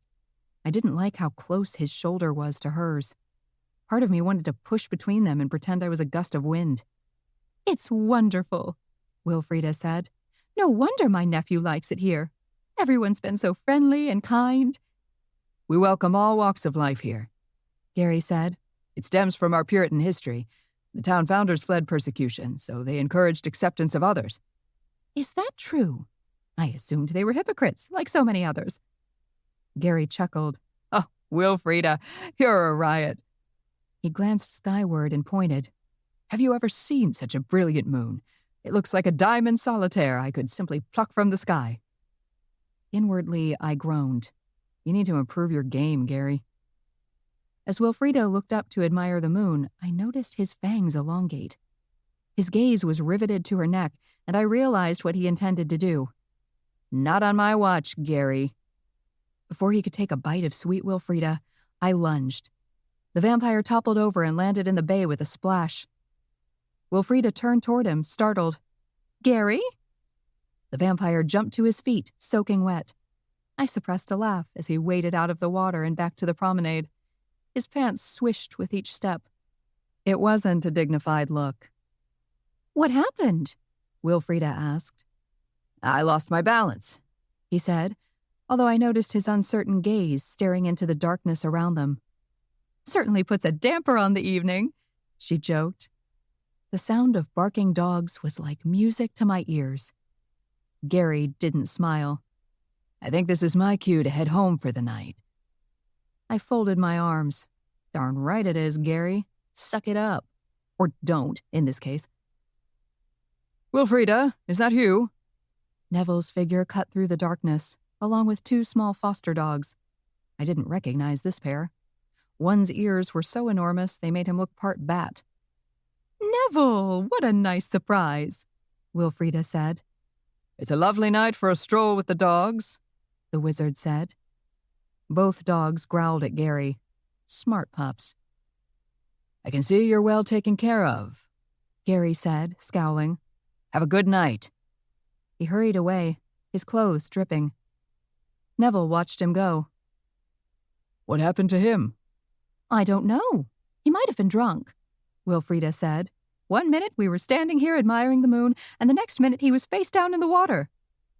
"How odd," Neville said, in a voice that suggested it was not odd at all. He knew I was here, somewhere. "She dodged a bloodthirsty bullet," I whispered in his ear. Wilfreda smiled at him. "What was that, dear?" "I'm thirsty," Neville said quickly. "Why don't I escort you back into town?" "That would be nice." Wilfreda surveyed the area and sighed. "I'm so glad Sawyer has made such terrific friends here. He deserves to be happy." "The community has embraced him with open arms. Even my dogs like him better than me." Wilfreda smiled. "He's always had a way with people and animals. They warmed to him immediately." Neville handed one of the leashes to Wilfreda. "I think I know where he gets it." I felt a stab of envy as I followed them. I wanted to get to know Wilfreda like this. Even though I could listen, I couldn't contribute. I was locked out of the conversation by necessity. Unlike conversations with my family that I actively avoided, I wanted to be a part of this discussion. "How's the knitting coming along?" she asked. "Wonderful, thank you. I found tutorials online as well. Who knew there was so much information out there?" By the time we arrived in the center of town, I was more desperate than ever to get back to be seen and heard. "You're sure you'll be okay on your own?" Neville asked. "The streets are well lit, and I'm meeting a friend soon," Wilfreda said, returning the leash. Neville inclined his head. Enjoy the rest of your evening. Same to you, dear. It was nice to see you again. Once she disappeared around the corner, I exhaled the breath I'd been holding. That was fortuitous, Neville said. What happened with Gary? He tried to bite her. Can you believe him? He'll be receiving a citation from the council first thing tomorrow. Maybe you should consider making invisibility part of your routine, he said. You could uncover a lot more crime that way. No, thanks. I think I've had enough of it for the foreseeable future. We parted ways at Magic Beans. A lone silhouette was visible inside. I opened the door, triggering a dainty bell. Corinne whipped around with a sponge in her hand. Who's there? It's me, Eden. Her head swiveled from left to right. Why can't I see you? I'm invisible. She lowered the sponge. Can you become visible again? It's kind of rude. Would that I could, Corinne. It's the reason I'm here. Your grandmother didn't tell you? No, but my phone is on Do Not Disturb. I'm trying to avoid distractions so I can close up faster. She set the sponge on the counter and untied her apron. Let me guess. You need my help to do a spell. Would you rather I ask my family? I asked pointedly. The LaRue witches didn't want to encourage dark magic in town any more than I did. She picked up her phone and scrolled through messages. Oh, wow, you're really stuck like this. So it seems. Your grandmother suggested trying a spell or two. See if you can reverse it. The witch flipped up her apron to rest on her shoulder. I doubt there's a spell powerful enough to fight a fury trait. I'm not sure whether it is my own trait at work. Either way, I'm running out of options. I had to cancel my housewarming party and lie to the chief's aunt. Do you have any idea how hard it is to lie to a sweet woman from Iowa? It feels like it should be a federal crime. Corinne smiled. Aunt Willie is great, isn't she? She's like the love child of Mary Poppins and Jimmy Crack Corn. She frowned. Who's Jimmy Crack Corn? I shrugged. I don't know, and I don't care. The witch assessed me a moment before heaving a sigh. Fine, I'll help you. Corinne, who are you talking to? Her mother emerged from the back room. Great balls of fury. Not Rosalie.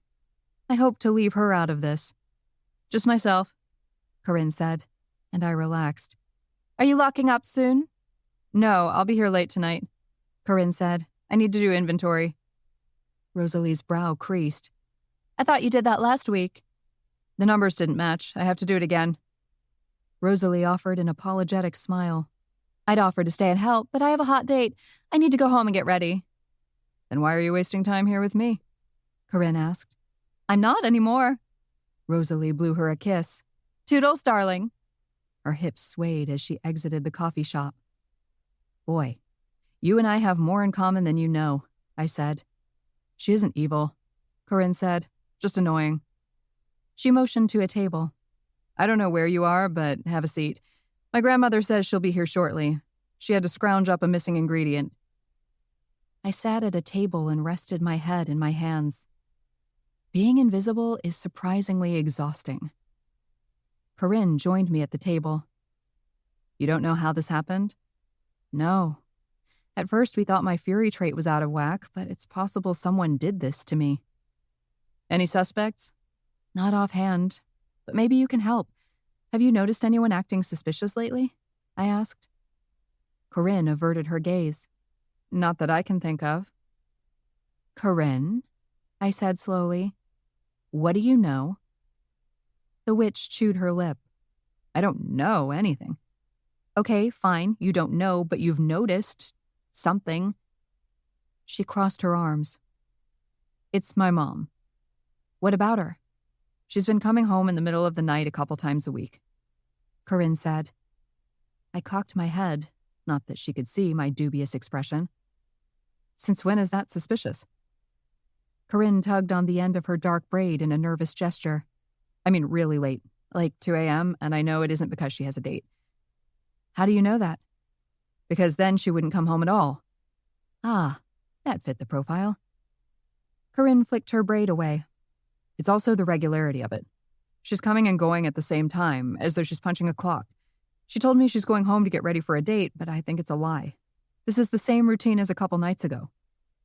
Is it possible she got a side job? Rosalie was a natural hustler. She'd pick up 10 jobs if they paid enough to tempt her. I doubt it. You haven't asked her or followed her? I asked. She shook her head. Part of me doesn't want to know.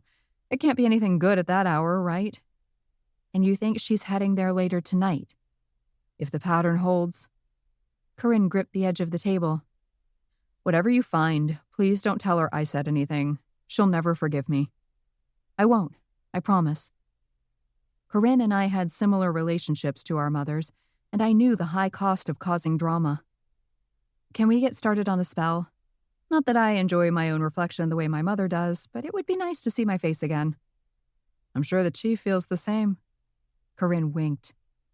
The bell above the door tinkled again. I came as quickly as I could. Adele strode into the coffee shop with a bag hoisted over each shoulder. I have everything we need. I'm glad somebody's got a handle on the situation, I said. Adele set the bags on the counter and began emptying the contents. I can't promise to undo whatever's been done to you, but we should be able to determine whether it's an active spell. I glanced at a container labeled snake's tongue. I don't need to ingest any of this, do I? No, Adele said. It's an ointment we need to rub on your bare skin. I shuddered. What did I do to deserve this? Corinne laughed. She's kidding. She paused. You're kidding, right? Adele placed the empty bags on the floor. I am. Corinne frowned at the peppermint and lavender stalks. We're making smudge sticks? Adele picked up a pair of scissors and started snipping sections of string. That we are, Mushery. If there's a spell at work, we're going to smoke it out. I'd better turn off the smoke detectors, Corinne said. We don't need the fire company showing up. Now, see, that's where you and my mother differ, I said. Corinne went to disable the smoke alarms while I helped Adele with the preparations. You don't have to burn me, do you? I asked. Adele remained fixated on her task. Eden, we're witches. The last thing we'd ever do is burn a woman to get to the truth. Fair point. Once Corinne returned, I observed grandmother and granddaughter working in tandem. There was a sense of harmony to their movements. Their connection to each other was palpable. I tried to picture myself in Corinne's shoes, working alongside my own grandmother, but the image refused to materialize. Grandma and I rarely worked toward the same goal, and we're at odds more often than not. We don't need to wait for the smudge sticks to dry before we use them? I asked. Not the way I do them, Adele said. She gestured for me to move to the center of the room. How will you know where I am? I asked. You're not a ghost, Adele said. We can touch you. The witches moved to stand on either side of me with a smudge stick in each hand. Exordesco, Adele said, and the smudge sticks began to burn.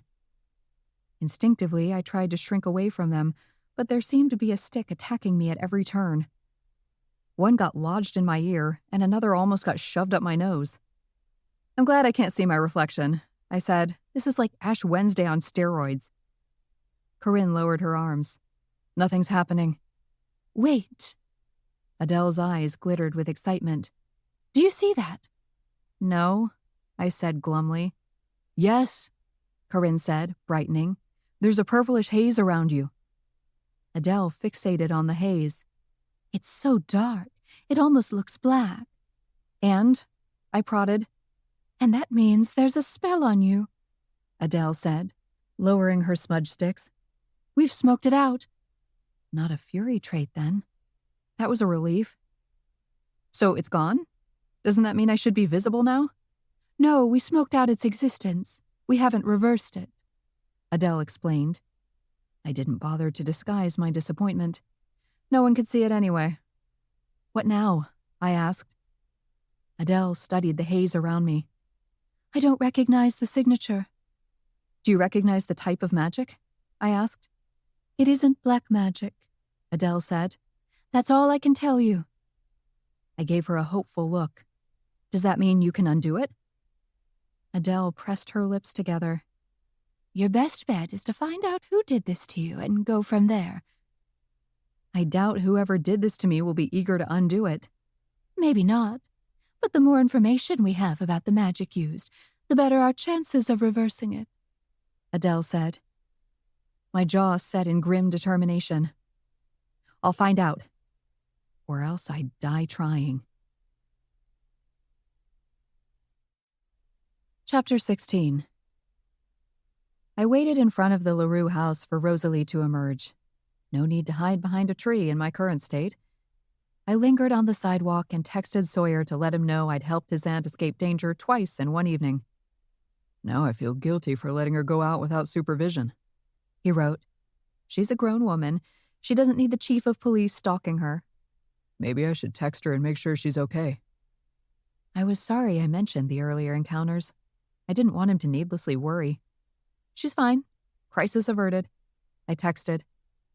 The front door opened, and Rosalie stepped outside wearing black leather pants, a sparkly silver top, and large hoop earrings. For someone not on a date, she certainly looked like she was on the prowl. Back on duty, I wrote. Stay safe, he wrote, punctuated by the poop emoji. I smiled. Am I in danger of encountering a poop demon? I recommend carrying a can of Lysol spray. You don't want to smell like work when you get home. Rosalie started her car and backed out of the driveway. Seriously, though, what's the deal with the poop emoji? Accident. What? You had an accident? Although it was hard to see the chief in an unsexy light, this might do the trick. No, I hit the emoji by accident. Which one did you mean to hit? The smiley one with a cowboy hat. I snorted. Liar. Fine. The heart. Which color? A plump red heart appeared on my screen, and I swooned. I didn't even realize I was capable of swooning until that moment. I'd watched plenty of movies where swooning was involved. Gone with the Wind, Grease, Dirty Dancing. But this was the first time that I, Eden Joy Fury, actually swooned. It was nice.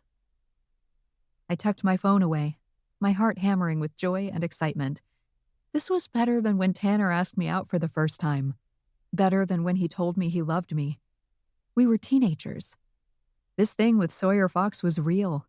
It had legs, as my father would say, as long as my family didn't get wind of it.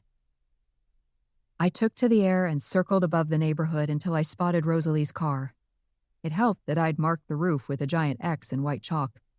The next rainfall would wash it away, and I was the only one with an aerial view of it. The white X traveled across town and turned down a side street that ran perpendicular to the bay. She parked on a lonely stretch and hurried down a narrow alley. I dropped to the ground and stood within earshot as Rosalie approached the bouncer.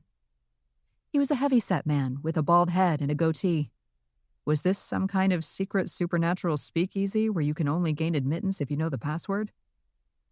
You're here to cause trouble again? The bouncer asked, smiling. You know me, Ronnie. I can't stay away. Do us all a favor and go easy tonight, Ronnie said. The boss doesn't want to clean up your mess. Rosalie winked. Anything for you? She sashayed past him and down 3 concrete steps. I rushed to follow her in case there was a ward in place. The underground space was nicely decorated with lights strung across the walls and ceiling and a giant upside-down cauldron serving as a bespoke chandelier. The room was a reasonable size, with about 25 tables arranged in front of a small stage. A bar was on the left, surrounded by a dozen patrons drinking and talking. A unisex restroom door was to my right. The tables were about 3/4 full. A cursory glance told me that everyone here was a supernatural. Rosalie greeted a couple at a nearby table before heading to the bar. I wondered whether she was meeting someone. Grey Goose and tonic, Rosalie said. The bartender smiled. No tequila tonight? No more this month, she said. I overdid it last time. No kidding, the bartender said. The place was in shambles. The boss was none too pleased. Oh, stop, Rosalie said with the wave of her hand. He loved every second of it. She left the place in shambles and they welcomed her back? What was going on? She'll be out in a minute, the bartender said. You might want to grab a seat now. He slid the glass across the counter. Have fun. Thanks, doll. Rosalie sipped her drink and eyed the stage. Start me a tab, would you? Sure thing. Rosalie greeted a few other patrons on her way to a table for 2. The table had a partially blocked view of the stage, which was probably why it was still available. What was she up to? Whatever it was, it couldn't be good. If she were hatching a scheme or meeting a co-conspirator, though, wouldn't it make more sense to meet in a smoky back room? That was how it was done in all the gangster movies I'd seen. Then again, Rosalie had a spirit of adventure and a penchant for trouble. If she was responsible for my invisibility, it was likely for no other purpose than to prank me. I slid into the chair across from her. She set her purse on the table and savored her drink. Her eyes were riveted to the stage. If someone was joining her, she didn't seem bothered whether they showed up. I debated my options. Maybe I could get a confession out of her before the performance began and avoid whatever jazz band was about to burst my eardrums. I hated jazz the way old men hated people on their lawn. "Good evening, Rosalie," I said. The witch jumped in her seat. "Who's there?" "It's Eden." Her eyes narrowed. "Why are you invisible?" "You don't know?" I asked. "Know what? That you can turn invisible? Honey, I'm aware of your talents. I just don't know why you're using them now." Her expression brightened. "Oh, wait, I do get it. Your family sent you, didn't they? They want to settle the score." "Settle what score?" Rosalie reached forward to touch me and hit my shoulder. "Why does everybody do that?" I complained.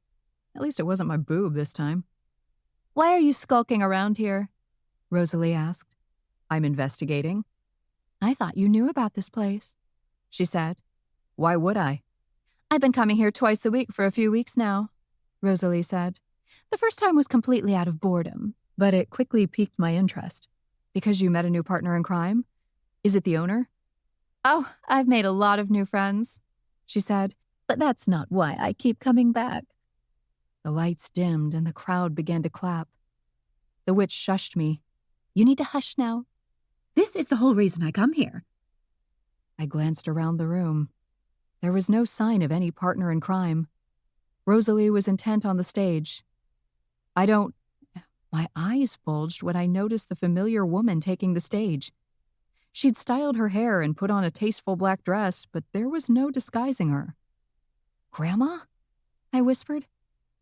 Rosalie's glossy red lips peeled into a smile. "Surprised?" "This is why you come here? To watch Grandma?"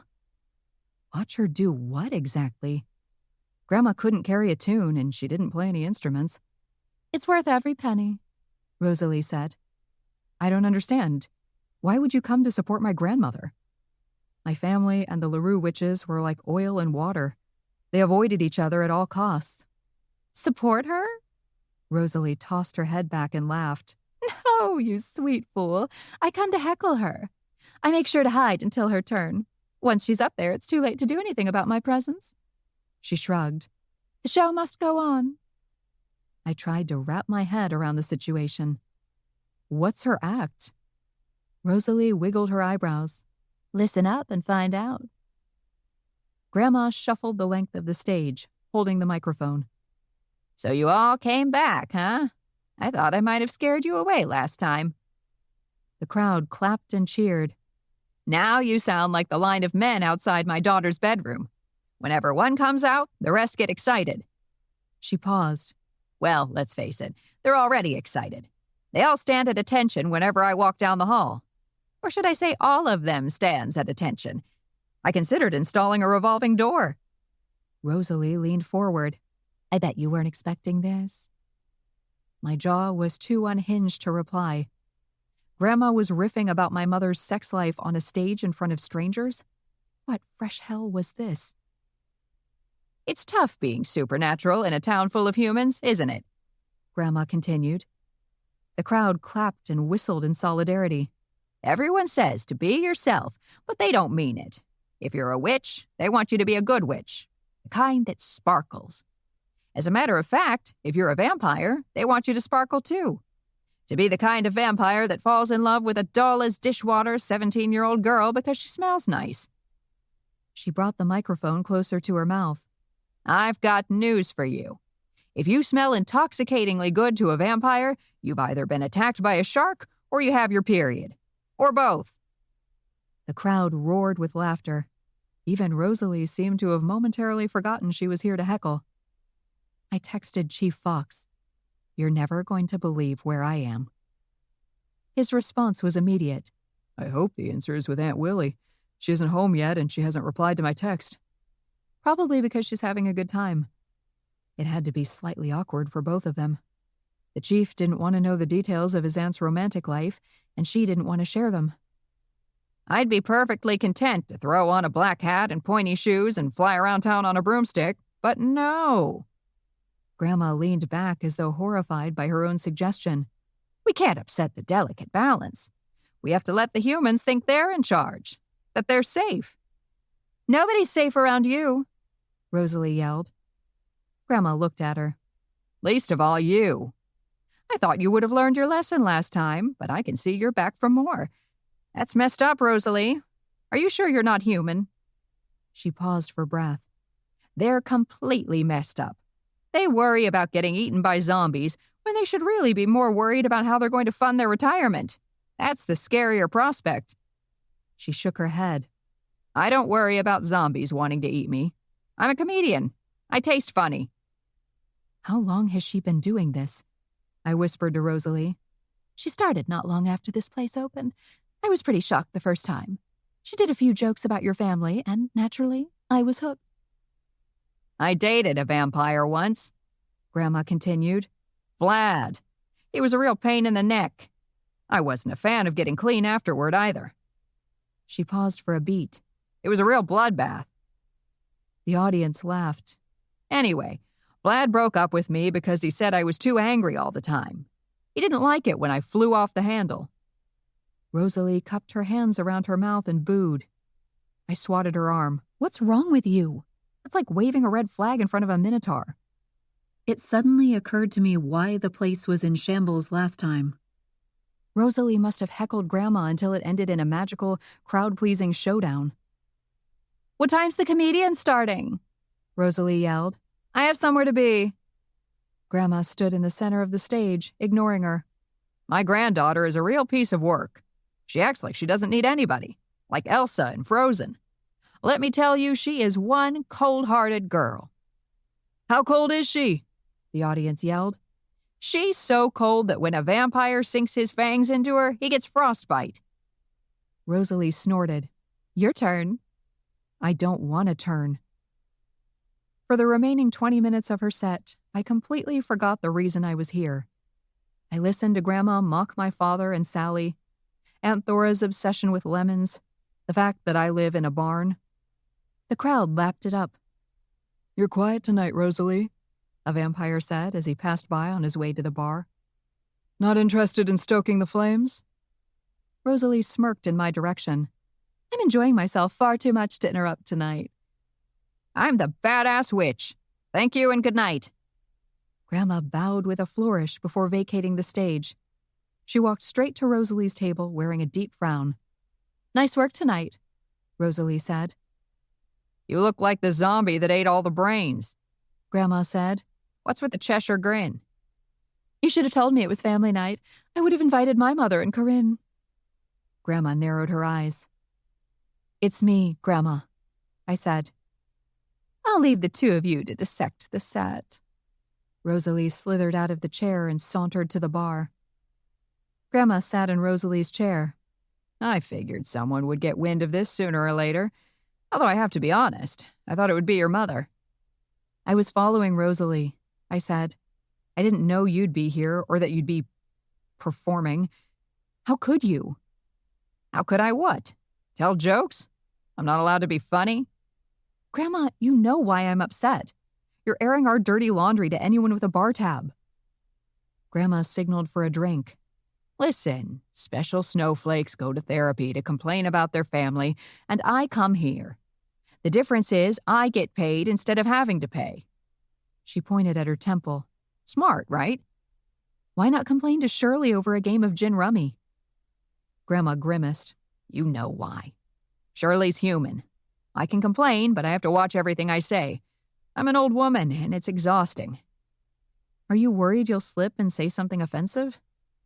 Grandma cackled. When have you ever known me to worry about a thing like that? Shirley is religious, I said. Maybe you're worried you'll lose her friendship. Oh, I mean I worry I'll slip and say something about magic or demons. Anyway, I like getting on stage, and I like that this club is for supernaturals only. It's also operating without a license, I said. Grandma's lips puckered. I figured you'd zero in on that. I can't let it continue. The waitress brought a drink from the bar and set it in front of her without a word. Why do you think I didn't want you to know? I think it's more to do with the fact that you're kvetching about me and everyone else in the family, I said. Fair enough. Grandma pointed a finger at me. But also because of your job. I knew this fell under your jurisdiction, and you're too much of a stickler to let anything slide. They could just apply for a license, I said. So you can turn it down? Why waste the energy? She was right. A supernaturals only club violated multiple regulations. I couldn't look the other way on this one. I should have known Rosalie would find a way to ruin it. We had a good thing going, too. Everyone enjoyed our punch-ups at the end of the night. I shook my head. I'll never understand you, Grandma. Grandma raised her glass. Right back at you, Toots. My phone vibrated, and I groaned when Hugh's name flashed on the screen. Because tonight wasn't weird enough. The text contained a single word. Incoming. Chapter 17. I bolted from the club without a backward glance and took to the air in search of the werewolves. Grandma's comedy act and the illegal speakeasy would have to wait. The pack was easy to spot, traveling across town in a tight formation. The wolves were an impressive sight as they streamed toward the north end of town. They moved as a unit, keeping pace with each other in a way that suggested they'd done this 100 times before. I felt an unexpected pang of longing. Those werewolves understood exactly what they were and where they belonged. I could be the greatest FBM agent in the world and still not have that. I was an anomaly. I would always be an anomaly. Sure, I had a family, but I wasn't like them. I wasn't a witch or a vengeance demon. My moral compass pointed in a different direction. I simply didn't fit. I shook off the mantle of negativity. If I didn't find a way to undo the invisibility spell, none of it would matter anyway. The air around me crackled with energy as another tremor rattled the town. This one was powerful enough to disturb the wolves' cadence and shake leaves from the trees. It didn't bode well that the tremors seemed to be increasing in frequency and intensity. It didn't fit with historical records. The pack raced across Davenport Park and streaked past the mound. It was then that I realized where they were headed. The vortex. But how? Neville and I had checked the portal and the vortex on previous occasions, and they were fine. One of us would have noticed if anything was amiss. As I flew closer, I saw that the wolves weren't alone at the vortex. A tall silhouette stood in the center of a stone circle drenched in candlelight. The figure wore a dark purple cloak, and the blade of a dagger glinted in the light. The wolves surrounded the circle, their growls rumbling like thunder. "What do you think you're doing?" the figure demanded. "Begone! You have no business here." I landed between the wolves and the circle, my wings spread wide.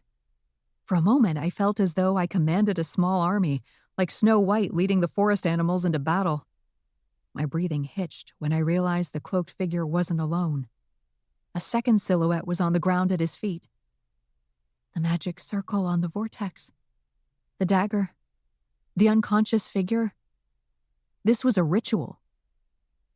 The figure lowered the cloak of his hood to reveal a face painted like a skeleton. As striking as the design was, it wasn't enough to disguise his cloud-like beard. "Nice makeup, Otto," I said. "Looks like you went a little heavy on the eyeliner, though. You might want to dial it down next time." The wizard squinted into the darkness. "Is that you, Eden? I didn't realize you traveled with an entourage." "You've got digger demons, I've got wolves. I know which one I'd choose in a fight." His lips peeled into a malevolent smile. "You don't know much about digger demons, do you, Eden?" The ground trembled again, and the still figure's head lolled to the side. My heart seized when I saw Wilfreda's face bathed in candlelight. Of course. Otto had mentioned a coffee date with her. She must have liked him enough to agree to go out with him again. Big mistake. Huge. The name is Agent Fury, I said. And if you've harmed a hair on that woman's head, you're going to find yourself on your knees begging for mercy from the kindly one. Otto stifled a laugh. The kindly one? I would think you could drum up a more intimidating moniker than that. I bristled with annoyance. It's a euphemism. Still, you might want to consider a nickname with a bit more pizzazz. He snapped his finger. Perhaps the Avenger. Avenger is taken. The angry one? He proposed. Sounds like the Hulk. He released a weary sigh. I suppose we're back to Eden, then. Let her go, Otto, I demanded.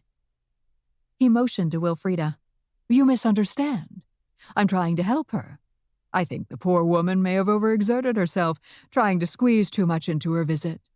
She seems to have passed out, and I'm hoping this spell revives her. Nice try, Skeletor. Do you know what my t-shirt says? Hard to tell, given that you're invisible. Why don't you make yourself visible again so I can read it? I'm happy to enlighten you.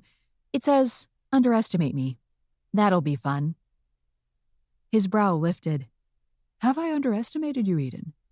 I think that remains to be seen. The name is Agent Fury, I said firmly. What did you do to her? Call off your hounds and I'll tell you. They're not my hounds, I said. They act independently. I asked them to track the source of the tremor, and here we are, right on schedule for whatever party you have planned. I just assumed we were all invited. The wizard craned his neck. Which one is Hugh Phelps? He's the leader of this canine cooperative, I gather. I cast a glance over my shoulder at Hugh's wolf form. How do you know Hugh? I'm a businessman, Eden. I made a point of meeting him at the mayor's party. I always do my research before I lay bricks in a town. My heart beat faster. This wasn't a random demon attack or a vampire kegger or an illegal club. This was a carefully calculated plan by a wizard with an agenda. A wizard who now had Wilfreda in a very vulnerable position. What did you do to her? I asked again. Otto exhaled, his nostrils flaring in annoyance. A simple potion. It acts as a sedative. Why bother to sedate her? Otto glanced at his unconscious date. She's a bright spark of a woman. I suppose I didn't want to see the fear in her eyes when she realized she was about to die. I'm not a complete monster. I beg to differ. I inched closer to the circle. Why involve her at all? She's innocent. Exactly the point. This spell is powerful and requires a human sacrifice, Otto said. Believe me, there are a few werewolves in town I would have happily chosen, but they wouldn't have activated the spell. The wolves behind me snarled and snapped their powerful jaws in response. What's so important that it's worth an innocent woman's life? I asked. Haven't you figured it out yet? He clucked his tongue. Oh, how very disappointing. You made it here in time with your kennel of puppies and still no idea. I tried to piece together what I knew. The tremors, the digger demons, the motels. Mount Cinnabung, I said. My legs grew weak at the mention of the formerly dormant volcano. This is about the portal. Otto clapped his hands together. Oh, there you go, Eden. Smarter than you look. The digger demons weren't only for building motels. They were also working underground all this time, trying to trigger the reopening of the dormant portal. My gaze flicked to the mound. Why would you want to open this portal when there are plenty of open portals already? Because those locations are too mature. There's simply no room for expansion there. I needed somewhere I could be first to market. It's purely a business decision, you see. Nothing personal. That's why chipping Cheddar is the ideal setting for my motels. Demons will be lining up to stay at my facilities while they figure out their next steps in a new realm. Otto wanted to reopen a dormant portal to make a buck. The paperwork you showed me, I began. Oh, completely legitimate. Of course, I didn't share the side project the demons would be working on. They're well compensated for the extra work, I can assure you. A breeze blew through the circle, causing his cloak to billow. His dark purple cloak. I closed my eyes for a second as the realization settled. You knew it was my job to keep an eye on the portal. Naturally. All part of my due diligence. I took my time deciding how to handle you, but once I learned you were a fury who was reluctant to embrace your true nature..." Otto shrugged. "A glass of spelled wine at the mayor's party, and the rest was easy. I made it slow acting, of course, so you would assume it was your own fury trait at work rather than a spell." I let him use my own insecurities against me. What a fool I'd been. I walked straight into his trap and fell down the wrong rabbit hole. While I was stumbling around town, more preoccupied with fury glitches than the unexplained tremors, Otto was carrying out his plan to open the portal.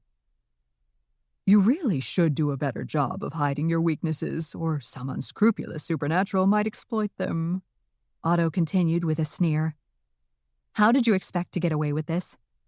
"Obviously, I didn't expect to be discovered," Otto said. "I assumed once the portal opened, it would keep law enforcement occupied and the underlying trigger would be forgotten." "Then you might have chosen a different sacrifice. Do you really think Chief Fox will care about demons running amok when his aunt is dead?" "He'll have no choice but to care. Besides, as far as he knows, she was in the wrong place at the wrong time when the portal opened and was simply overrun by demons embracing their freedom in a new world. No one would trace it back to me. The evidence would be trampled away by hooves and paws and sweeping tails." "He's a smart man and he loves his aunt. He would figure it out." Unlike Wilfreda, Otto had no idea that I was romantically involved with the chief of police and that I would do whatever it took to find his aunt's killer. Otto glanced at Wilfreda. "I'd like to get back to my spell if it's all the same to you." "You're joking, right?" "Why would I be joking? You don't think I'm going to stop now when I'm this close to reaching my goal?" "Because I'm here now." I made a sweeping gesture with my hand. "And I have a pack of werewolves at my disposal. At least one of us will survive to tell the tale." The werewolves crept forward. Their desire to pounce was palpable. "Is that all?" Otto asked in a mocking tone. "No. There's one more thing." I pushed up my imaginary sleeves and fixed him with a hard stare, not exactly intimidating when he couldn't see me. "What's that, Eden?" The wizard emphasized the use of my first name, once again trying to undermine my authority. The muscle in my cheek pulsed. He was about to be very, very sorry. "It's fury time," I said. Otto released a shrill whistle. The ground trembled beneath our feet and digger demons burst from the earth like soda exploding from a can. I'd leave the wolves to deal with the demons. I had to stop the ritual. The main reason my job existed was to keep an eye on the dormant portal. As much as I resented working for the FBM, I had no interest in disappointing them. I was more than happy to be considered a failure by my family, but I wasn't willing to fail the FBM or the residents of Chipping Cheddar. Even the humans were counting on me, although they didn't know it. Once again, invisibility was a bonus in this fight. While I tossed digger demons left and right, Otto continued his ritual, his eyes darting around anxiously for any sign of me. I had to reach him before he could hurt Wilfreda. The demons weren't powerful individually, but there were so many of them that it didn't matter. No wonder Otto was able to make such impressive progress on his motels. These demons behaved like beavers constructing a dam, working together and intent on a singular goal. I turned to see another horde of digger demons stampeding toward us. They kicked up so much dirt as they ran that they looked like a fast-moving cloud of dust. Employing underground demons had been a stroke of genius. It was the only way he managed to keep so many demons out of sight. Similar to my fight with the vampire frat pack, I let myself go. No one could see me. I let down my snake hair, spread my wings. I indulged my inner fury for a change. It was liberating to fight in my natural form. I felt stronger. "I don't want to hurt you," I yelled at the digger demons. They were the wizard's tools of destruction, but they weren't inherently bad. Otto hooked an arm around Wilfreda's neck and jerked her head up. A flash of metal caught my eye. "I'll kill her if you come any closer," he said. He pressed the blade of the dagger against her skin, and I was relieved he couldn't see the look of fear in my eyes. "What would be the point?" I asked, maintaining a calm demeanor. "If you kill her now, you won't be able to complete the spell." I paused, injecting steel into my voice. "And if you kill her, I'll kill you, and then your whole plan will be for nothing anyway." Confusion marred his features. "You won't kill me. I know that's not your style. I told you I did my homework." "It's self-defense, Otto. At least that's what I'll tell everyone. If you did your homework, then you also know that I have a sterling reputation." I took a step closer. "And more importantly, I will do anything for the people I care about. And I do mean anything." The wizard seemed to consider his options. "I think I'll take those odds," he finally said. It seemed I was out of time. I sprang forward and broke through the circle. His hubris must have kept him from warding it. If he didn't anticipate getting caught, why bother with a protection spell, right? His arrogance would be his undoing. I knocked the wizard to the ground. The dagger flew out of the circle and skidded across the soft earth. I grabbed both his arms and focused on siphoning his magic. His face and shoulders grew slack. "What did you do to me?" he whimpered. "If you don't know, you might want to consider improving your research skills, Otto." His magic coursed through my veins, and it felt as though a switch had been turned on. The absorption of his magic had broken the spell. The wizard's eyes widened at the sight of me. "No," he whispered. "If you think my hair looks bad now, you should have seen the snakes." He tried to lift his arm, probably to hit me with a spell, but he was too weak. He collapsed on the ground with a grunt. I raced toward the digger demons, blazing with the wizard's purple light. "Stand down!" I bellowed. The demons chittered amongst themselves. I had to convince them that I didn't want to hurt them. Otto had been using their skills for nefarious purposes, most likely without their knowledge. By all accounts, the digger demons had left Otherworld and were trying to establish peaceful lives in this realm. It seemed unlikely they'd want to open the floodgates and allow Otherworld creatures to pour into chipping Cheddar. They'd be opening the door and letting their past interfere with their fresh start. The demons remained rooted in place, observing the wolves with apprehension. They seemed unwilling to comply while the wolves were still a threat. I searched the darkness for Hugh, but couldn't find him. "Hugh, I need you." I winced at my choice of words. He'd be throwing them in my face later, I had no doubt. A buff silhouette emerged from the shadows. Not the first time I'd seen a half-naked Hugh, sadly. "I knew you'd come around eventually," he said. I ignored his smug expression. "Thanks for all your help, but I need you to send the pack home. I can take it from here." "What about them?" He tilted his head toward the circle where 2 wolves stood sentry at Wilfreda's limp body. "They can go too. I'll take care of her, thanks." Hugh bowed. "As you wish." He seemed to merge with the darkness. A howl rang out, and the rest of the wolves responded. The sound of their joined voices sent a chill down my spine. I kept a watchful eye on Wilfreda as the wolves left the area. This time, I faced the digger demons alone. I was back to being alone, to being just me. "The wolves have gone. I'm not your enemy." I dug my FBM badge out of my shorts pocket and showed it to them. "I'm Agent Eden Fury, and I can help you, but you need to do as I say." I directed them to return to their burrows for now until we could sort out next steps. Once they retreated, I conjured a cloaking spell to hide Otto until help arrived, and then texted Neville to alert the FBM to the situation. They'd need to send handlers to deal with Otto as soon as possible. As I ran over to the circle to check on Wilfreda, I was shocked to see a familiar figure striding across the grass. "Eden!" Chief Fox lit up when he saw me. "You're back!" I threw my arms around him, and Otto's words came flooding back to me. The wizard was right. I had to do a better job of hiding my weaknesses, and that included Chief Sawyer Fox. He was human, and it would be too easy for enemies to use my feelings against me. I couldn't put him in danger. Not from my family or anyone else. "How did you know I was here?" I asked. "I didn't." He nodded to his aunt. "I was getting worried, so I traced her phone to this location." The perks of having a nephew in law enforcement. "She's been sedated, but I think she's okay," I said. We crouched beside her. There was no sign of any cuts or bruises. "Aunt Willie, can you hear me?" the chief asked. She stirred and blinked open her eyes. Sawyer? She sat up and glanced around. Why are we out here in the dark? You don't remember coming here? I asked. She rubbed the back of her head. No, I have no idea what happened. Otto and I were having a drink, and the last thing I remember hearing was... She stopped and looked at me. Fury time. She laughed awkwardly. That doesn't make any sense, does it? The chief helped her to her feet. I'm glad I could track your phone. Let's get you checked out by a doctor. Verity will do it, I said. There's no need to worry about me. I'm fine. Wilfreda surveyed the area. Do you think there will be another tremor? I think we've experienced the last of them, I said.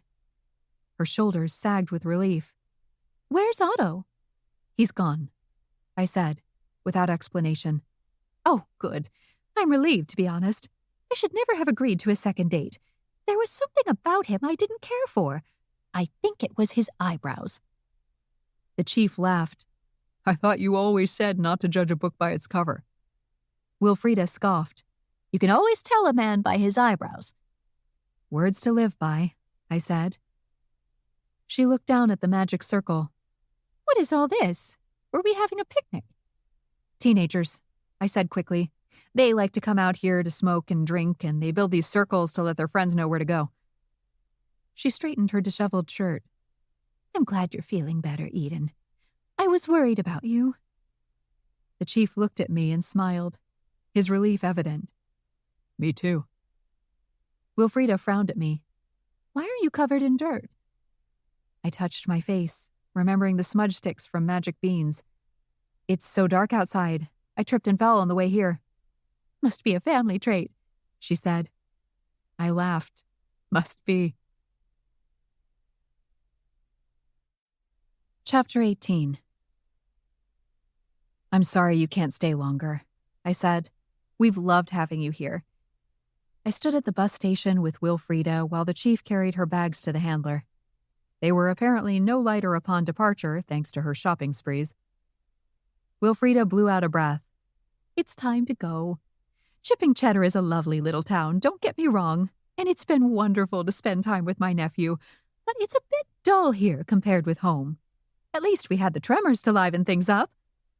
I bit the inside of my cheek to keep from laughing. Wilfreda reached into her tote bag. I have a parting gift for you. She produced a black and gold sweater with the word Hawkeyes emblazoned across the chest. I started knitting this for Sawyer before I came, but I'd like you to have it. I held the sweater against my chest to admire it. I guess I have to root for the Hawkeyes now. You can't argue with the sweater, she agreed. I didn't have the heart to ask her which sport they played. I'd ask the chief to remind me later. I tucked the sweater under my arm. Thank you, Wilfreda. Come back again soon so we can spend more time together. I'd love for the two of you to visit me in Iowa, although I get the feeling neither of you gets many vacation days. You work a lot. She patted my cheek. You take care of my nephew. Look after one another. We will, I said. And please let me know if there's anything else I can knit for you. Her eyes radiated hope. Anything at all, no matter how small. I wanted to say, don't hold your breath. Instead, I said, a pair of fuzzy dice for my rearview mirror would be great. Wilfreda gazed at me for a moment longer.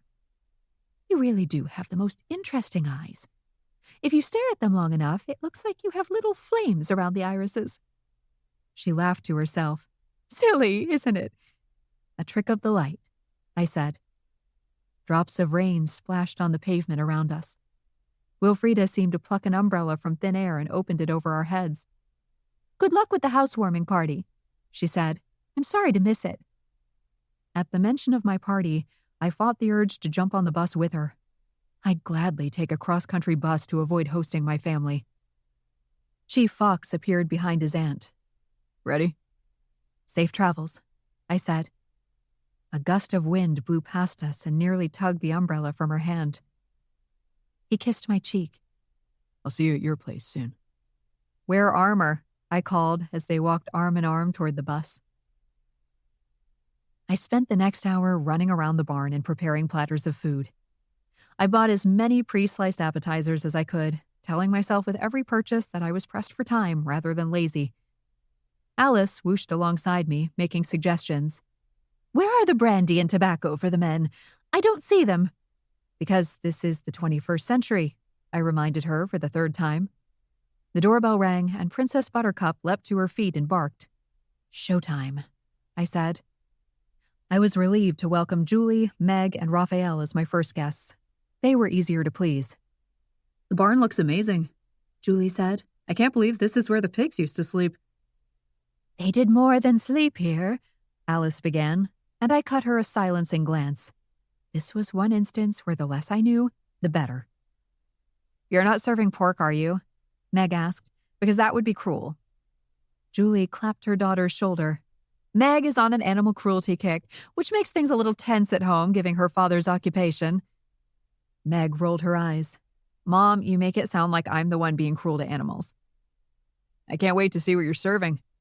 Raphael marched straight into the kitchen and stopped short when his gaze alighted on the island. "Where's the food?" I looked at the dozen platters of food on the island. "Are you looking for something in particular?" The warlock clucked his tongue.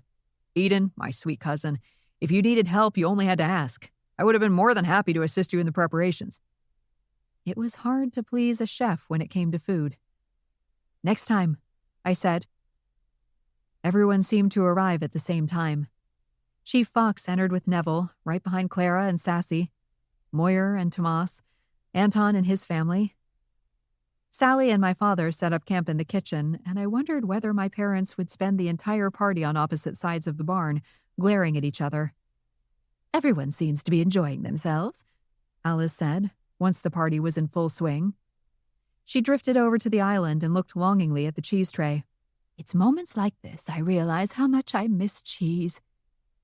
"It would be one of the main disadvantages to being dead," I agreed. "What would be?" Clara asked. "Not being able to eat cheese." I popped a slice into my mouth and relished the taste. It felt good to be alive.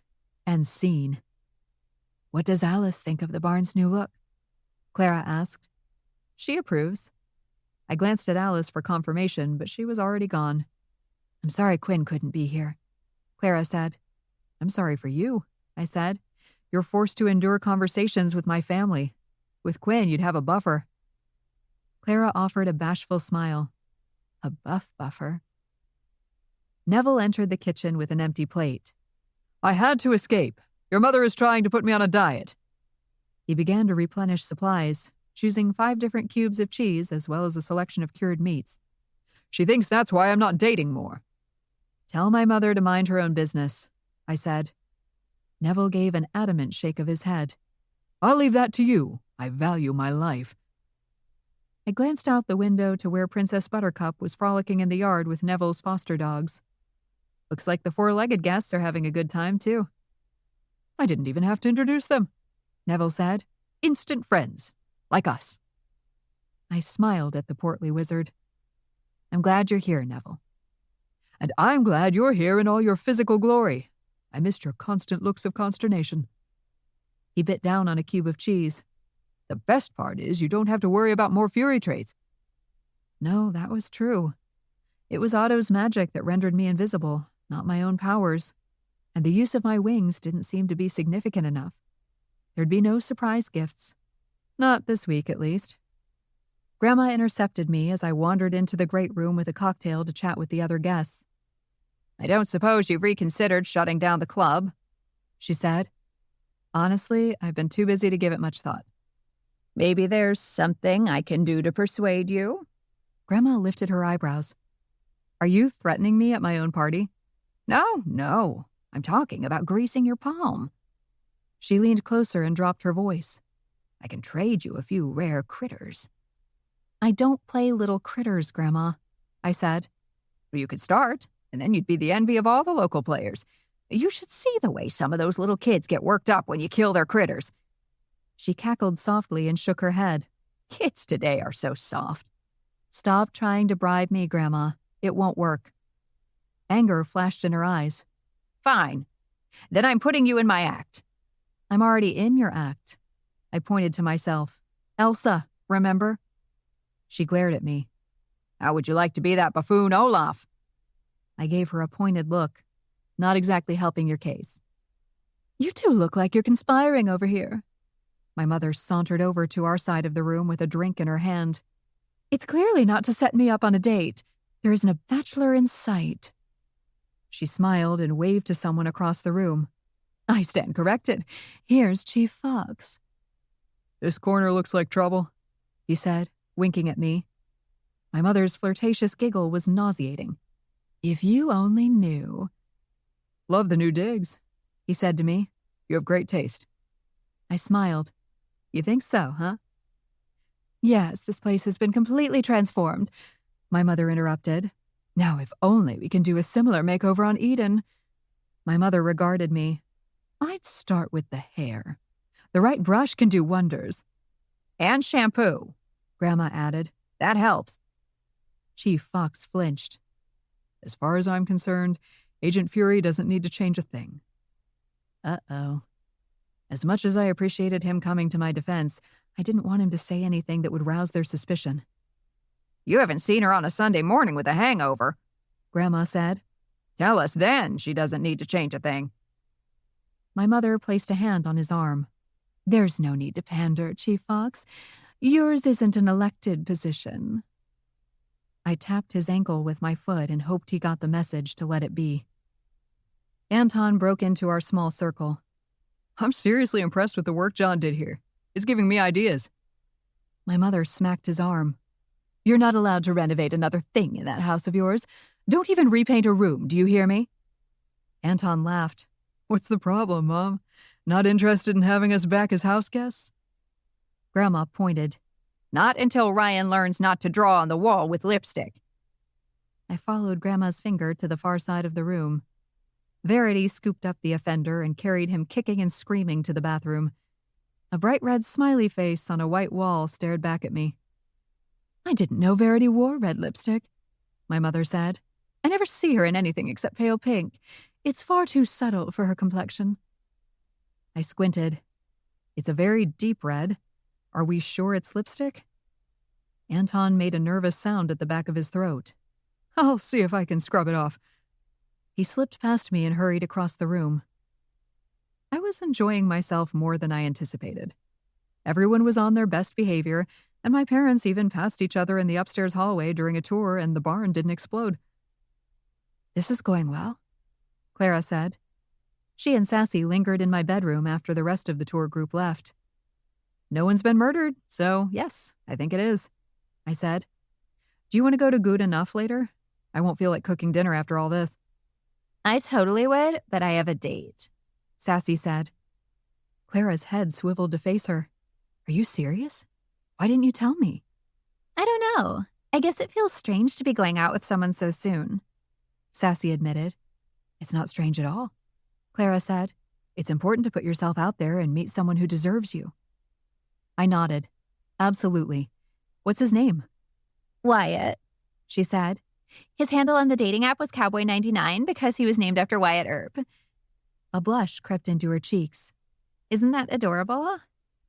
I smiled to myself, but said nothing.